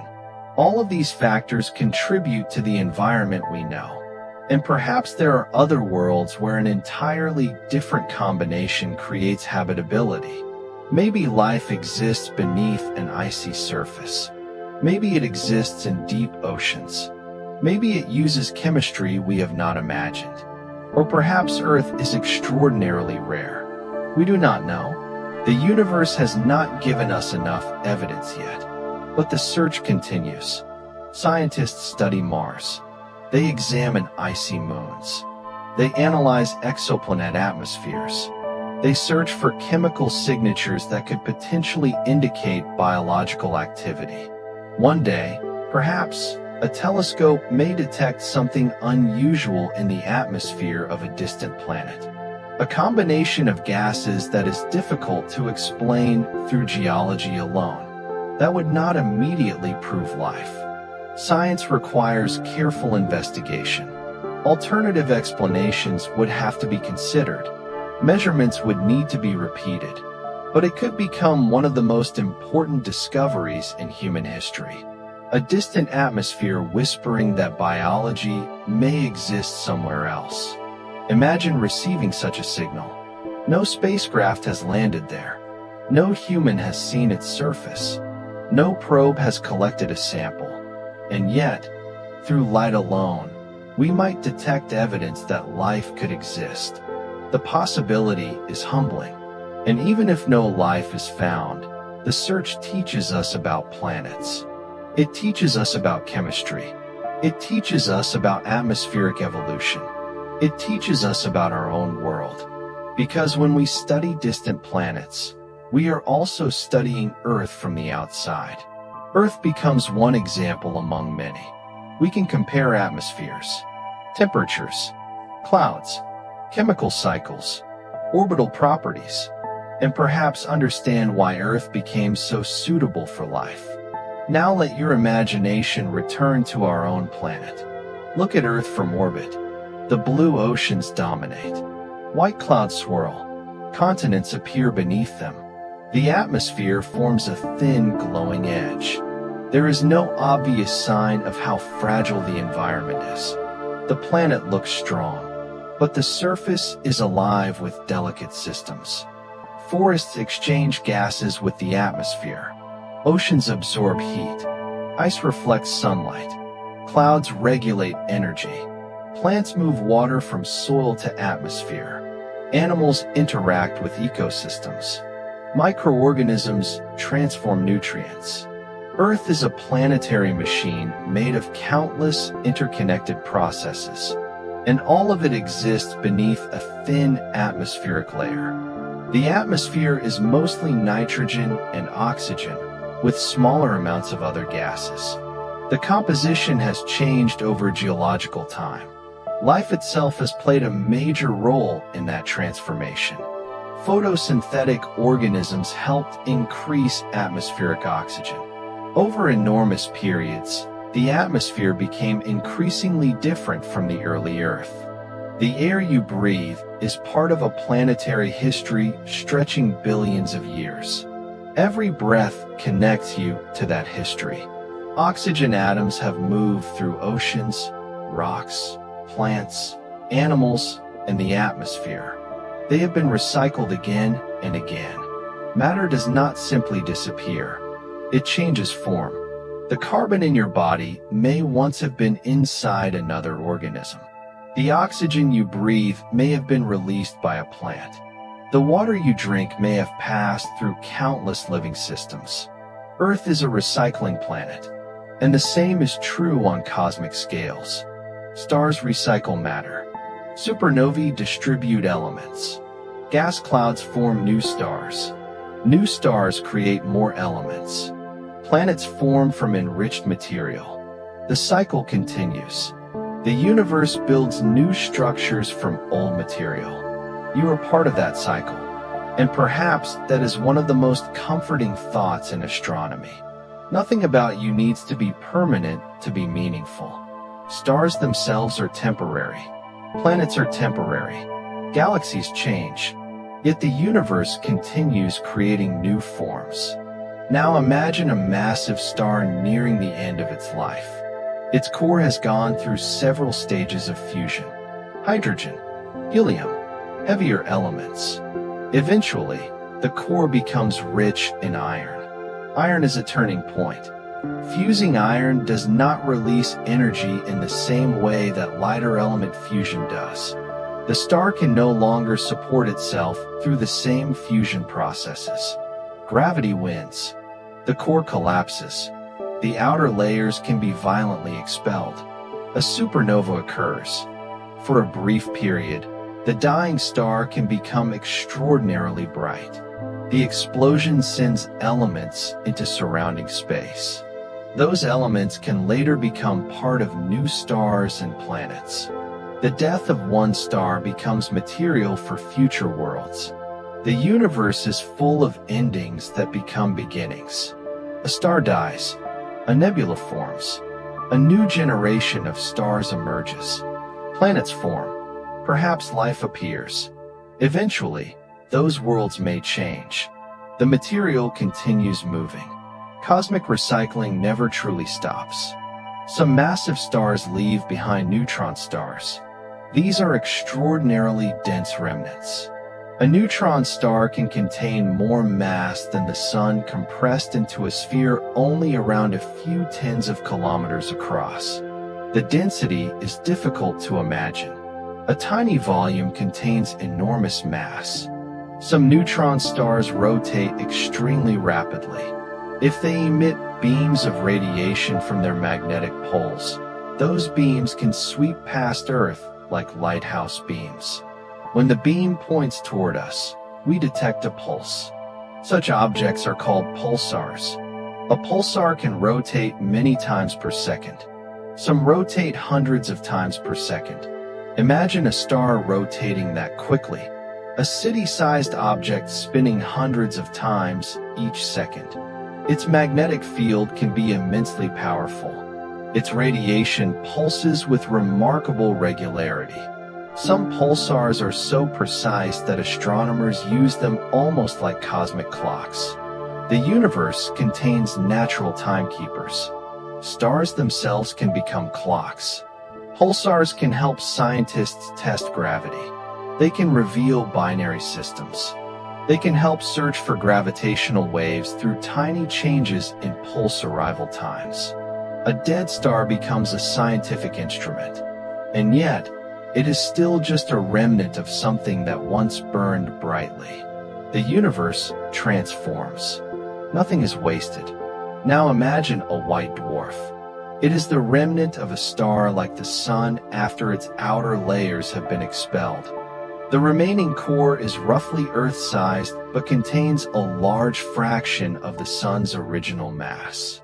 Its density is enormous. A teaspoon of white dwarf material would weigh an astonishing amount under Earth's gravity. White dwarfs no longer sustain ordinary hydrogen fusion in their cores. They gradually cool over immense periods. Eventually, in theory, they would become cold, dark objects called black dwarfs. But the universe is not old enough for any black dwarfs to have formed naturally yet. So the cosmos is still waiting. The universe is still too young for some of its possible future objects to exist. That thought is almost impossible to hold. The universe has existed for nearly 14 billion years. And yet, some of the things that physics predicts may take vastly longer to appear. Cosmic history extends far beyond human intuition. Imagine the distant future. Stars become rarer. Gas becomes less available for star formation. Galaxies become quieter. Red dwarfs continue shining. White dwarfs cool. Black holes remain.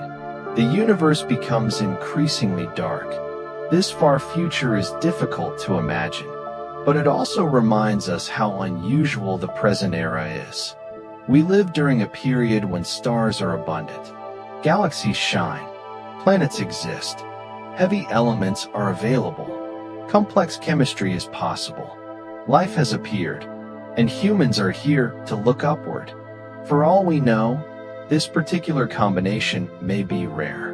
So tonight, you are alive during a remarkable chapter, not because the universe was created for us, but because the universe happens to have produced conditions where we can exist. And now we can observe it. We can wonder. We can ask questions. We can build telescopes. We can send spacecraft. We can look backward through billions of years. And then, after all that wondering, we can simply close our eyes. The universe does not require constant attention. It will continue without us watching. The stars will shine through the night. The moon will move across the sky. Satellites will pass overhead. Faraway galaxies will remain beyond sight. Ancient photons will continue their journeys. And you can let your own journey become slower. Your breathing can become softer. Your thoughts can become quieter. Imagine floating once more in the darkness between stars. No gravity pulling you down. No road ahead. No road behind. Only an endless field of distant light. A red star. A blue star. A faint galaxy. A bright galaxy. A nebula glowing softly. And between them, enormous spaces of darkness. Nothing demands that you understand it all. You can simply observe, and then slowly let the images fade. The stars become smaller. The galaxies become dimmer. The cosmic web disappears. The universe becomes a gentle darkness. Your breathing remains. In and out. In and out. The earth turns beneath you. The sun remains far away. The moon continues its orbit. And the universe continues its ancient movement. You are safe in this moment. You can rest. You can let the questions wait. There will always be another mystery, another star, another galaxy, another distant world, another piece of the universe waiting to be understood.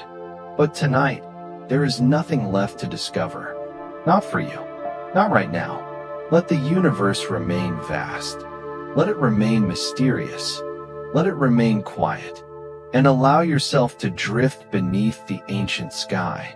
Slowly, peacefully, weightlessly, until the last thought becomes softer. Until the last image fades. Until there is only darkness. And sleep. Far beyond the quiet darkness around you. Stars are being born. Worlds are turning. And galaxies are slowly changing their shapes. You do not need to follow every movement. You can simply float through it.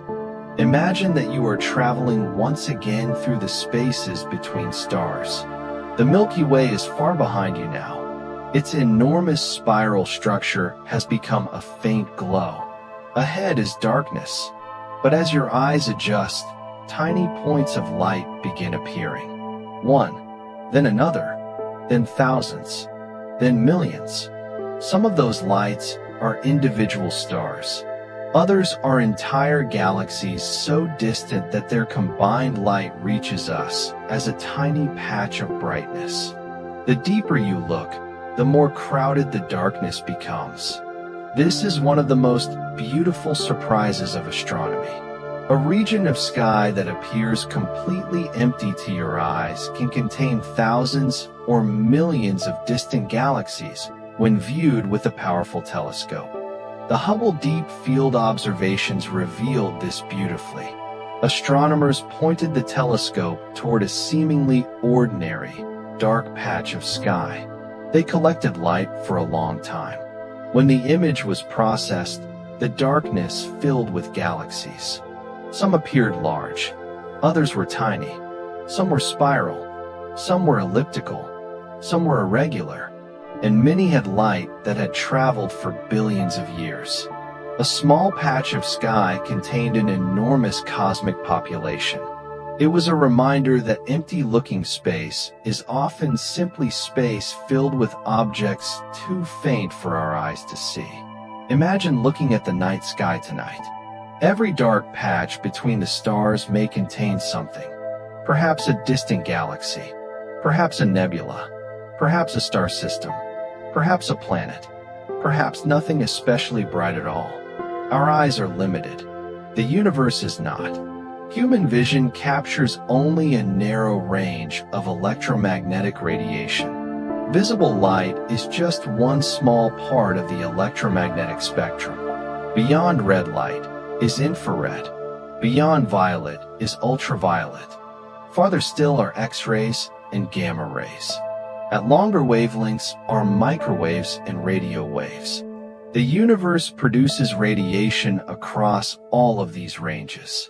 If human eyes could see radio waves, the night sky would look completely different. If we could see X-rays, different objects would become prominent. If we could see infrared, hidden clouds and cool objects would reveal themselves. The universe has never been silent. We simply have senses designed for life on Earth. Technology extends those senses. A radio telescope gives us another way to see. An X-ray telescope gives us another. An infrared telescope gives us another. Together, they create a more complete picture. Imagine observing the same galaxy in different wavelengths. In visible light, you might see stars arranged in a spiral. In infrared, you might see warm dust and regions hidden behind clouds. In radio, you could observe cold hydrogen gas extending far beyond the visible disk.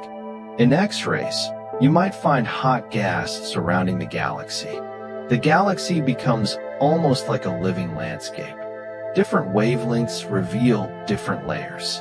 No single picture tells the entire story, and perhaps that is true of everything. One perspective rarely shows the whole truth. The universe itself teaches us to look again. Now imagine a cloud of hydrogen drifting between galaxies. Hydrogen is the simplest and most abundant element. Its nucleus contains one proton. Its neutral atom has one electron. Simple. Yet hydrogen is responsible for much of the visible universe. Stars begin with hydrogen. Gas clouds contain hydrogen. Water contains hydrogen. Your body contains hydrogen. The hydrogen in your body may have originated during the earliest moments of cosmic history. The same basic element has traveled through billions of years. Some hydrogen became stars. Some became planets. Some became oceans. Some became living cells. And some remains floating through interstellar space. The universe is constantly rearranging ancient material. Atoms move. Molecules form. Stars burn. Planets condense. Life organizes matter. And eventually, everything returns to larger cosmic cycles. There is something deeply calming about this continuity. You are not made from separate cosmic ingredients. You are made from the same universe you are looking at. The calcium in your bones was produced through stellar processes. The oxygen you breathe was forged in stars. The carbon in your cells came from earlier generations of stars. Iron was created through stellar evolution and explosive cosmic events. The atoms are ancient. The arrangement is temporary. For a brief time, the universe has organized some of those atoms into you. And tonight, those atoms are resting. Let that thought become soft. You do not need to hold on to it. Just let it pass through your mind like a distant star. Now travel toward a star cluster. A star cluster is a group of stars bound together by gravity. Some clusters contain relatively young stars. Others are extremely old. Globular clusters are especially ancient. They can contain hundreds of thousands or even millions of stars packed into roughly spherical structures. Many globular clusters orbit around the Milky Way's halo. From a distance, They look like glowing balls of stars. Inside, the stars can be much closer together than stars near our region of the galaxy. Imagine standing on a planet inside such a cluster. The night sky could be spectacular. There might be many bright stars nearby. The sky would contain far more visible points of light than Earth's night sky. But such an environment could also be complicated for planetary systems. Close stellar encounters might influence planetary orbits. Radiation from nearby stars could be intense. And yet, planets may still exist. Nature finds many ways to arrange matter. Some star clusters are young enough that their stars still carry clues about their formation. Others are ancient enough to contain some of the oldest stars in the Milky Way. These ancient stars contain fewer heavy elements than younger stars. Astronomers call elements heavier than helium metals in the language of stellar astronomy.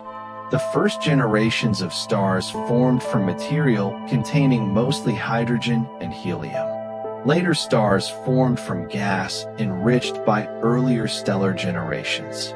This means the chemical composition of stars contains a record of cosmic history. A star's spectrum can tell us about its ingredients. The universe writes its history in chemistry. Early stars were different. Later stars inherited material from earlier ones. And planets around later generations of stars could form from richer mixtures of elements. Earth is part of this later cosmic history. Our planet contains many elements that did not exist in significant quantities in the earliest universe. Those elements had to be created inside stars or through violent cosmic events. The universe became chemically richer over time. The first stars made heavier elements. Those elements entered space. New stars formed from enriched material. Their planets inherited those ingredients. And eventually, life appeared on at least one of them. Perhaps the universe needed several generations of stars before worlds like Earth could exist. Perhaps life elsewhere followed a similar path. Or perhaps it followed something completely different. We do not know, and we can leave that question open. Now imagine a massive cloud of dust blocking the view of a distant star. From Earth, the cloud appears dark. But darkness can be deceptive. Dust absorbs visible light. Infrared radiation can pass through some dusty regions more easily. When astronomers observe the same region in infrared, hidden stars can appear. The darkness becomes illuminated. What looked empty was actually crowded. Space is often like this. What you cannot see may still be there. There may be objects hidden by dust. There may be planets too faint to detect directly. There may be black holes that reveal themselves only through their gravitational influence. There may be dark matter that cannot be observed directly. The universe is full of hidden structures. Astronomy is partly the art of uncovering them. Now imagine a black hole in complete isolation. No nearby star, no gas, no glowing disk. No bright material around it. It would be extraordinarily difficult to detect. A black hole does not shine like a star. Its event horizon is a boundary beyond which information cannot escape to the outside universe. If you were far enough away, the black hole would simply appear as a region where gravity is extremely strong. The surrounding stars could reveal its presence if their motions were affected. A black hole could also pass in front of a distant star and cause gravitational lensing. The background light could become distorted. The black hole would remain invisible, but its gravity would reveal it. Gravity is patient. It leaves clues. Imagine light passing near a massive object. Space and time are curved by gravity. The path of the light bends. This effect is called gravitational lensing. A galaxy cluster can act like a giant natural telescope. Its enormous mass bends light from galaxies behind it. A distant galaxy may appear stretched. It may appear magnified. Sometimes multiple images of the same distant galaxy can appear around the foreground cluster. A cosmic lens can reveal objects that would otherwise be too faint to observe. The universe can therefore help us see itself. Gravity bends the light. The bent light carries information. Astronomers reconstruct the underlying structures. Some galaxy clusters create dramatic arcs known as Einstein rings or gravitational arcs. These are among the most beautiful examples of general relativity on a cosmic scale. Light takes a curved path, mass changes geometry, and distant objects become visible through the lens of another galaxy cluster. Space itself becomes part of the telescope. Now let yourself drift closer to one of these clusters. Thousands of galaxies gather together. Each galaxy contains millions, billions, or even hundreds of billions of stars. The cluster is enormous. Between the galaxies is extremely thin gas. But that gas can be incredibly hot, millions of degrees. It emits X-rays. A galaxy cluster is therefore not merely a collection of galaxies. It also contains vast amounts of hot plasma and dark matter. The visible galaxies are only part of the total structure. The cluster is held together by gravity. Some clusters are among the most massive gravitationally bound structures in the universe. They grow by attracting smaller groups and galaxies. Over billions of years, they become larger. Cosmic structure grows hierarchically. Small structures combine into larger structures. Galaxies form, groups form, clusters form. The universe builds upward. Now imagine a smaller galaxy approaching a massive cluster. Gravity begins pulling on it. Its shape can become distorted. Stars are pulled into elongated structures. Gas is stripped away. Eventually, the smaller galaxy may become part of the larger environment. This process is called tidal interaction. Gravity does not need to collide with something directly to change it. A distant gravitational pull can reshape an entire galaxy. The universe is full of invisible forces acting across enormous distances. And among all of them, gravity is the one we experience most directly. You can feel Earth's gravity right now. It keeps you on the surface. It keeps the atmosphere bound to the planet. It keeps the moon in orbit. It keeps Earth in orbit around the sun. And on larger scales, gravity helps create galaxies. Gravity is the quiet architect of cosmic structure. It does not announce itself. It simply acts. Now imagine Earth without the moon. The planet would be different. The tides would change. Earth's rotation and axial dynamics would evolve differently.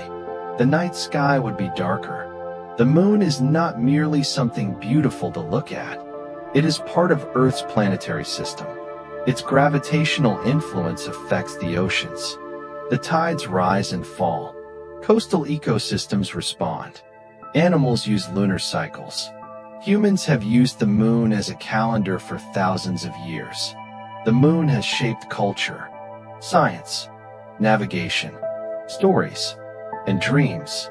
But the moon itself is indifferent to all of this. It simply orbits, quietly, regularly, anciently.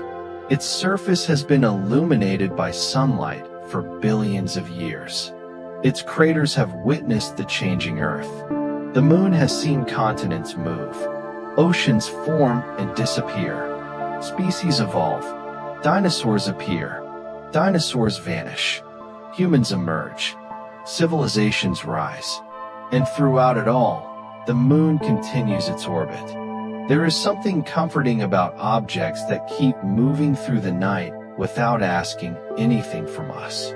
The moon does not care whether you had a good day. It does not care whether tomorrow feels uncertain.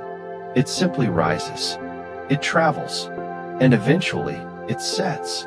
The universe contains countless such rhythms: orbits, rotations, pulses, cycles. Stars rise and fall. Planets circle. Moons repeat their paths. Galaxies rotate.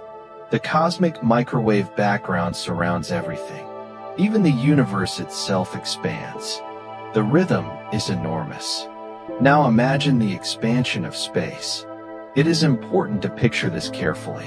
The galaxies are not simply flying outward into an empty space from one central explosion.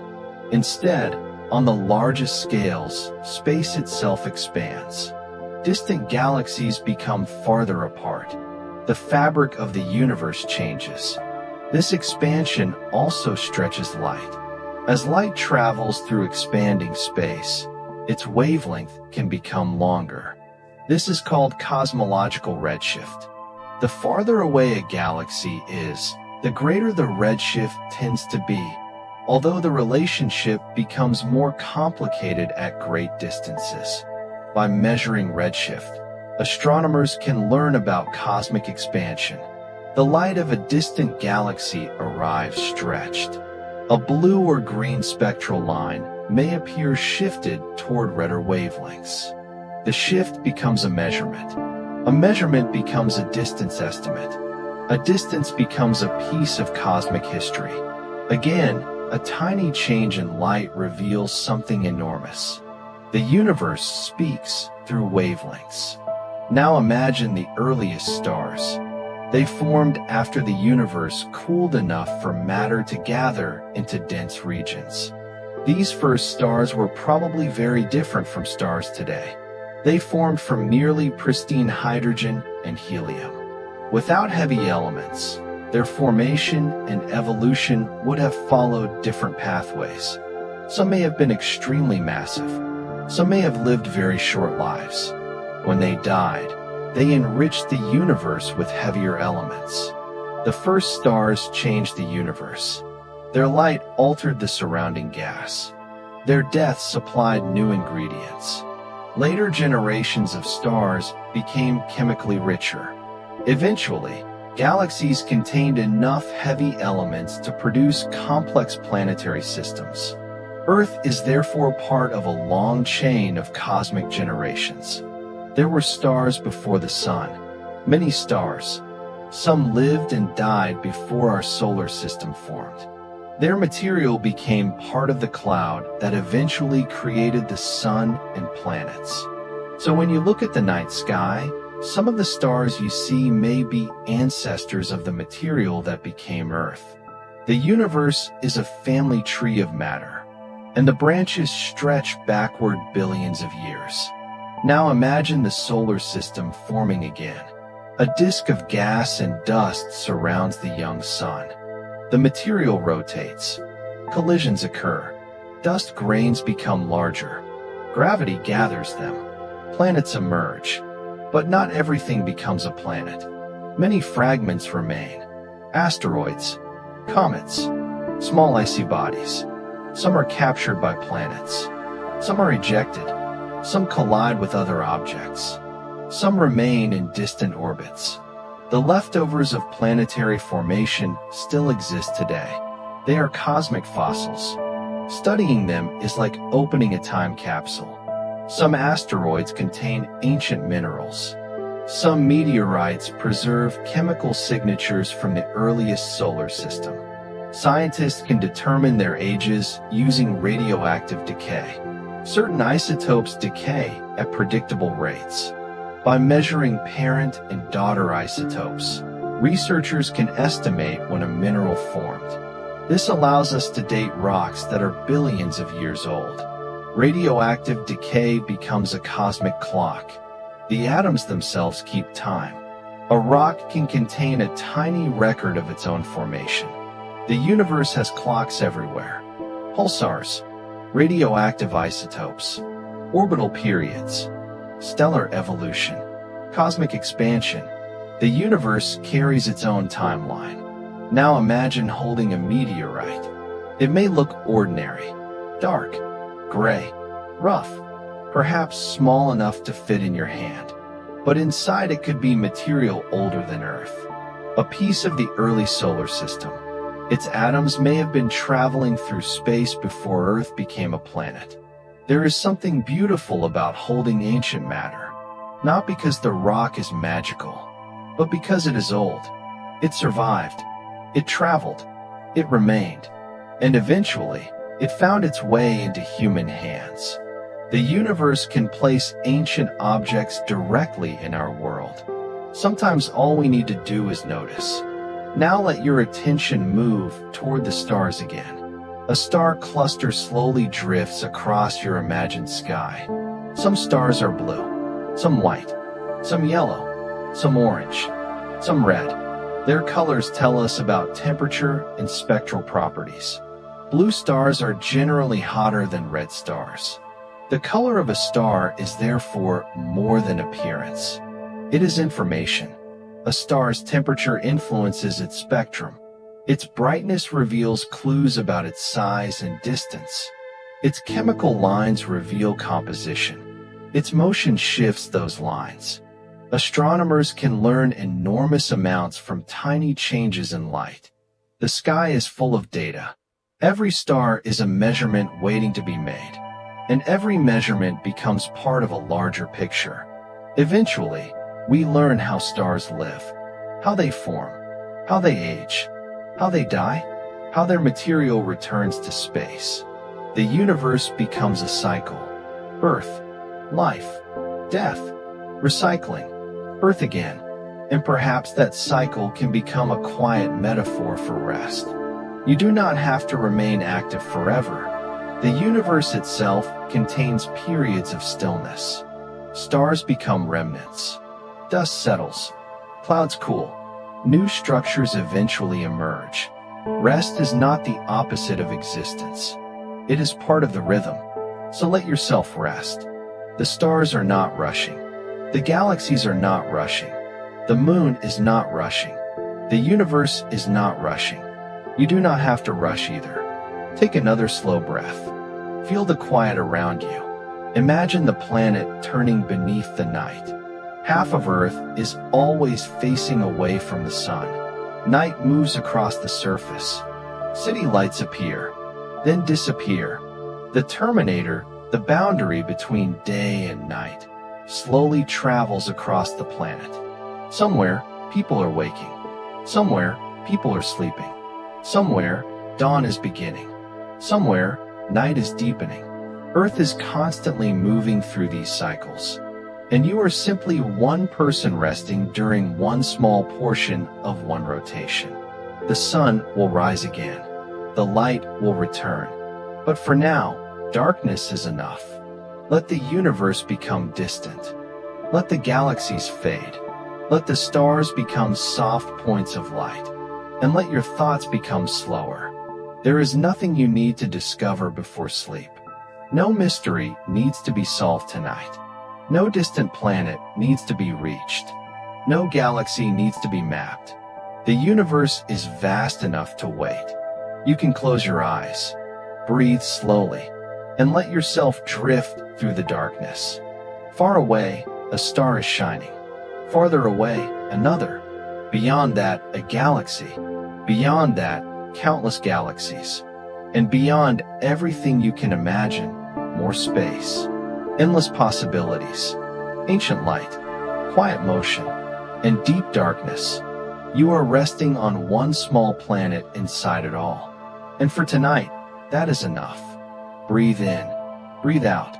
Let the room become quiet. Let your body become heavy. Let your thoughts become distant. The stars can continue without you. The galaxies can continue without you. The universe can continue without you. And you can sleep, slowly, peacefully, comfortably. As the final thoughts drift away, imagine Earth turning beneath a quiet sky. The oceans are dark. The clouds move gently. The continents rest beneath the night. Above them, the moon crosses the sky. Far beyond the moon, the planets follow their paths. Far beyond the planets, the stars fill the Milky Way. Far beyond the Milky Way, Galaxies drift through expanding space. Everything is moving. Everything is changing. Everything is part of one enormous story. And tonight, you can simply become quiet inside it. Let the story continue without needing to follow it. Let the universe remain mysterious. Let the darkness remain gentle. And let sleep arrive. You have traveled far enough. For now, there is nowhere else to go. Just rest, and breathe, and sleep. And now, as we reach the final part of our journey through space, there is no need to rush toward the ending. The universe itself has never rushed. Stars take millions of years to form. Planets take enormous stretches of time to change. Galaxies slowly gather, collide, separate, and transform. Even light needs years, centuries, and sometimes billions of years to cross the distances between cosmic objects. So let this final part move slowly too. Imagine yourself drifting quietly through the darkness. There is no spacecraft beneath you, no engine, no destination. You are simply floating. Far below, Earth is turning. The oceans reflect faint traces of moonlight. Clouds move across the atmosphere. The continents are mostly dark, and above everything, the universe stretches outward. The first thing you notice is how much darkness there is. Space is not filled with bright stars everywhere. Most of the universe is dark. Between stars are enormous distances. Between galaxies are even larger distances. And yet that darkness is not truly empty. There is gas, dust, radiation, magnetic fields, particles, dark matter, and the faint background glow left over from the early universe. Even the darkest region contains a history. You could point a telescope toward a seemingly empty patch of sky and discover galaxies that were invisible to the human eye. Some of their light may have traveled for billions of years. The farther you look, the farther backward in time you see. This means that when you look at a distant galaxy, you are seeing an ancient version of that galaxy. It might look completely different today. Perhaps its stars have changed. Perhaps its central black hole has grown. Perhaps it merged with another galaxy. Perhaps its shape has been transformed. But the ancient light remains. It has crossed the universe carrying information about a moment long ago. And that is one of the most beautiful things about space. Nothing truly arrives without a history. Every beam of light has a journey. Every star has a birth. Every planet has a formation story. Every galaxy has evolved. Even darkness has a story. Now imagine a photon leaving a distant star. It begins traveling outward. There is nothing in front of it. No road, no signs, no destination, just space. The photon moves. Years pass. Perhaps thousands of years. Perhaps millions. Perhaps billions. Eventually, it reaches a telescope on Earth. A detector catches it. The journey that began before human civilization existed finally becomes part of a scientific measurement. The photon might reveal the temperature of its star. Perhaps its wavelength tells us the star is moving away from us. Maybe a spectral line reveals oxygen, hydrogen, sodium, or another element. Maybe the star has a planet. Maybe the planet passes between the star and Earth. The star dims slightly. The telescope notices. And suddenly, an unseen world becomes real to science. This is how much of astronomy works. The universe does not need to show us everything directly. Sometimes a shadow is enough. Sometimes a tiny wobble is enough. Sometimes a change in color is enough. Sometimes a faint pulse is enough. A small clue can reveal something enormous. Now imagine a planet orbiting a distant star. It may be thousands of light years away. You cannot see its surface. You cannot hear its atmosphere. You cannot feel its gravity. But you can measure its presence, its orbit, its size.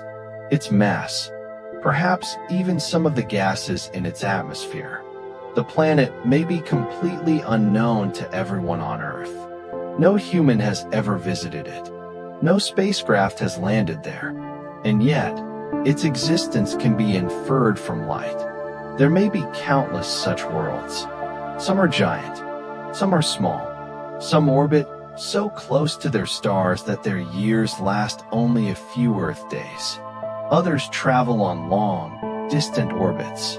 Some may be tidally locked, with one side permanently facing their star. Others may have multiple moons. Some may have rings. Some may have enormous oceans. Some may be covered in ice. Some may be surrounded by thick atmospheres. Some may have no atmosphere at all. The universe does not produce planets according to one design. It experiments endlessly. Different masses, different temperatures, different compositions, different histories, different stars, different environments. And perhaps somewhere, a world exists that is so different from Earth that we would struggle to recognize it as a planet. Imagine standing beneath the sky of such a world. Perhaps its star is red. The landscape is illuminated by dim crimson light. The sky has an unfamiliar color. A giant moon rises. Clouds move slowly. And somewhere beneath the surface, an ocean stretches through darkness. We don't know whether such a world exists. But the universe has enough planets that possibilities become difficult to count. The discovery of exoplanets has changed our understanding of the cosmos. For a long time, humans knew only the planets of our solar system. Then we learned that planets around other stars are common. The night sky changed meaning. Every star could potentially have its own planetary system. Every point of light became a possible collection of worlds. And the number of stars in the observable universe is enormous. There are hundreds of billions of galaxies. Many galaxies contain hundreds of billions of stars. Even if only a fraction of those stars have planets, the number of worlds becomes enormous. And yet, we still have only one confirmed example of life: Earth. That makes our planet special, not necessarily because it is the only place where life exists. We simply don't know. But it is the only place where we know life definitely exists. And when you think about the scale of the universe, that fact becomes extraordinary. One small planet, one atmosphere, one biosphere, one world filled with oceans and forests and deserts. One place where life learned to look upward and ask questions about the stars. You are part of that story. Your existence is connected to the entire history of Earth. And Earth's history is connected to the history of the solar system. The solar system is connected to the Milky Way. The Milky Way is connected to the local group. The local group is part of the larger cosmic web. And the cosmic web exists within the expanding universe.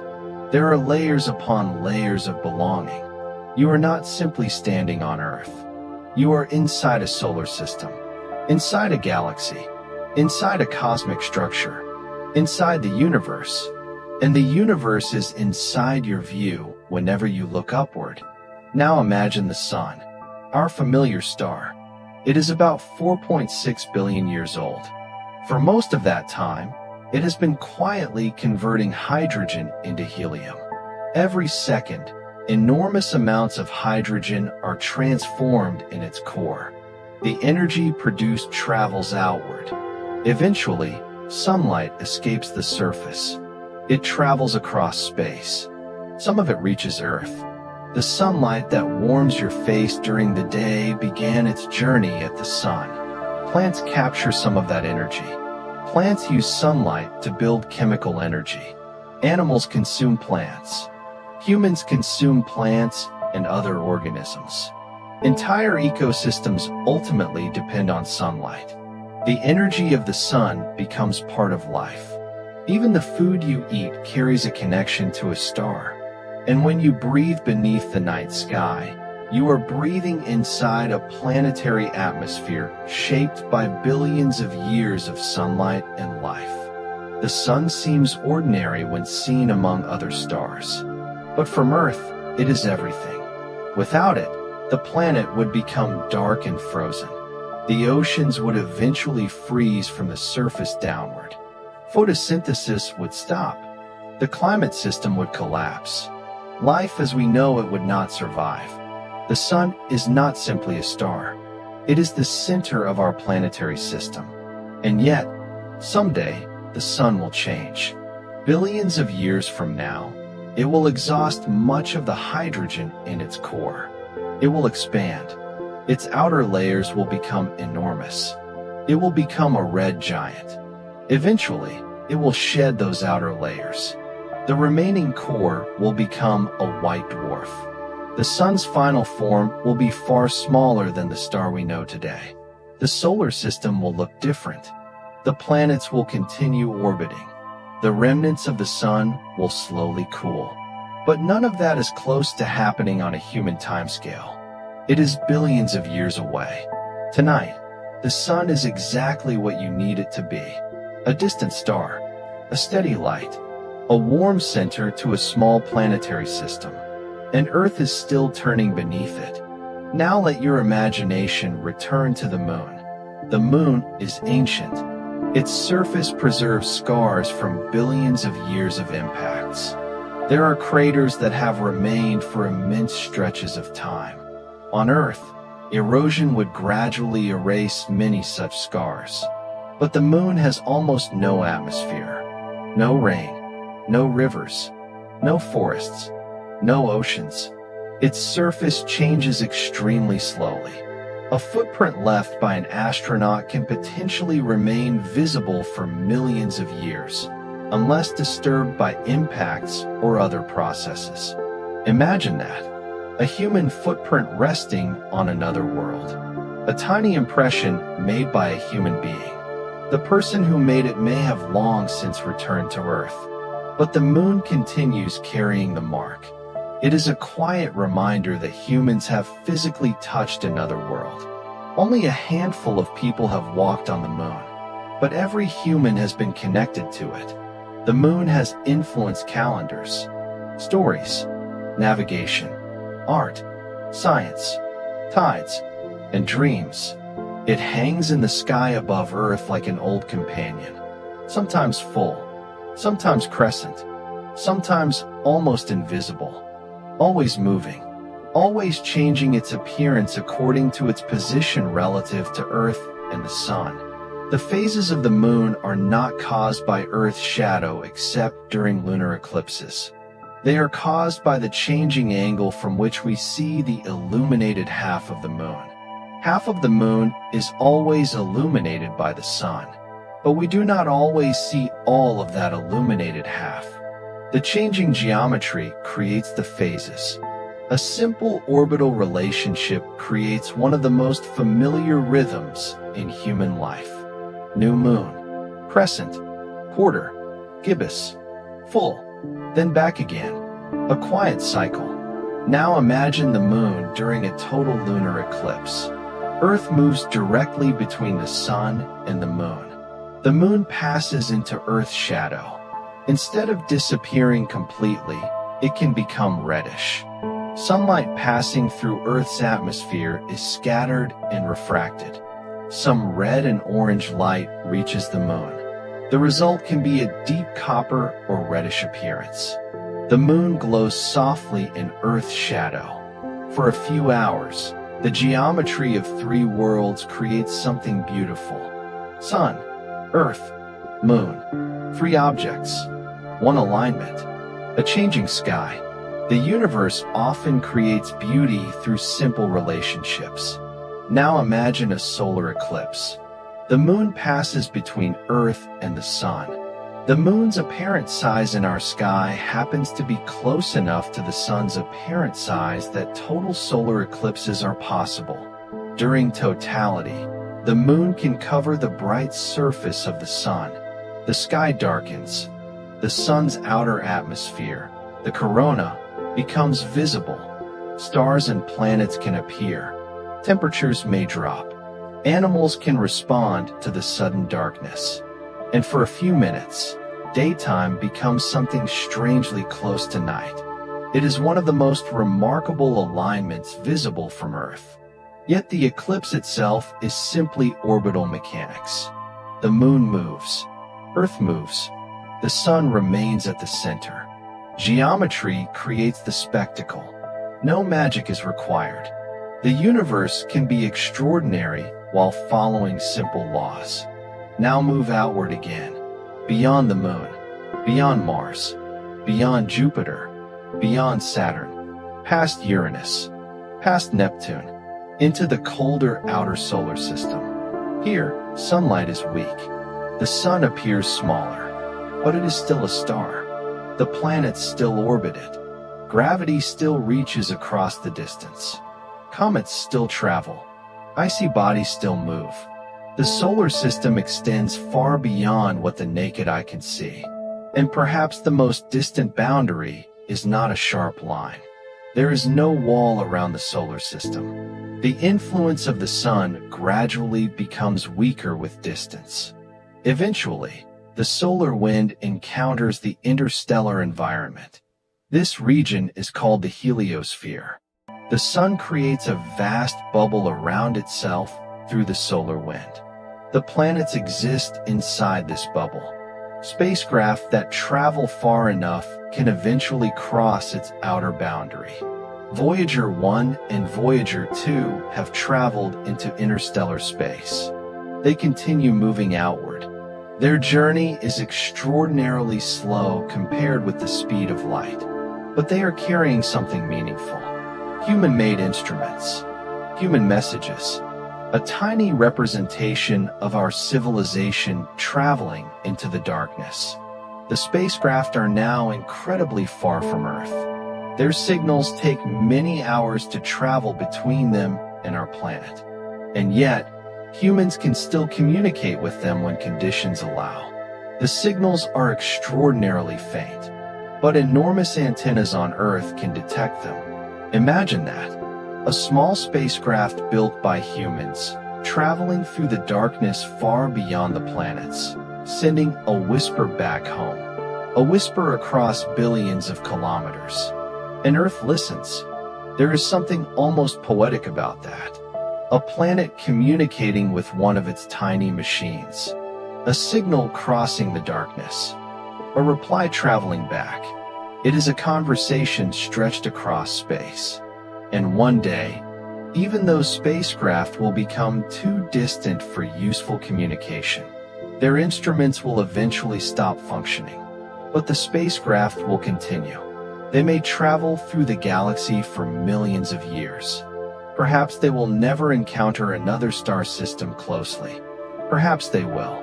Their journey will continue long after the humans who built them are gone. A small object carrying a record of a vanished civilization. Now imagine an even longer journey. A comet, a rogue planet, a spacecraft, a photon. Different objects can travel through space for enormous periods. Some remain bound to stars. Some escape. Some orbit galaxies. Some wander between them. Space is filled with travelers. And every traveler follows a path determined by physics. Gravity bends trajectories. Momentum carries objects forward. Stars influence passing bodies. Galaxies shape large-scale motion. The universe is a giant gravitational landscape. Now imagine two galaxies approaching each other. From a distance, their shapes slowly distort.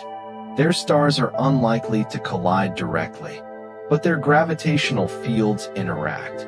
Gas clouds can compress. Star formation may increase. Long tidal tails may stretch into space. Eventually, the galaxies merge. A new structure emerges. The individual galaxies are no longer what they once were, but their stars remain. Matter is rearranged. Nothing simply disappears. The universe transforms. This happens again and again. Galaxies merge. Stars form. Stars die. gas returns, new stars emerge. The cycle continues. Perhaps this is one of the deepest patterns in the cosmos. Transformation, not permanence.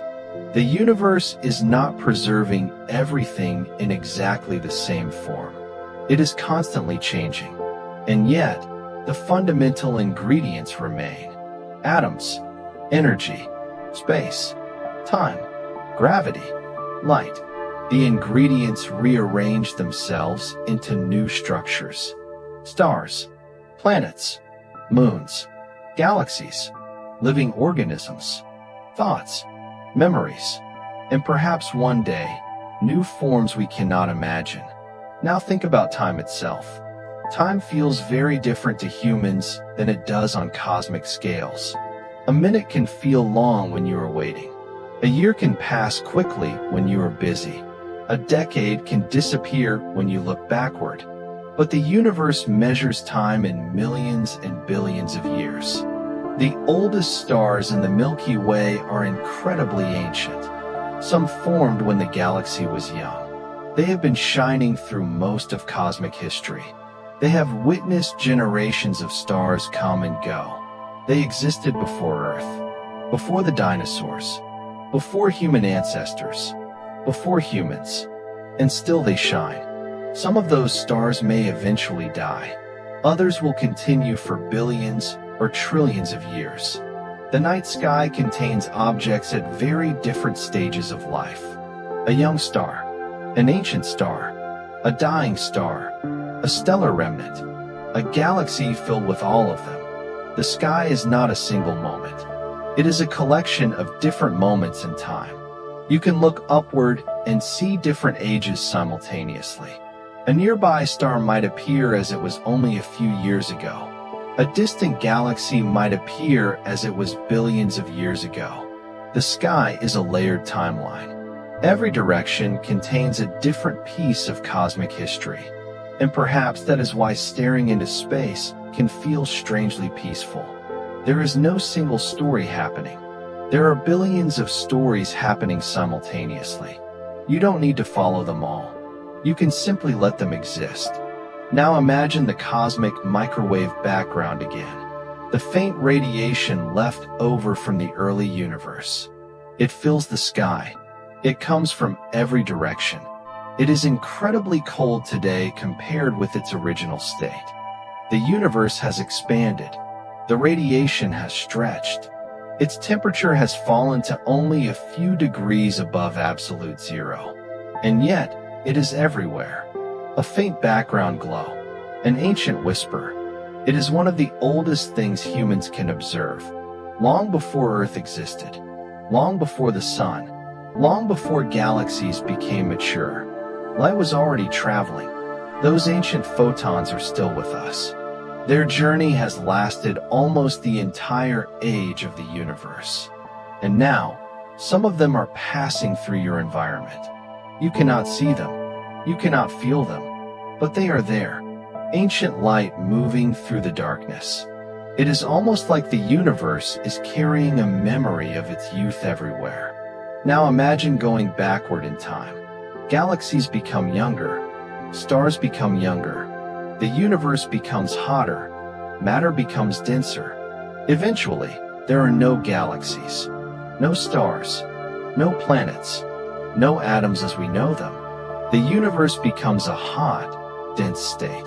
Our understanding becomes increasingly uncertain as we approach the earliest moments. Physicists continue working on the deepest questions. How did the universe begin? What happened at the earliest possible time? Why does there seem to be more matter than antimatter? What is dark matter? What is dark energy? How does gravity behave at the quantum level? Are there other universes? Could life exist elsewhere? There are questions that remain unanswered, and perhaps there will always be questions. That is not a failure. It is part of exploration. Every answer opens another door. Every discovery reveals another mystery. The universe becomes larger each time we understand it. Not physically, conceptually. We discover that something we thought was simple is actually complicated. We discover that a tiny point of light is a galaxy. A galaxy contains billions of stars. Some stars have planets. Some planets have moons. Some moons may have oceans. And perhaps some oceans contain life. One discovery leads to another. The journey never really ends. But tonight, our journey can. For now, let the questions remain. You don't need to carry them into sleep. You don't need to understand the universe before resting inside it. You can simply be here, on Earth, under the sky, inside the atmosphere, inside the solar system, inside the Milky Way, inside the universe. And perhaps that is enough. Now imagine looking at Earth from far away, very far away. The planet becomes a tiny blue point. The sun is nearby. The moon is almost invisible. The entire human story disappears into that tiny world. But if you could somehow zoom in, you would see oceans, clouds, mountains, forests, cities, and millions of tiny lives. Every person carrying their own thoughts, their own memories, their own hopes, their own worries, their own dreams. From the cosmic perspective, all of those lives occupy a tiny corner of space. But from inside those lives, everything matters. That is the strange balance between cosmic scale and human meaning. The universe is enormous. Your life is small compared with it. But small does not mean meaningless. A song is small. A smile is small. A conversation is small. A moment of peace is small. And yet those things can matter deeply. The stars do not need to be aware of you for your life to matter. The universe does not need to announce your existence. You are here. You are part of it. And for a short time, you get to experience it. You get to look upward. You get to wonder. You get to imagine distant planets. You get to learn about ancient stars. You get to think about galaxies that existed before Earth. And now you get to rest. Perhaps the most peaceful fact about space is that it does not demand anything from you. The stars do not ask you to be productive. The planets do not ask you to finish your work. The galaxies do not care about tomorrow's schedule. The universe simply continues. And you can pause. Let your body become heavier. Let your breathing slow. Let your mind become quieter. Imagine yourself lying beneath a clear night sky. Above you, the stars are scattered across darkness. Some are only a few light years away. Some are thousands. Some are millions or billions of light years away. The light you see may have begun its journey long before you were born. Some stars may already have changed since their light left. Some may have died. Some may have been born. And yet, their ancient light still arrives. A star can disappear from existence while its light continues traveling. For a time, the universe can preserve the appearance of something that is no longer there. The light keeps carrying the past. Eventually, the last photons from that star pass through space. Then the star becomes part of cosmic history. Perhaps its material has already entered a new generation of stars. Perhaps its elements became part of a planet. Perhaps somewhere, life formed using atoms created in that ancient stellar death. The universe recycles. Again, and again, and again. A star dies.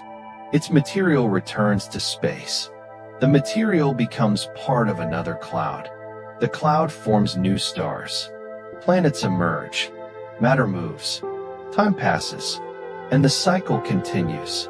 Maybe that is the quietest ending to our journey. Not an ending at all. A continuation. The universe does not stop.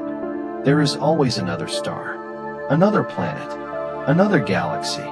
Another cloud of gas. Another photon. Another beginning.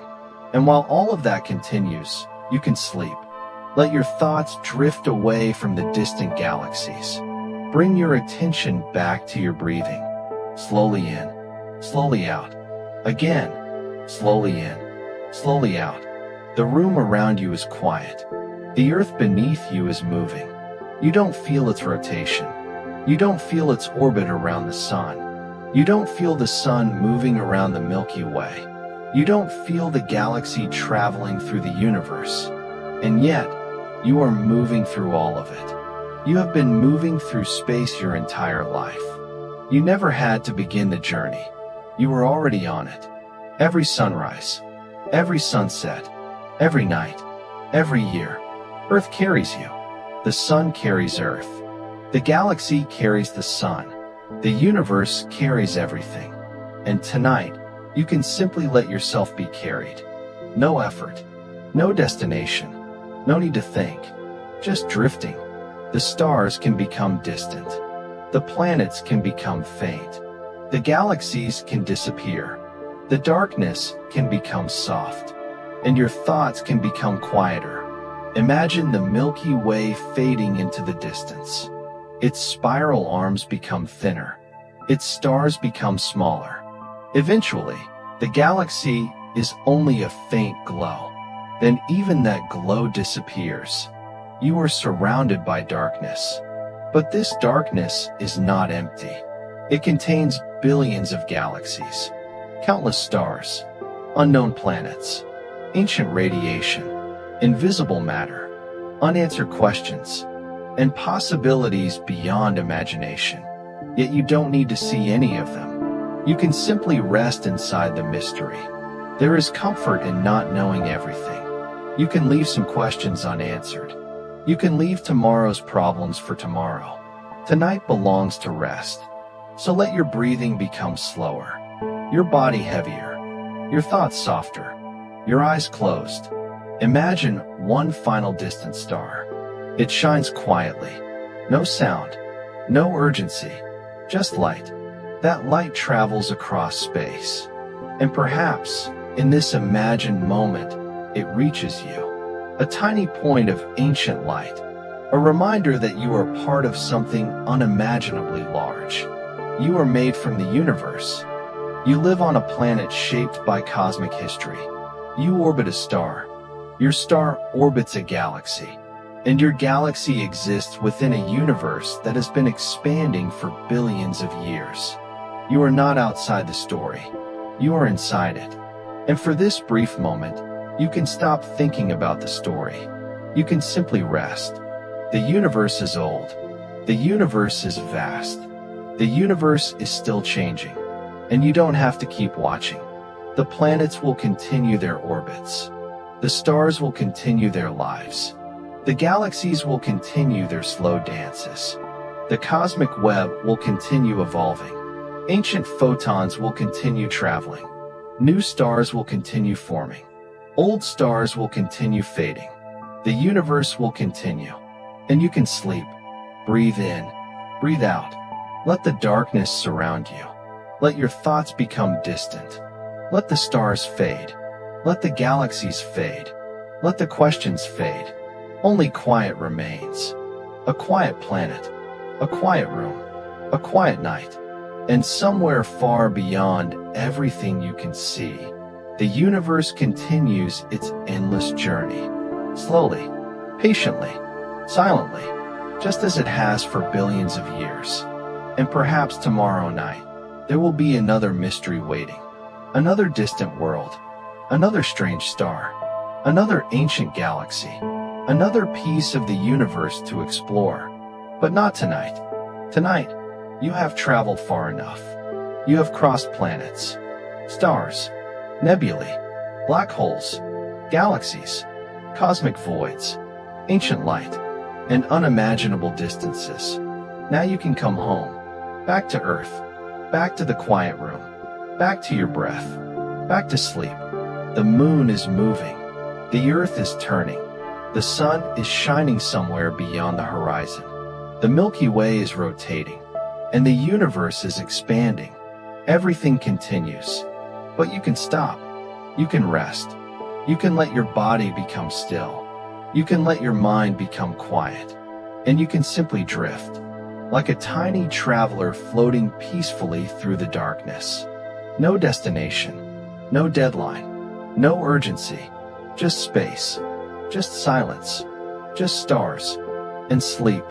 Good night, Earth. Good night, Moon. Good night, distant planets. Good night, ancient stars. Good night, galaxies. Good night, universe. You can keep moving. You can keep expanding. You can keep creating stars. You can keep carrying light across billions of years. I will let you continue. And for now, I will rest. So take one final slow breath. Hold it gently and let it go. Feel the weight of your body. Feel the quiet around you. Let every thought become softer. Let every sound become more distant. And as you drift deeper into sleep, remember one simple idea. The universe is enormous. Your place within it is tiny. But for this one moment, this tiny place is home. The stars are far away. The galaxies are farther still. But Earth is here. You are here. And tonight, that is enough. Close your eyes. Let the darkness become peaceful. Let the universe continue without you watching. And slowly, quietly, peacefully, drift into sleep. Good night.